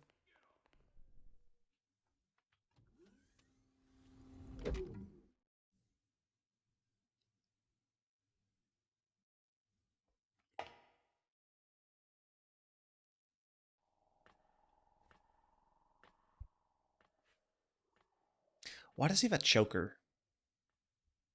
Because it's 1999 and it's cool AF.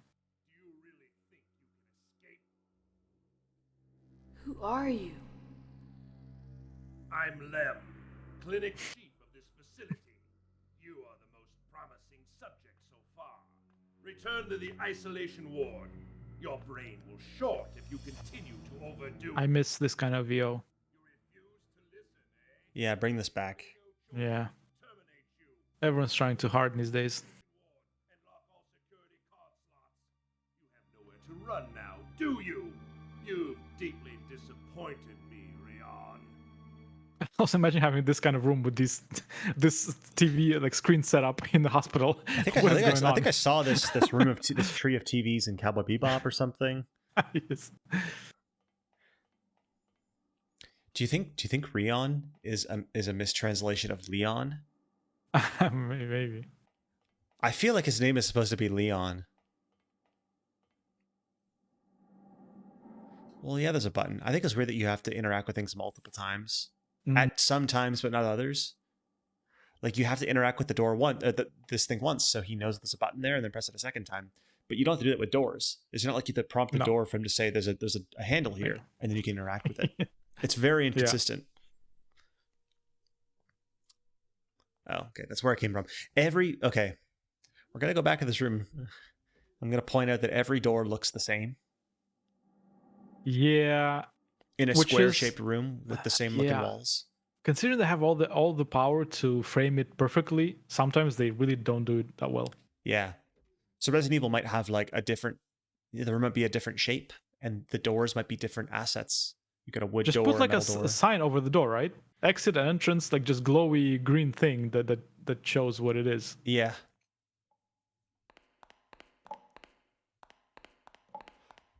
These bathrooms, perhaps they just exist to sell the environment as a place. Oh, no, it's got a newspaper.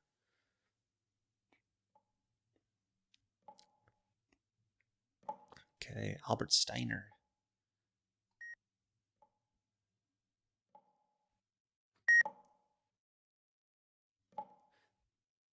Michelangelo Times. 25 to 22 is the year. I like that the newspaper was perfectly balanced on top of the garbage can. Somebody didn't want to. They worried if they crumpled it in the trash, that players wouldn't see it. Or something. Well, the trash bins, the greatest storytellers. Serge, of our can you industry. believe they're still going to be using newspapers in the 2500s? That's the thing, right? It's like the newspapers are barely holding on these days. Yeah.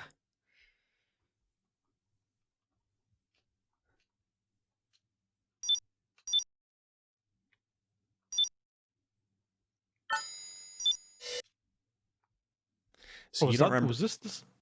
This is a different save room. Ah. So you don't remember if you've played the sequel to this? Man, I don't remember. It feels very familiar. Sounds very familiar, but I just don't remember, because I remember vaguely beats of this game or like general areas you go to, but I don't remember anything about the second game, which might just mean I completely forgot or just never bothered playing it. The second game is on PS2, so. And it came out around the time where I was moving abroad, so I might have just not had a chance to play it. I guess this game must have done okay if it got a sequel, right? Mm. For what it's worth, I've never heard anyone like I've heard about this game from a few different places. People saying, if you like Resident Evil style games, you might like this. I've never heard anyone talk about the sequel. I don't know what that means. It might, maybe it didn't do well critically or commercially, or it might just be that people have forgotten about it more over the years. Because I know, like, when I think of Resident Evil style games, I think of the PS1. I don't really think of the PS2. Well, apparently it's a pretty iterative sequel, so if you've enjoyed this game, you probably would have played the sequel as well.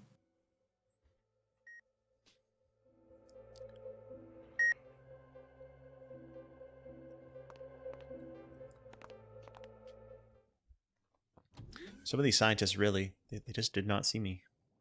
Just zoning out. Yeah, they're not paid enough to care.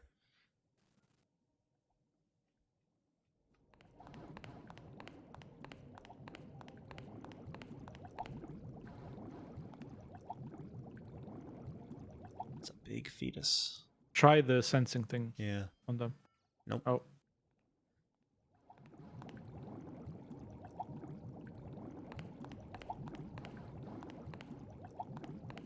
It's too bad these environments are completely static. And I kind of wish that there were like some bubbles moving or something. There was just enough to bring a little bit of movement, life to the scene. Yeah. Something for a remaster. Look at that. They put some vague red glowy thing on this table just so that you know that there's a knife there. I would argue that because of how they framed this, like down a really long symmetrical hallway, they don't need that. They might have just over-designed in some areas. You tell me none of them are going to jump and smash out of the thing and attack me, really? Like, that's the trope. Almost a little disappointed.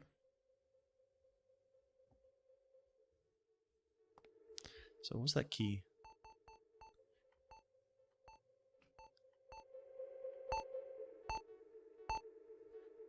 Oh, you've got the PPEC and the special. You have to go all the way back. It was on the previous floor, wasn't it? Possibly. I think I've exhausted everything on this floor anyway. Yeah, it was that room behind the sleeping man.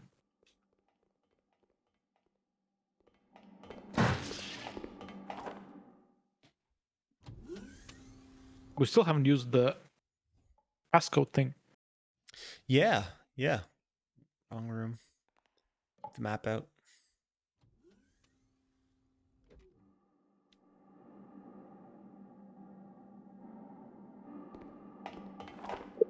This way.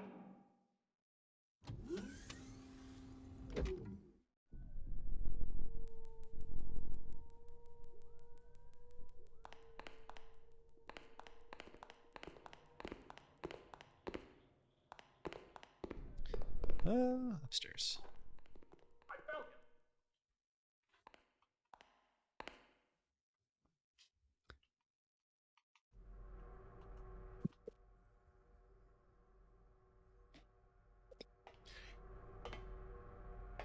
him. Where would it be? This way, maybe? Ow.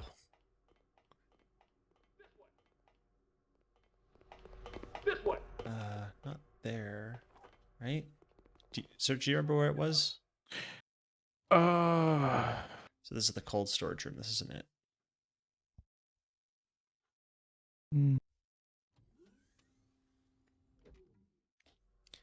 Remember the PPC storage cabinet, which is right in the corner. Yeah, that we did open that one, so we don't need that. No, this will take you back to... Yeah, but where's the area that I need to go? Try the other door there. I did. That's the computer room with the chair. So if you go to the computer room and then keep going through it, what's the next room after that? That's the cell with the code room. I think it's actually back this way past the stairs.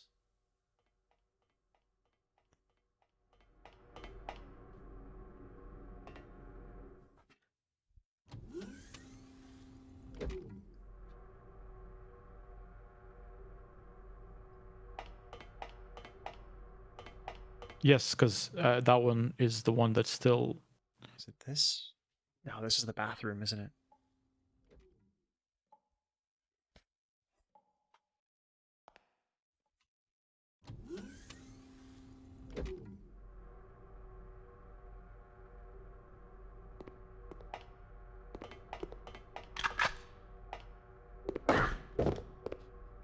Oi. Is it the other way? Is it over there? I'm just gonna test. Just be thorough here. This is the save room. Maybe I should save. Yeah, I might as well.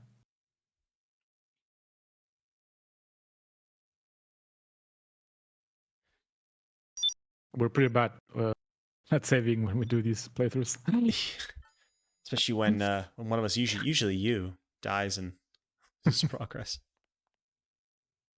I feel like it's usually you, but then that might just be the choice of the games that I've given to you.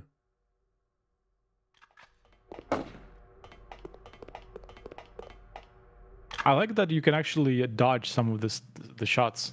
Mm-hmm. Yeah, it's that door, I It's think. that door, yeah.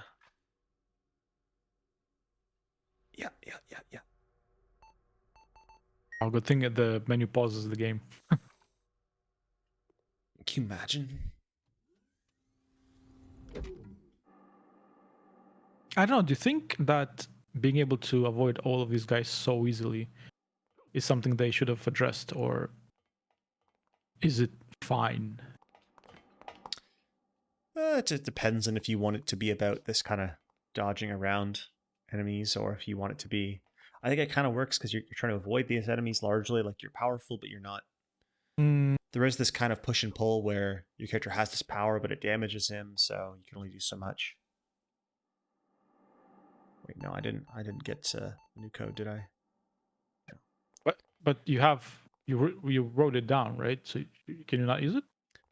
Well, no, I need a security card to write it to. Oh. There's a gun there. The light is red. Surge, the light is red. The game's just saying, hey, look over here. So what's on the desk? Looks like a... Okay, more than an Alcon, though. There's like a gun there, like that I want. Well, no, you can't use guns in this game, so... Why? He doesn't have his license. You're gonna die. You're gonna die. I'm fine. I can take at least one more hit. I am low on... Yeah. Sorry, what's this? What was my AP? That's the Akira points. Right. That's a good way to remember it. I don't know if I had something that would give me more. Oh, no, I don't want... No, dang it. Oh. That's fine, it's fine. You want the yellow pill.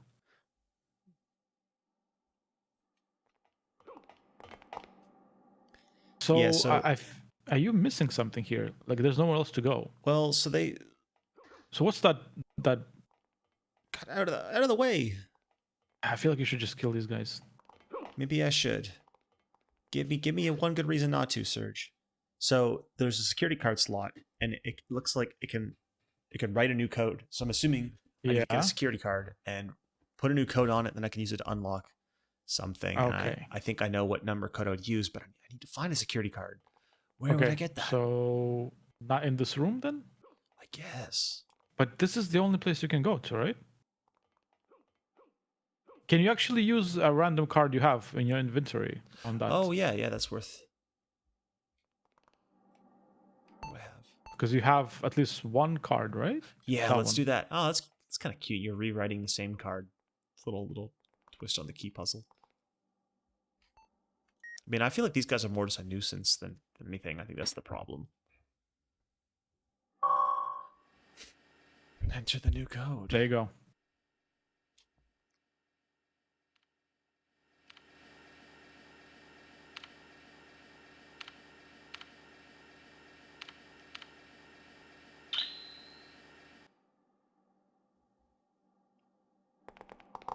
Okay, now what? Now I gotta figure out where to use it. I think I remember there was a door somewhere. Maybe it's downstairs. Oh, so it's not in this room. No, it was there was a door somewhere. It said that the security code had been changed. I'm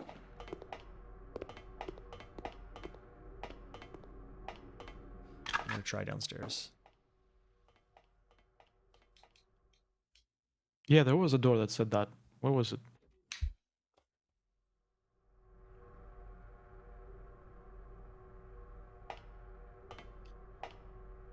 Oh, good thing they don't respawn. Yeah.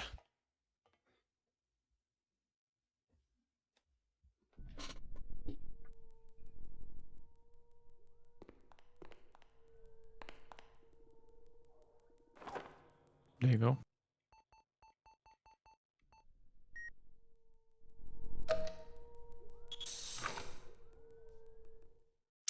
There we go.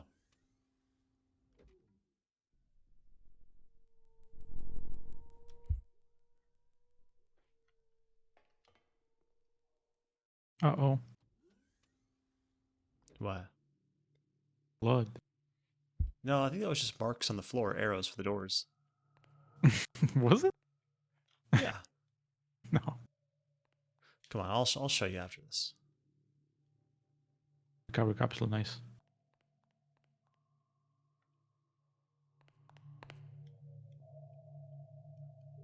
Drugs everywhere. Uh oh. Please help me. Hurry. Who are you? And why do I hear your voice in my mind? Rion, where? Sounds like he's talking to a tin can.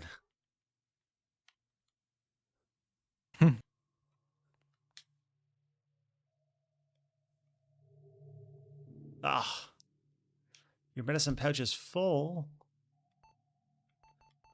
But of course, you can't. We don't have a. Ooh. Use the Dilmeter.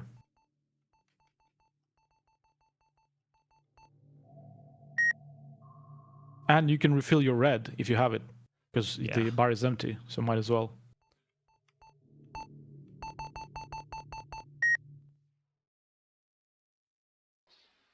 Oh.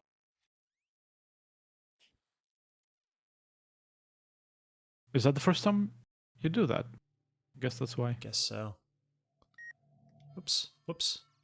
Yeah. Okay. Yeah.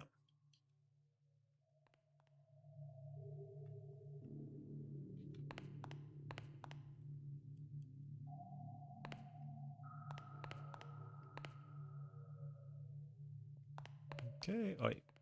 Sometimes I feel like I have to interact with things twice because there is just the off chance that the first time introduces you and the second time is the interaction. I feel like they only do that with the buttons, though. See, those are just red arrows in front of the doors. Yeah. But they look like blood. It's because it seems like red is the code to interact with things in this game.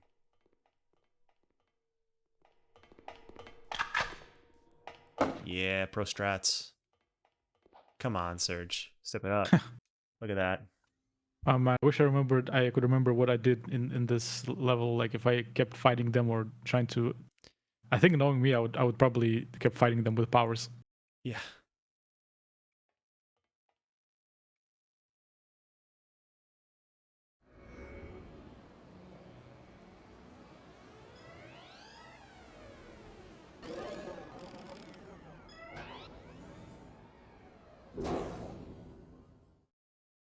I think this might be the first boss fight.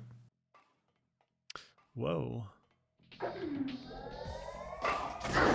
Oh, God. Oh, man. Stop. Okay, you gotta... Did that hit him? Like what? Yeah, it did. Oh, he's grabbed me. See, this is one case where I wish the camera was maybe a little closer. Yeah. Ooh, that was a lot of... There's something red there. Maybe you can interact with something? He's got a red cursor on me. Should I enhance an ability? You could try.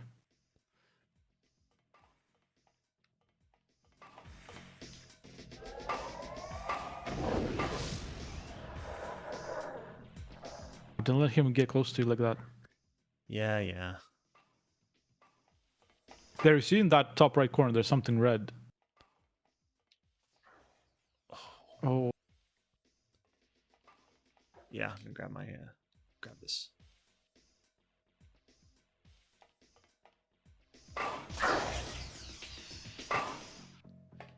He does a lot of damage.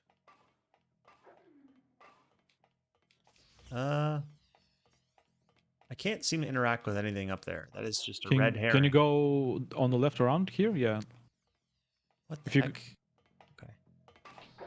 Ooh. Oh, okay. Oh, good thing you can run.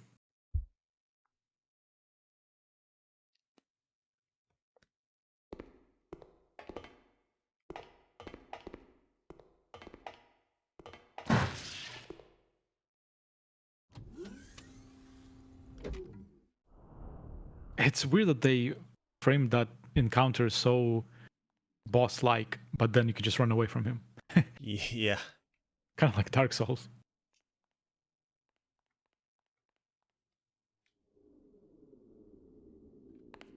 Try sensing it or something? Good call. like a Nazca drawing. Yeah.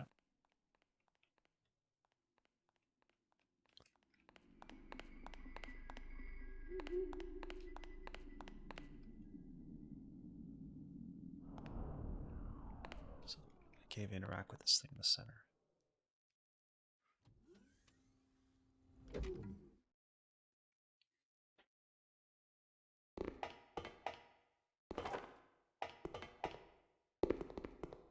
Don't let him get away!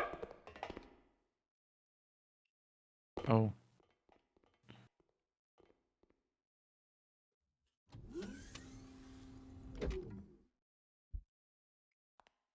Nice safe spot.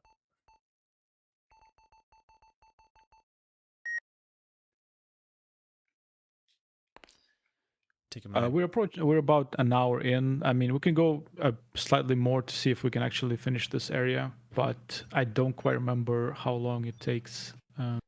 It's tough to know. Yeah, we're probably close to the end of this area. It would be nice to see a different area or actual boss fight. It's tricky though. But I think you've checked all the rooms there is, or I haven't checked these. I'm gonna check these rooms.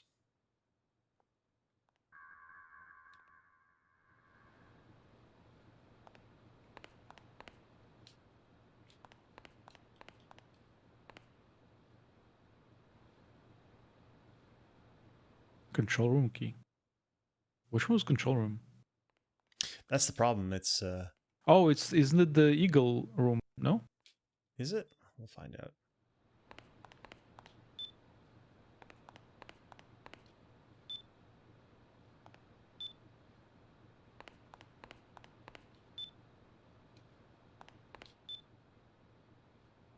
Oh, it's one of those puzzles. Riveting stuff. Let's see.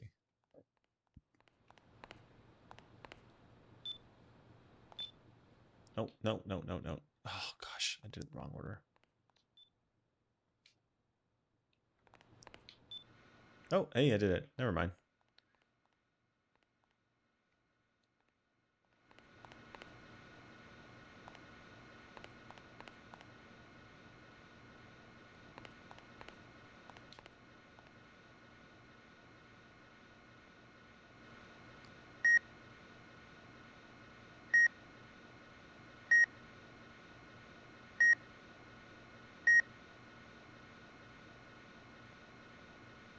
Cool.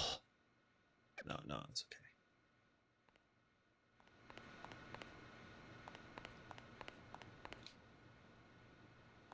Huh? Wait. Oh, try the button again. Oh, so why did that not work until I? Well, you did the puzzle, right? I mean, I guess. Keep up, Ian.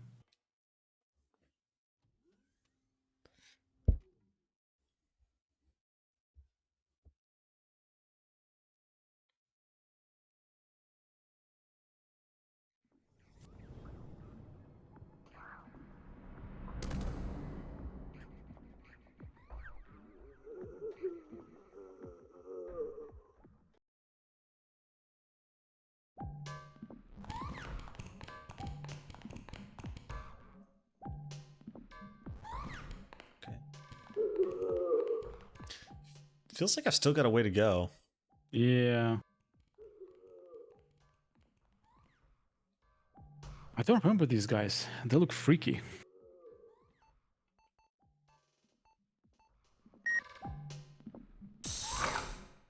Oh, at least that's the door you need. It also feels like you really don't have enough resources to take everyone on, right? Like if you've been fighting everyone with the drugs you have, I feel like you've run out. Because it takes like almost the entire red charge just to kill one rifleman. Yeah. Yeah, and it's having to charge up is slow, which is it's kind of tense. But it doesn't make for the most riveting combat, so I think it makes sense to avoid combat most of the time. Yeah. You know what? I'm mostly topped up on things right now, so You know, I am just gonna kill these guys. Fuck you. Actually, it takes one of these to kill these guys. Yeah, it was the rifleman that's Yeah. it is tougher. Because I gotta make sure I press every button here. They're kind of are frustrating to get around. I think you pressed them. Oh, there's a bunch of them. Yeah, each one opens a different It's room. like 4 buttons. It's a bit strange. I wonder if that's like an easy way to get around some scripting. Is having one button do 4 things? I think you pressed all of them, I think. Well, no, because like there's items here that I can't pick up, so I'm wondering if I need to collect the item to free up the button. Prob?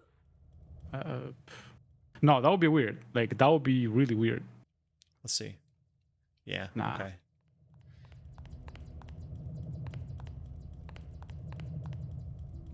Oh, they unlocked a room like that's not even here, is it? Yeah, it's weird to unlock a room you haven't been to.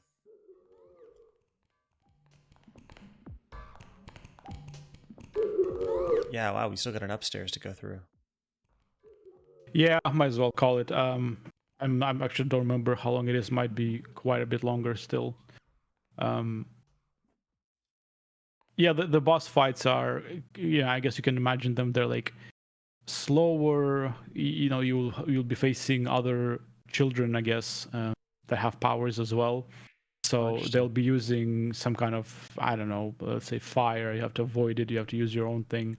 Kind of like that robot you were facing that you have to, move a lot. And I think some of them like would expect you to use specific powers in specific ways. Does the combat get more engaging later on? Well, the boss fights, yes, but the enemies like these ones are, I think they were pretty much like that. More in terms of your abilities. Oh yeah, you'll have more abilities. And would you say, like, I feel this isn't exactly like a full horror game yet. Does it get more horror driven the later you get in? It not horror, but it will consistently have this eerie, kind of like they're experimenting on my brain and I'm like going insane kind of vibe.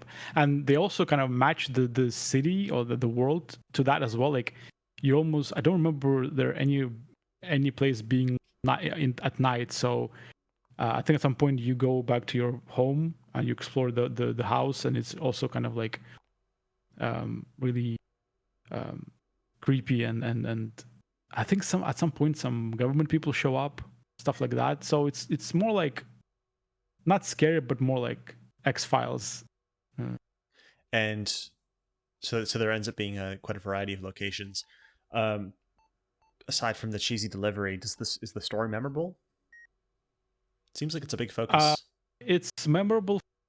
The main characters are memorable. Like the overall story, I had to look up and read up on it to remember it. But I remembered Rion and his friend. Her name was Lily, I think. No. Well, I forget. But yeah, they are memorable. They're memorable, but you forget. Yeah, well, I mean, it's been a long time. No, I understand. Yes. I understand. I mean, even the intro itself, if you rewatch it, they introduce all the kind of memorable characters. I mean, you end up fighting most of them, and they're just like children that also been experimented upon, and you kind of go through all of them as enemies first, but then you things happen in the story, I guess. Cool. Yeah, very Akira then. But yeah, like it definitely has, as you can see, like there's really unique, just atmosphere. I guess that's the best way to describe it. Combination of visuals and the way the story is presented, dialogue as well. What? Ooh. Black. Yeah. I mean, this game's all right. It's I'm kind of a sucker for Resident Evil style gameplay, and this certainly has it. There's some design issues. You definitely have to get accustomed to its style and its design language. But it's got some neat ideas as well, particularly the risk reward of the combat. I think that's potentially could be really exciting because the Resident Evil games, it's pretty easy to figure out the combat, and not too many games have expanded on that and encouraged you basically to sacrifice your life to deal damage to enemies. That's pretty unique. Yeah, I wish this game, the Polygon Magic, would have given this to like a strong indie team today for them to kind of remake this. Still make it a smaller game, but with updated visuals and gameplay, and it would be nice to see. Maybe even keep the tank controls just to keep it in line with the original, but would be nice to see. Yeah. Cool. That's Galerians. All right. We'll take a short break and then we'll come back with the second game, Call of Duty Modern Warfare.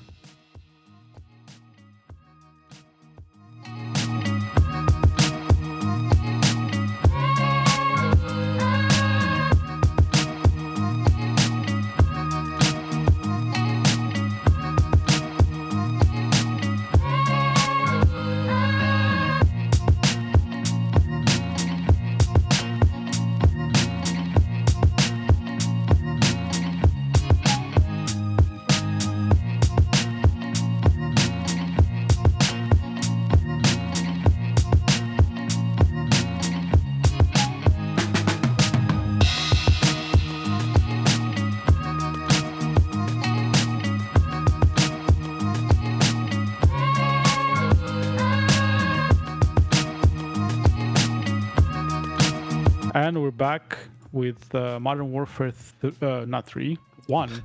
The original. Call of Duty 4 Modern Warfare. Yes.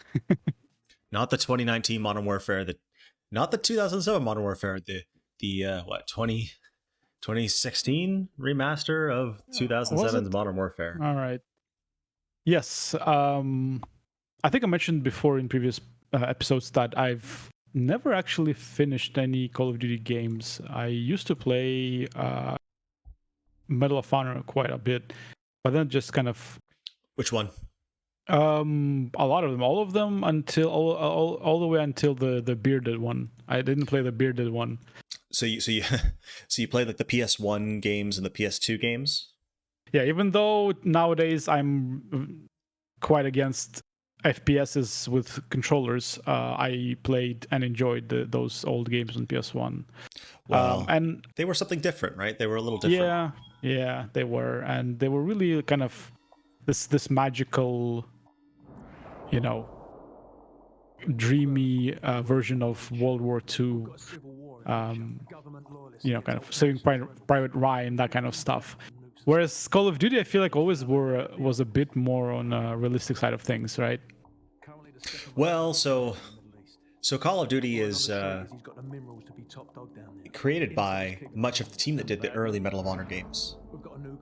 The team that did the first couple Medal of Honor games split off from EA to Fan Infinity Ward. And the first 3 Call of Duty games are World War II games. And there's a few others that are also World War II. The first 4 one, right? The first 4. First 3, because Call of Duty 4 Modern Warfare. That's why it had the subtitle in the first place. Oh, right. The previous COD games, the mainline ones, didn't have subtitles. So 4 was quite different in that sense. But the first few CODs were sort of reasonably compared to Medal of Honor back in the day. But were made by the original Medal of Honor team. I think EA passed Medal of Honor around between a few different studios, and they clearly lost focus on what they wanted to do with it, and Battlefield became their bigger thing, so they put Medal of Honor to pasture. But well, how many of these games have you played then? Certainly not all of them. I think I've checked out most of them at this point, because they make a lot of them. Activision has pumped out a Call of Duty, I think, every year since 2005, 2006, something like that. They're really good at that. They do the leapfrog approach, where different teams handle different games, develop concurrently, and each one releases a year after the other. So Treyarch, if you remember, Treyarch did the Spider-Man games, the old Spider-Man games that were quite good. After Spider-Man 3, I guess after Spider-Man 2, they gave Call of Duty to Treyarch as well, and Treyarch did Call of Duty 3, and Infinity Ward did Call of Duty 2, 1, 2, and 4. Yeah. So I guess, well, let's put it this way: you played 1, 2, 3, and this at least, right? I can't remember if I've played 1, to be honest, but I've definitely, and 3, I can't remember if I played it or not either. I played 2.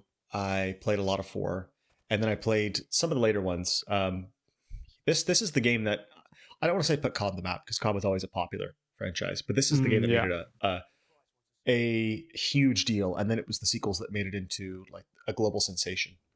Yeah, I was gonna ask you what do you think? Well, I guess for you, what stood out in this particular game, because I think I kept hearing that Modern Warfare 2 was the one.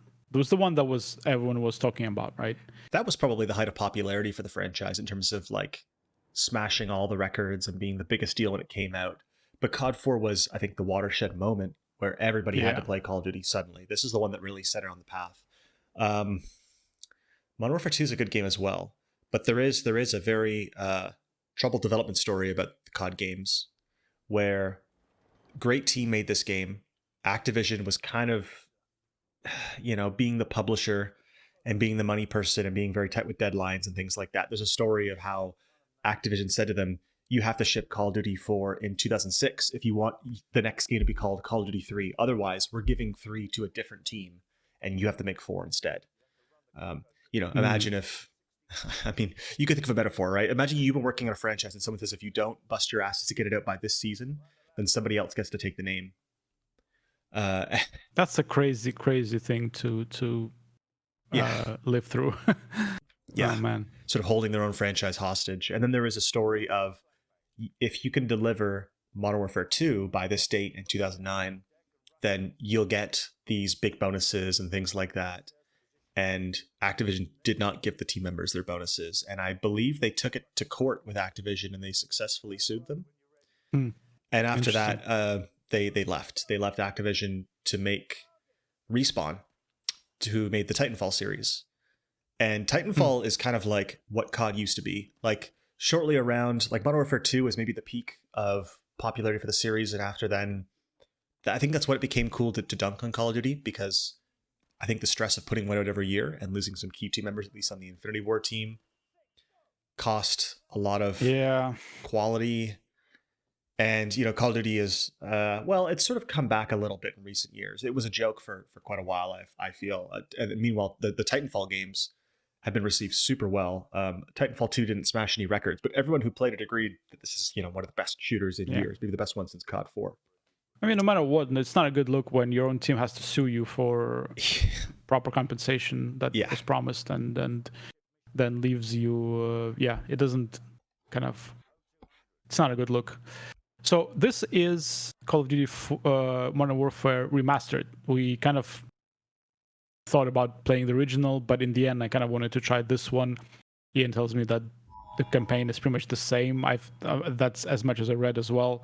They remastered the campaign but kept it pretty true to the source. And I do have a powerful PC, so I did want to see how it looks and feels on good graphics. I'm going to skip multiplayer.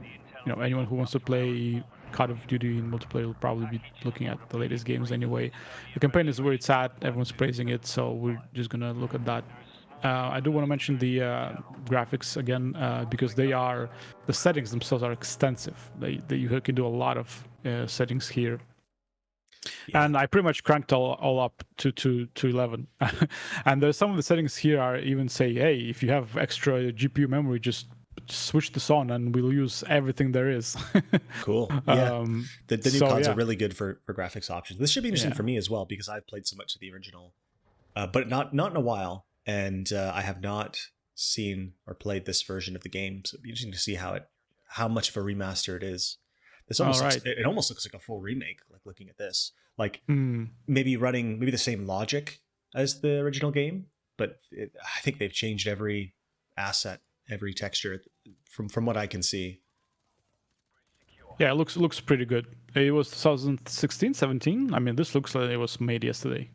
COD 4 looked great for a game released in 2007 as well. So yeah. It was funny. I was watching the trailer for this game, the original trailer, I guess, and this new one. In the original, they have like the Russian voice over the top of the trailer, and it says eventually it says like "Мы никого не боимся," which means we're not afraid of anyone.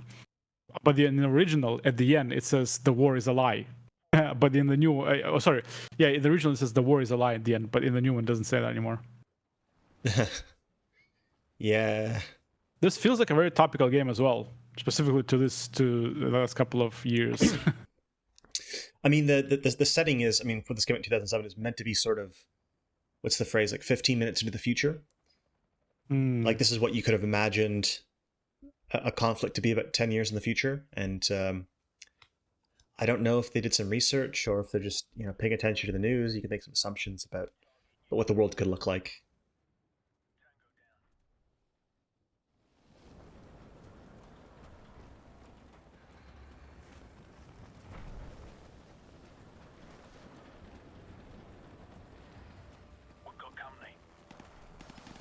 Why do you think this is the, I guess, one of the best kind of FPS campaigns in your mind?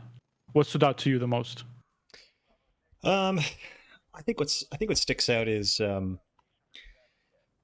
it's not just going through levels and killing people, or at least at the time it was a big deal not to have that. It's much more like something like Uncharted, where it's all about how perfectly they've scripted events, how well they have recontextualized what you do in the game. So is there like some sort of tactical approaches to certain situations? Like, do you have to wait for your teammate? Do you have to like construct situations for best results? Or it's not a run and gun, right?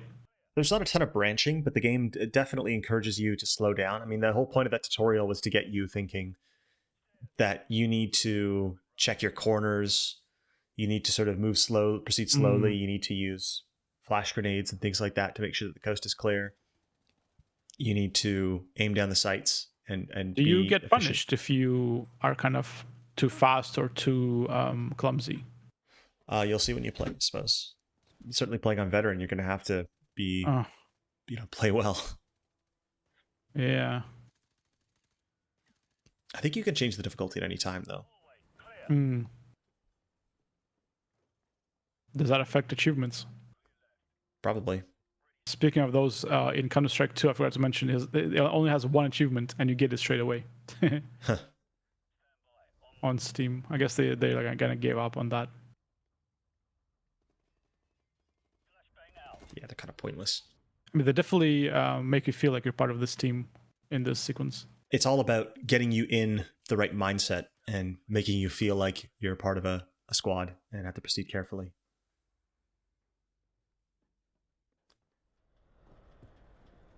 Squad on me.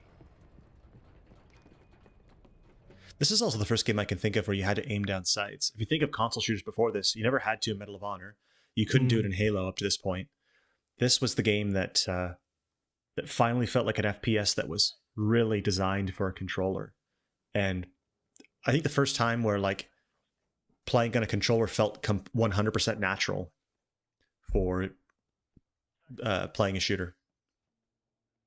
Up to that point, I pretty much aside from Halo, you play most things on keyboard and mouse, right? With shooters, but this game just felt right. And then I played it on PC as well, like a LAN cafe. I used to play this on LAN cafe all the time, and it felt great on keyboard and mouse too. It does feel fine, good. It's just, I think, this is the type of game that even with the GPU such as 4090 that I have, I still need to spend time kind of optimizing the settings to the rest of my hardware. Oh man, there's also like a lot of weapon sway, really aggressive. Holy shit. Yeah, I mean this game is encouraging you to aim down the sights whatever you can to keep accurate, because you're relatively inaccurate when you fire in this game. Move, stack up, stand by, on my go. It's also because you're on a moving ship right now. Yeah. So again, it's even the first level, and they're already doing all these gimmicks to spice up. Like this isn't just the basic combat is really solid in this game. The multiplayer is fantastic. They could have made an entire game of just going through levels, killing enemies, just like Medal of Honor. But they found a ton of ways to make it feel more cinematic and just ways to shake up the gameplay at every turn. How do I choose a different grenade? It's a different button on your keyboard. So 3 might be grenade and 4 might be flashbang.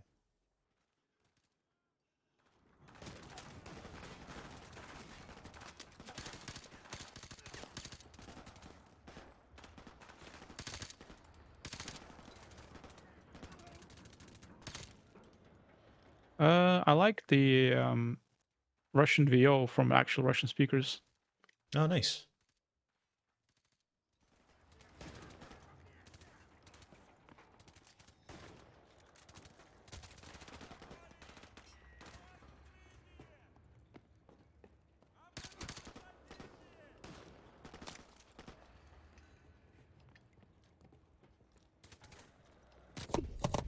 You're playing on veteran. Yes, I am. We'll see how that goes. I mean, as someone who's beat this game on veteran, I don't know if I'd encourage veteran just because I feel like, especially in games with generating health, it just encourages you playing really, really slow in a way that I don't think benefits the pace of the campaign. So veteran disables regenerating health then?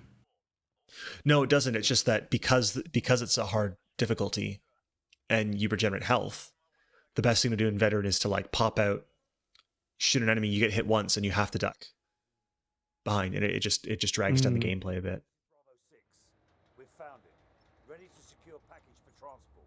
No time, Bravo 6. 2 bogies headed your way fast. Grab what you can and get the hell out of there. Fast movers. Probably mixed. We better go. So, grab the manifest in the container. Move. In the trailer, it wasn't a bit unclear who you actually going to be fighting. Who's the baddies here? The Russians or the Middle East? Both. There's 2 campaigns in this game. You rotate missions between the 2 characters. Bravo 6, come in. Bravo 6, what's your status? What the hell happened? Oh, the trademark somebody's carrying you Call of Duty moment. Yeah, but when this came out, you did not see this in games. Remember that this came at the same year as the first Uncharted, but I hadn't played that. I mean, that was PS3 only. I hadn't played that yet. And before Uncharted 2, which is really the one that set the standard for that series. Yeah. So this was a huge deal when this came out. This is probably one of the games, I mean, along with Uncharted 2, that set the standard for that whole generation of games to be a lot of shooters with a lot of cinematic set pieces. And I got pretty sick of it by the end of that generation, but I still think to this day that no games did it better than this and Uncharted 2. Yeah. Yeah, some of the Call of Duty games really kind of got a bit out of hand with that. I mean, this is such a cool set piece. Oh.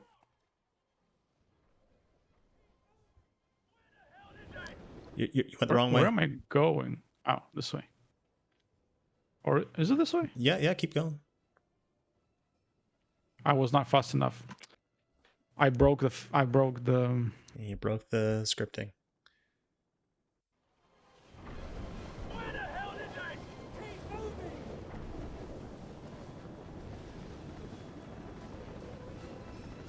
Jump for it!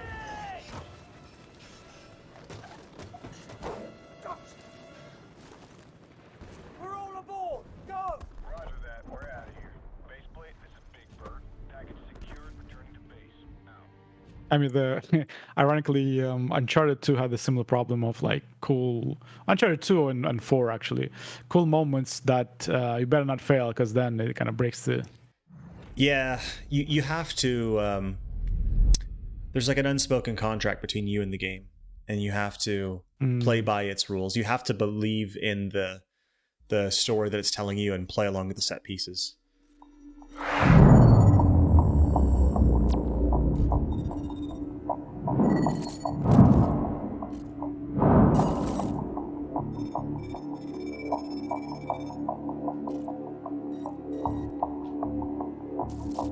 Cars inbound. Continue tracking.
All right, I guess I'm the this is the other character.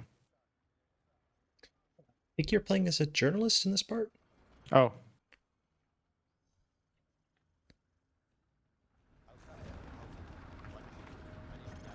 Oh man, the money spent on this, I can just feel it all around me. Yeah. Before this, I mean, with the exception of, because you've played Half-Life 2, right? Yeah. Yeah. So I mean, going from Half-Life 2 to this. Yeah, there's something like it just feels a lot of everything. Oh yeah. Like Half-Life 2, it feels so personal. You know what I mean? Like that first sequence where the guard asks you to pick up the trash and bin it. I think there's beauty in less is more, right? Less is more is often the best choice. Do you think this game sometimes could use some of that overall? It's tough to say. Well, I think it's a matter of preference. Actually, I think there's value in having these Bruckheimer style, big, expensive, lavish, dumb action productions. It's the equivalent of like a Michael Bay movie, right? There's just so much money being thrown at this. All this stuff that arguably does. I mean, it doesn't do anything for the gameplay, but it's just there to set the stage, and it did its job of wowing people. Does this game have its quiet moments to break up the explosive action? It has a couple levels that are good wind down moments. There's a famous stealth level where you're in a ghillie suit, and you have to sneak around, and it's probably one of the most unique and iconic FPS levels to this day. To this day, there's still nothing quite like it. Just masterfully executed, and I can't imagine the amount of work that, from what I understand, there's been a few talks and things, and the level designers just busted their asses to script all this stuff themselves. Interesting. Man, that bullet trinket swinging around, it's so cute. Oh god. The physics are a little wonky on it, Yeah. But yeah, I mean, in Half-Life 2, characters stand in a room and talk to you, and that was a big deal when that game came out 3 years later, and we've gone from that to this. This is just, next level stuff. Yeah, I guess it was 3 years, right?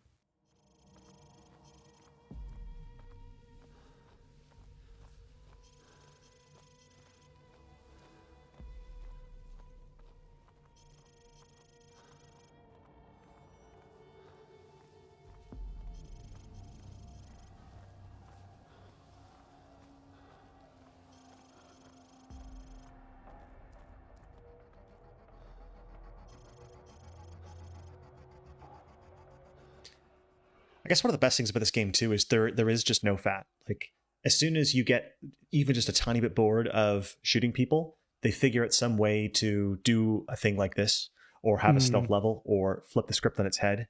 There's like no fat in the campaign in this game. It's just all super memorable from start to finish. It's sort of once you play a bit of it, like at least for me, I find that it just sucked me in. Well, that's definitely a good thing. I don't think I'm gonna survive this.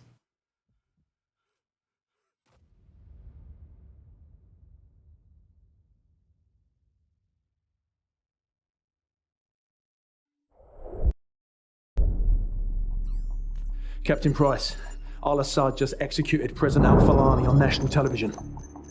The Americans have plans for Al-Assad, and it's too late to do anything for Al-Falani. But in less than 3 hours, codename Nikolai will be executed. Nikolai, sir?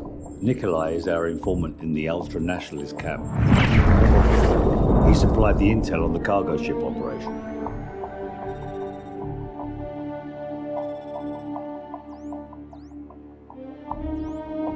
Nikolai's in hell right now. We're gonna walk him out. We take care of our friends. Let's move.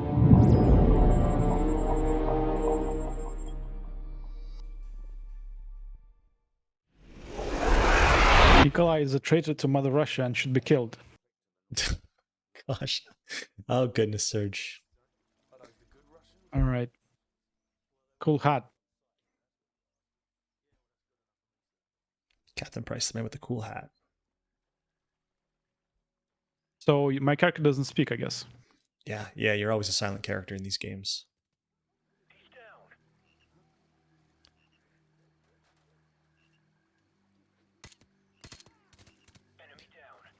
Classic Call of Duty moment is there'll be two guys, and you and your buddy will say, or your buddy will say to you, okay, you take one and then I'll take one. And then as soon as you kill one of them, your partner will shoot one of them. It's like the simplest thing to script, but it's just like little things like that to break up the action that goes such a long way.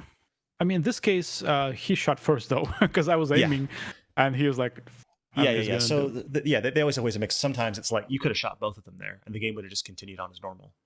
So are you ever? I guess you mentioned the stealth, but otherwise, are you often with someone else in these levels? I think you are always with someone else in this game. Because you're silent, they always want someone else to deliver exposition or to tell you what to do. I mean, a lot of this game is for the sake of pacing. The game almost never leaves you wandering around to solve a puzzle or explore things like that. There's always someone saying, hey, Soap, do this thing. I assume they wanted me to do that there. They could have used a bit more UI elements to kind of pinpoint exactly where they want me to do things. I mean, at this point, I just want to shoot this guy.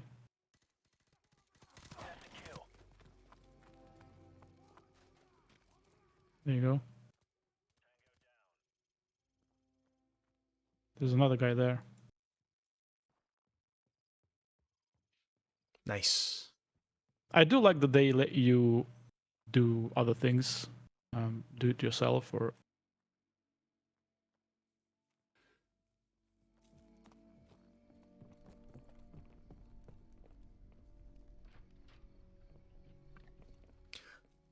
One of the other big innovations that this game brought was RPG elements in multiplayer.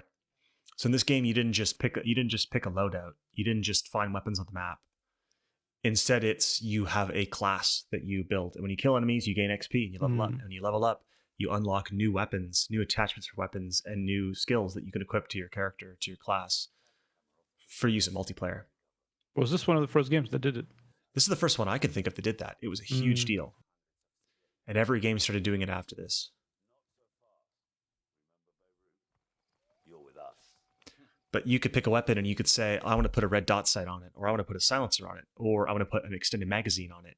You could pick FMJ rounds, armor-piercing rounds that could better pierce through thin wood and sheet metal and things like that.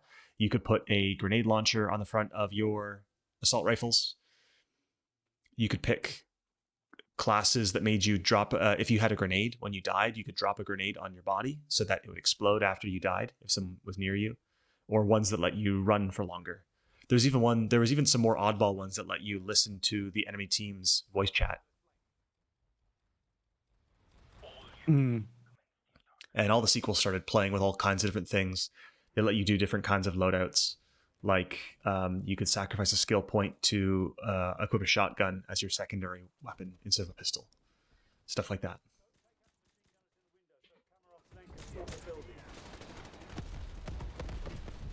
Take aim. Is that my enemy? Yep.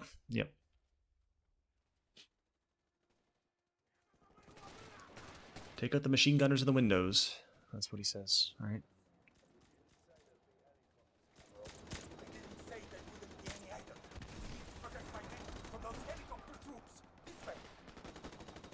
So you can hold shift to hold your breath as well. Oh, okay. So I should be clear, like when I say some of these things like, oh, that's the first time I saw it in a game, I'm not saying that's actually the first time it was in a game, but I think the important thing was COD 4 took things that had been used in like military sims, like bullets penetrating thin sheets, or the ability to hold your breath when you shot, or the need to tread carefully and check corners and lean around corners and aim down the sights for more accurate shots. A lot of things that you saw maybe in military sims, but not so much in like first-person shooters that were just easily approachable. And it took that and it put stuff that just made actual sense of things that you'd want to do in a real-life military situation, and made it a game that you could play with an Xbox controller. You know, I'm not going to say that all of this game's innovations were great. the other COD games had this as well, the previous ones. But yeah, this was also the generation of every game had regenerating health and big red netting going on around you. I feel like most games these days don't have regenerating health. The latest COD games, they still have that, right? They still do. Halo still does. Games that were designed around it. So many games these days are open world. They have economies that they want you to participate in. So they have to make health part of the economy. Yeah, the noob tube. Yeah, in multiplayer, this was famously a really easy way to land kills. Oh, in this area? No, just in general with the multiplayer. Oh, okay. Because the noob tube is a one-hit kill, and unlike a grenade, you don't have to pull the pin first, so it launches pretty much automatically. So in multiplayer, do they have different unique weapons, or like separate weapons, or are they just from the campaign? So there's all the weapons that are in the campaign. Off the top of my head, it's all the weapons that are in the campaign. Plus, you get more customization options, I believe. So you might not get an AK-47 with an extended magazine, a larger magazine, more bullets in a mag in single player, but you can unlock that in multiplayer. Yeah, the class customization was a big deal. I seem to remember this was around like shortly after this game made it big. Every game went from or moved towards loadouts and moved towards RPG progression systems in their FPSs. So like Halo before this didn't have I like the quotes that you get when you die. Yeah. All right, let's try again. Yeah, so after this, pretty much every shooter had classes that you could, at the very least, you could customize cosmetically, if not with gameplay abilities and things like that.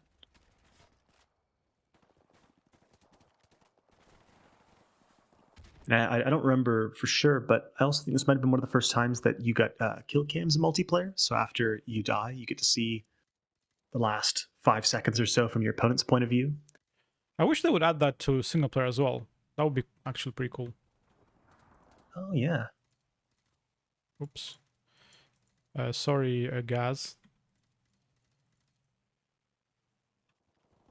I remember there being an achievement for beating Gaz's time in the training room, because they mentioned that Gaz can do the course in like 16 seconds or something. If you can beat that, you got an achievement. I think I got like 34 seconds, and they gave me... They recommended the lowest difficulty, the recruit difficulty. I redid it, and it was it recommended like a normal difficulty. Okay, yeah. I was very offended by that. Yeah, well, I think it's cool. I think it's a cute way of measuring performance and suggesting something. But this isn't the kind of game that I would recommend playing on higher difficulty. Just as I mentioned before, it slows down the pacing of the gameplay a bit too much, I think. Yeah, probably. Some games are really rewarding in higher difficulties, and some games aren't. Ninja Gaiden on higher difficulties is amazing, apparently. Something like this or Uncharted. I don't know. Did you play Uncharted on hard? Have you played it on hard? Yeah. I play all of games on hardest, so I would have played that one on the hardest as well. I think, I guess it depends how you look at it. I think I've talked about this a number of times. For me, just the difficulty itself is already like a reward enough. Like when it's hard, then it stays, it keeps up with your skill progression of the game. For me personally, I think in most games, you end up being too familiar with the game, too skilled by the end of it, and then the difficulty just doesn't kind of tapers off and becomes not enjoyable, at least for me. So right now here it's pretty difficult. I died once or twice already, but it's not that bad, right? If I just died once or twice, then on even normal difficulty I would have been flying through this area. So for me, this is really good. I have several games on the list of titles I'd like to have you play at some point that do some different things difficulty, where higher difficulties actually change the objectives the player has to do, or changes enemy placement and things like that. Games that are really rewarding and a really deeper experience on higher difficulties, and the level design plays with the difficulty. Yeah. So, I mean, everyone can guess what games potentially I'm talking about, but I'm interested to see how you'll respond to that. That's always nice. Always adds replayability.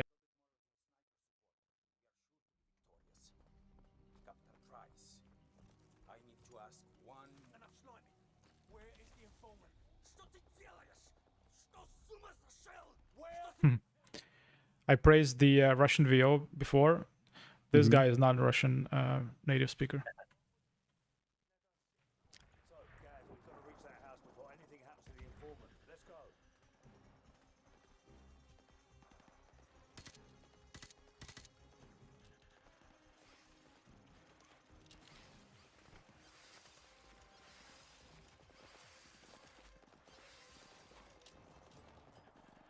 In general, what's the quality of Russian voices in video games? Lately, it's been fine. As the years go by, I think people care more about authentic VO more than in the past, I guess. Yeah. So there's a lot less of janky, cartoony Russian accents and VO. In this game, it's a bit of a mix. I think goons and some other characters are like native speakers, but that guy right there, who is, one of the more important characters, at least in this mission, is not a Russian speaker. So yeah, it's hit or miss. Are there a lot of games that have full Russian dubs these days? Full Russian dub. Last one I kind of remember as a notable one was Metro, but you can kind of expect that there. Right. And I played it in Russian as well. That's one of the only games I was willing to do that for.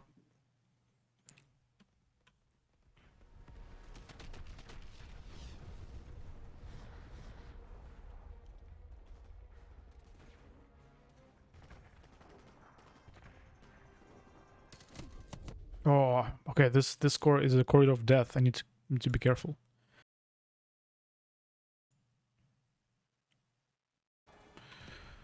All right.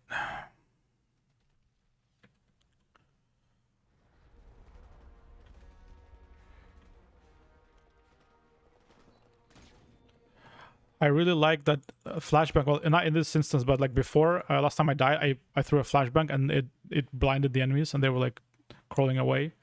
That was pretty cool. Oh, they're incredibly powerful in single player and multiplayer. I don't know how many games did that before this. Had flashbangs. Again, some of the comments might say, well, okay, all these military sims did it. But as far as people who don't play military sims, it was the first time I remember seeing this kind of stuff in games and using my grenades all the time because it makes sense. Flash grenades are great because it doesn't kill the enemy. It sets you up to play more aggressively. God damn, I hate this corridor. Okay.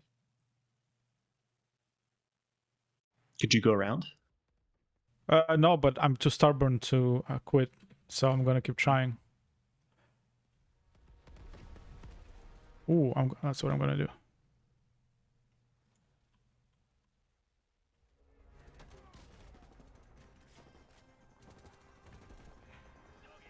There you go. The noob tube, yeah.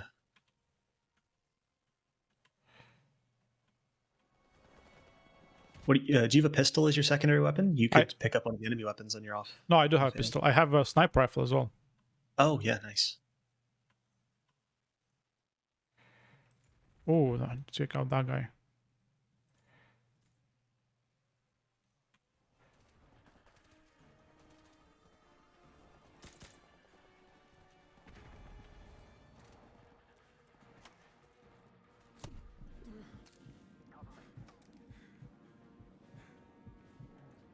One thing I remember these games getting flack for is if the player hides well enough and for long enough, your AI teammates can theoretically take out all of the enemies. But I think it's great that that you have capable AI partners in these games. And if players want to check out the entire time, then the battle can go by without them. So you have to, you have to choose to be an active participant. I mean, nobody's going to make you play the game, but I have mixed feelings about that. I'm going to talk about that at the end, but it's definitely something that's noticeable in this game. You notice as well, you can't actually open any doors in this game. You always have to wait for the AI to open the doors. Again, it's definitely a thing. That's going to be their biggest pacing tool, I think, to make sure that players do everything in the right time, in the right order, play at the set pieces.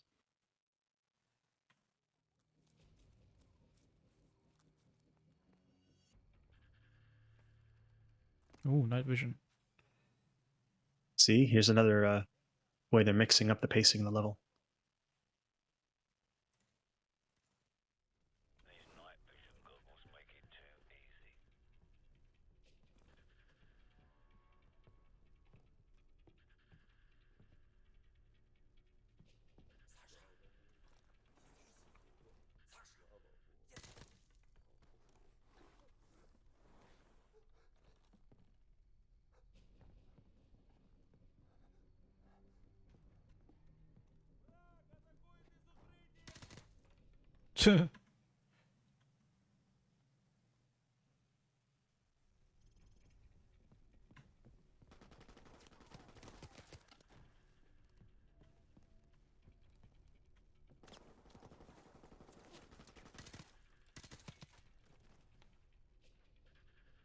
There's the guy.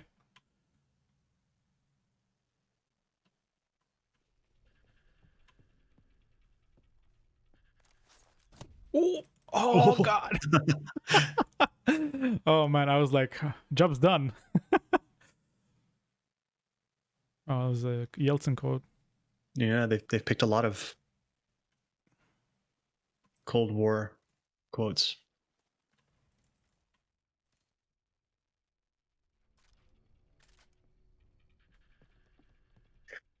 Actually, something that's interesting is in Modern Warfare 2, you don't play as the same character, but the character that you're playing as from this game shows up in the sequel, and so you get to see what he looks like, and he has a voice, which is funny considering all the work they're going through to make sure that your character is a completely blank slate.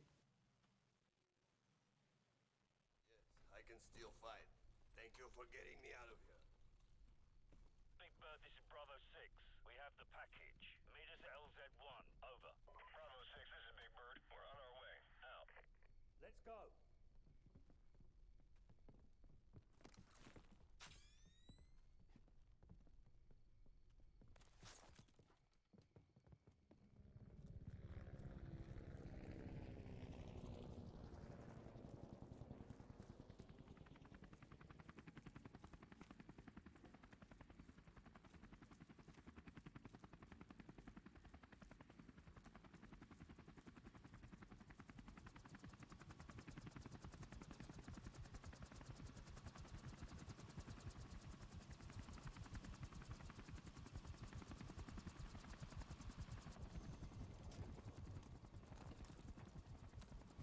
Nice. This guy looks like he's ready to do some serious fishing. It's the hat.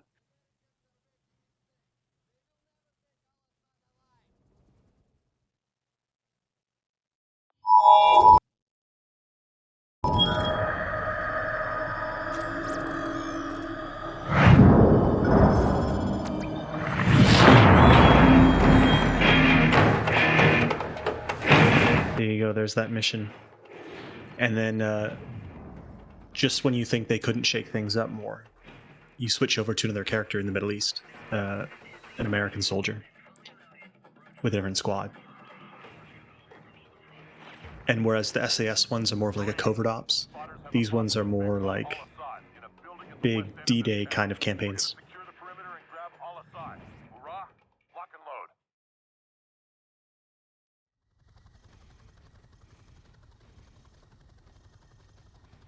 Shoreline coming into view.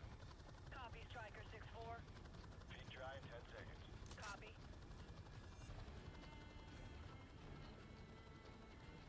Taking fire here. Roger that. We've got RPGs down there. I don't think this is gonna end well for my helicopter. Just have a feeling.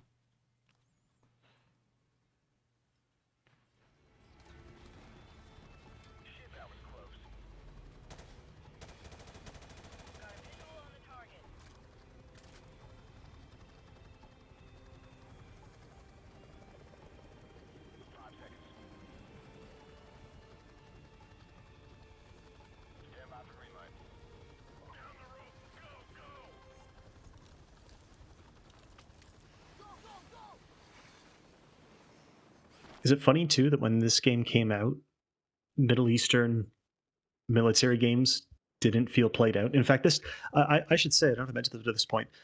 This game came out after an entire generation of nothing but Medal of Honor style World War II games. When this game came out, this setting felt fresh, but this game was so influential that by the end of the PS3 generation, this was the most generic location for a shooter to take place. Yeah. Well, I think we're about out of time, and we can just wrap it up here. We've done the intro and the first mission. I think it's a good place to stop. Good sampler. So I think this was a really good game for us to play, and for me personally, because it really showed me what it kind of showed me that watershed moment that you talked about, and why this game and this series became so popular. It was truly a generational shift, and I'm not talking about like hardware consoles, just the game itself and the gameplay, and how everything before this game was, like old school Medal of Honor or older Call of Duties, that almost arcadey way of playing those games, going mission to mission, room to room, kind of waves of enemies.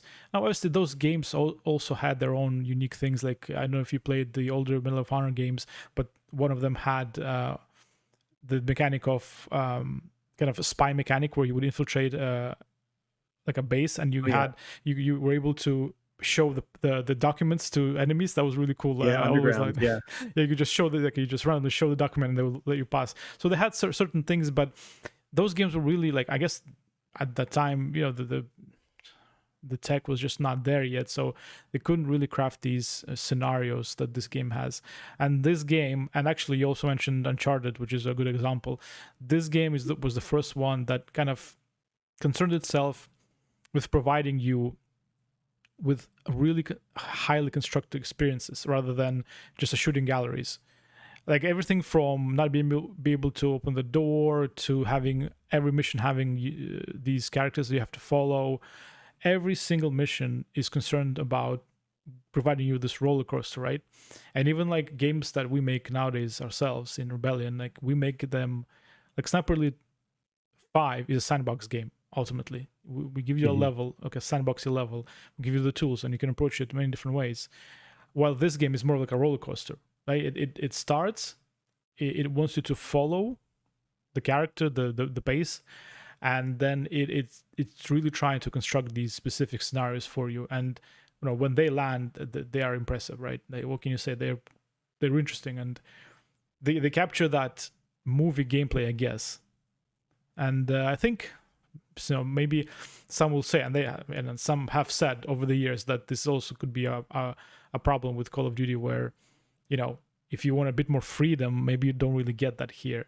Maybe you don't want to follow every character, every mission. Maybe you want to be the guy that breaks the door and opens. Maybe you want to have an option of not entering through this one door.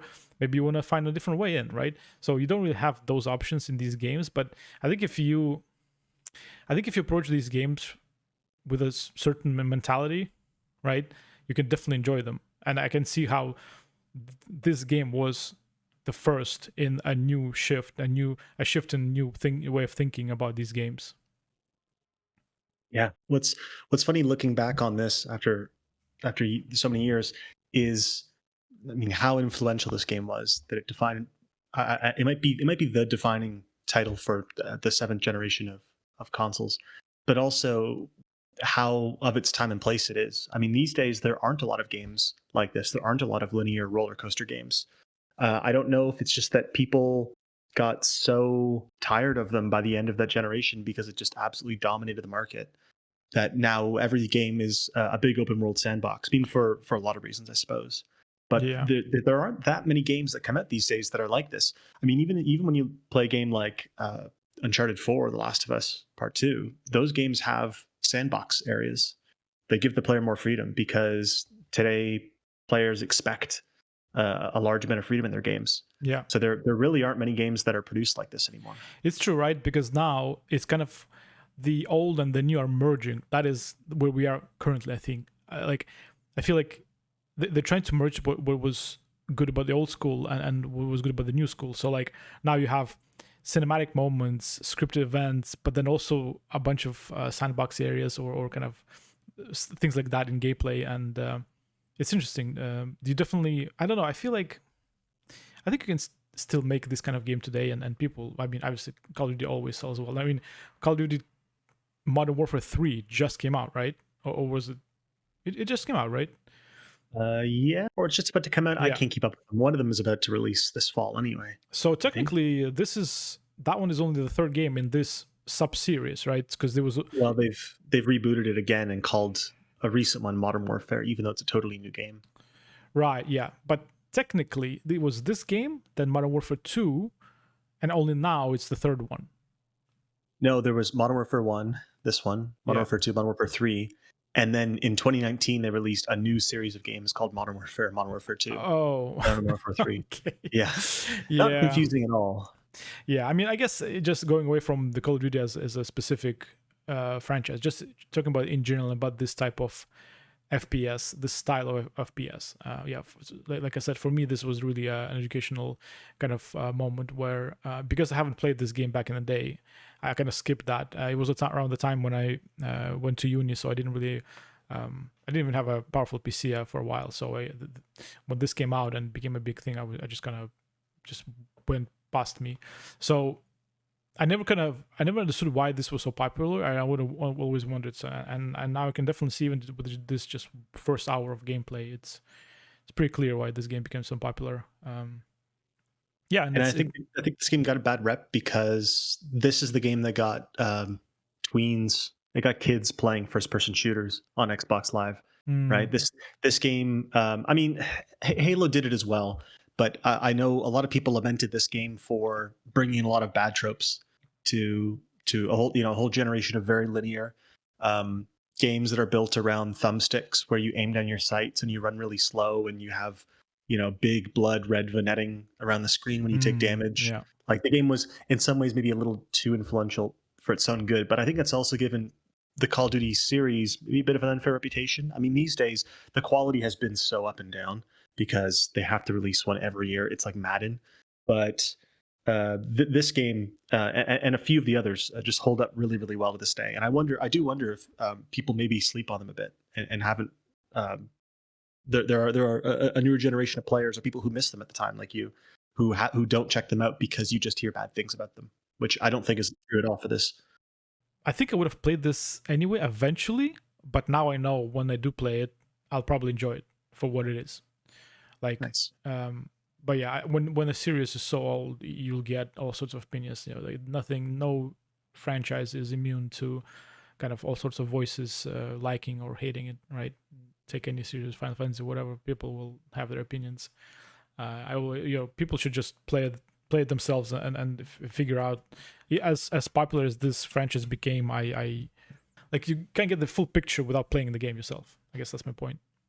It'd be interesting to have a discussion sometime about times where we felt that the public was wrong about a game that that people didn't like, or the general public didn't like, that you thought was really good, or maybe even a time where we thought we were wrong, where you went in expecting, oh yeah, there's no way I'm going to like this, and then you were really impressed.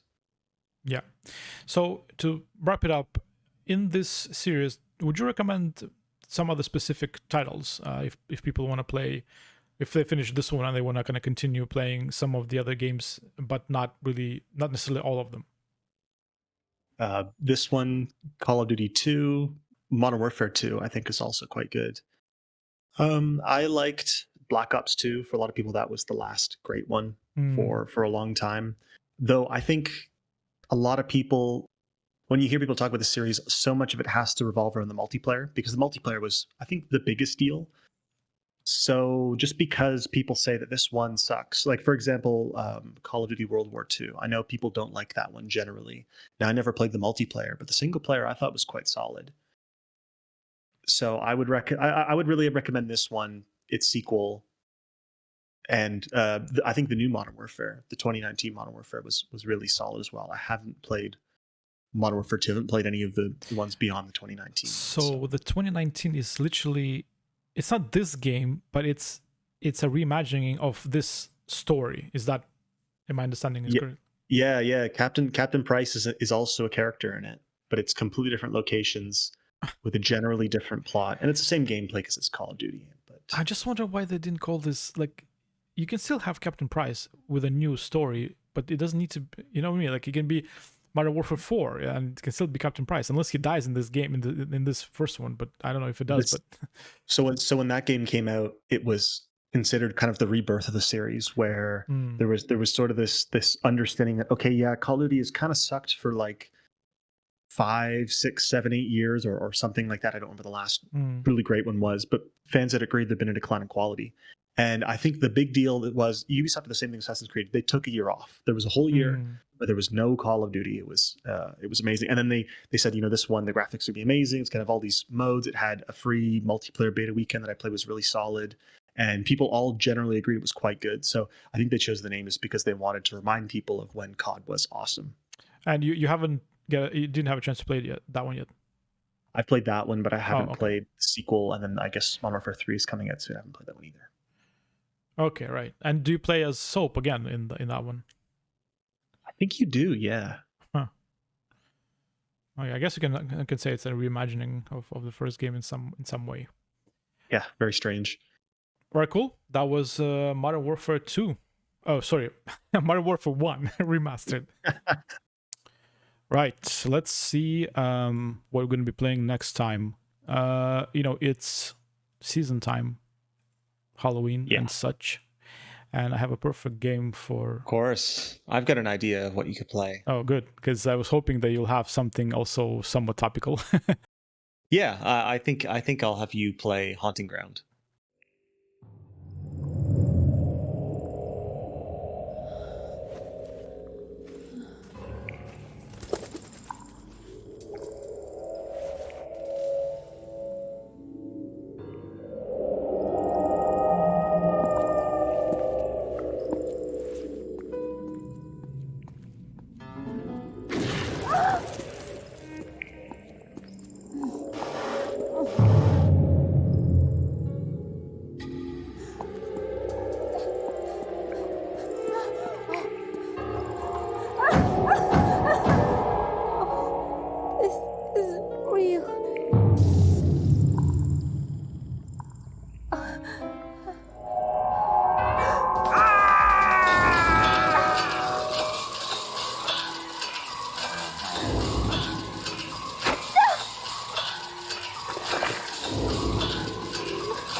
Go, Huey.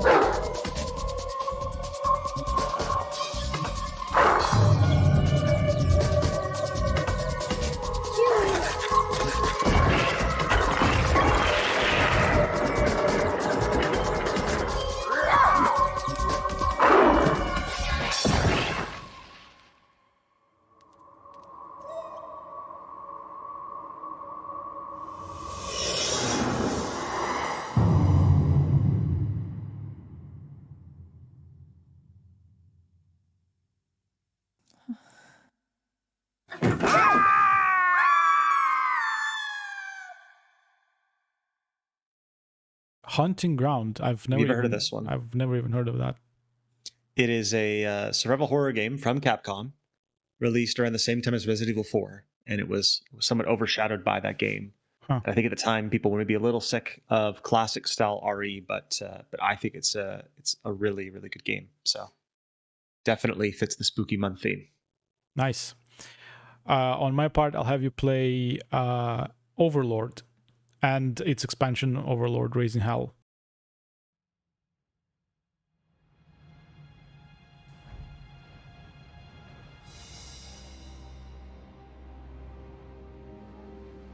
In a distant land, an ancient evil awakens. This one.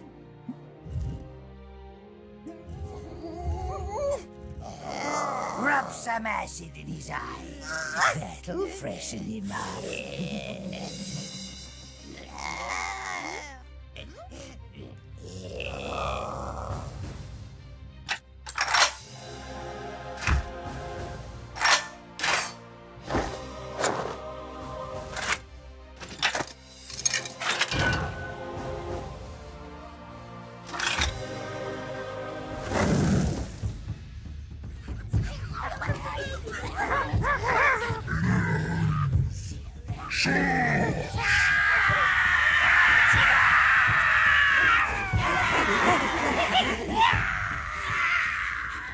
Where are we going again?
Become the all-powerful Overlord.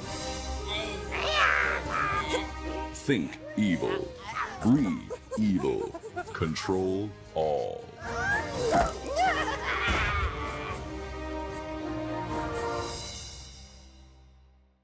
It's a bit of a whimsical, not necessarily holiday themed, but it has, gremlins and goblins, and I really like this game back in the day, and it has a really unique game mechanic. We'll see when we play it, and I think it always reminded me of I guess Halloween. Has a lot of pumpkins and mystical creatures, and yeah, it's really fun. Nice. Yeah, I've heard a lot about this one, so I'm looking forward to it. All right, so that was it for this episode. We'll see you guys next time. See you next time.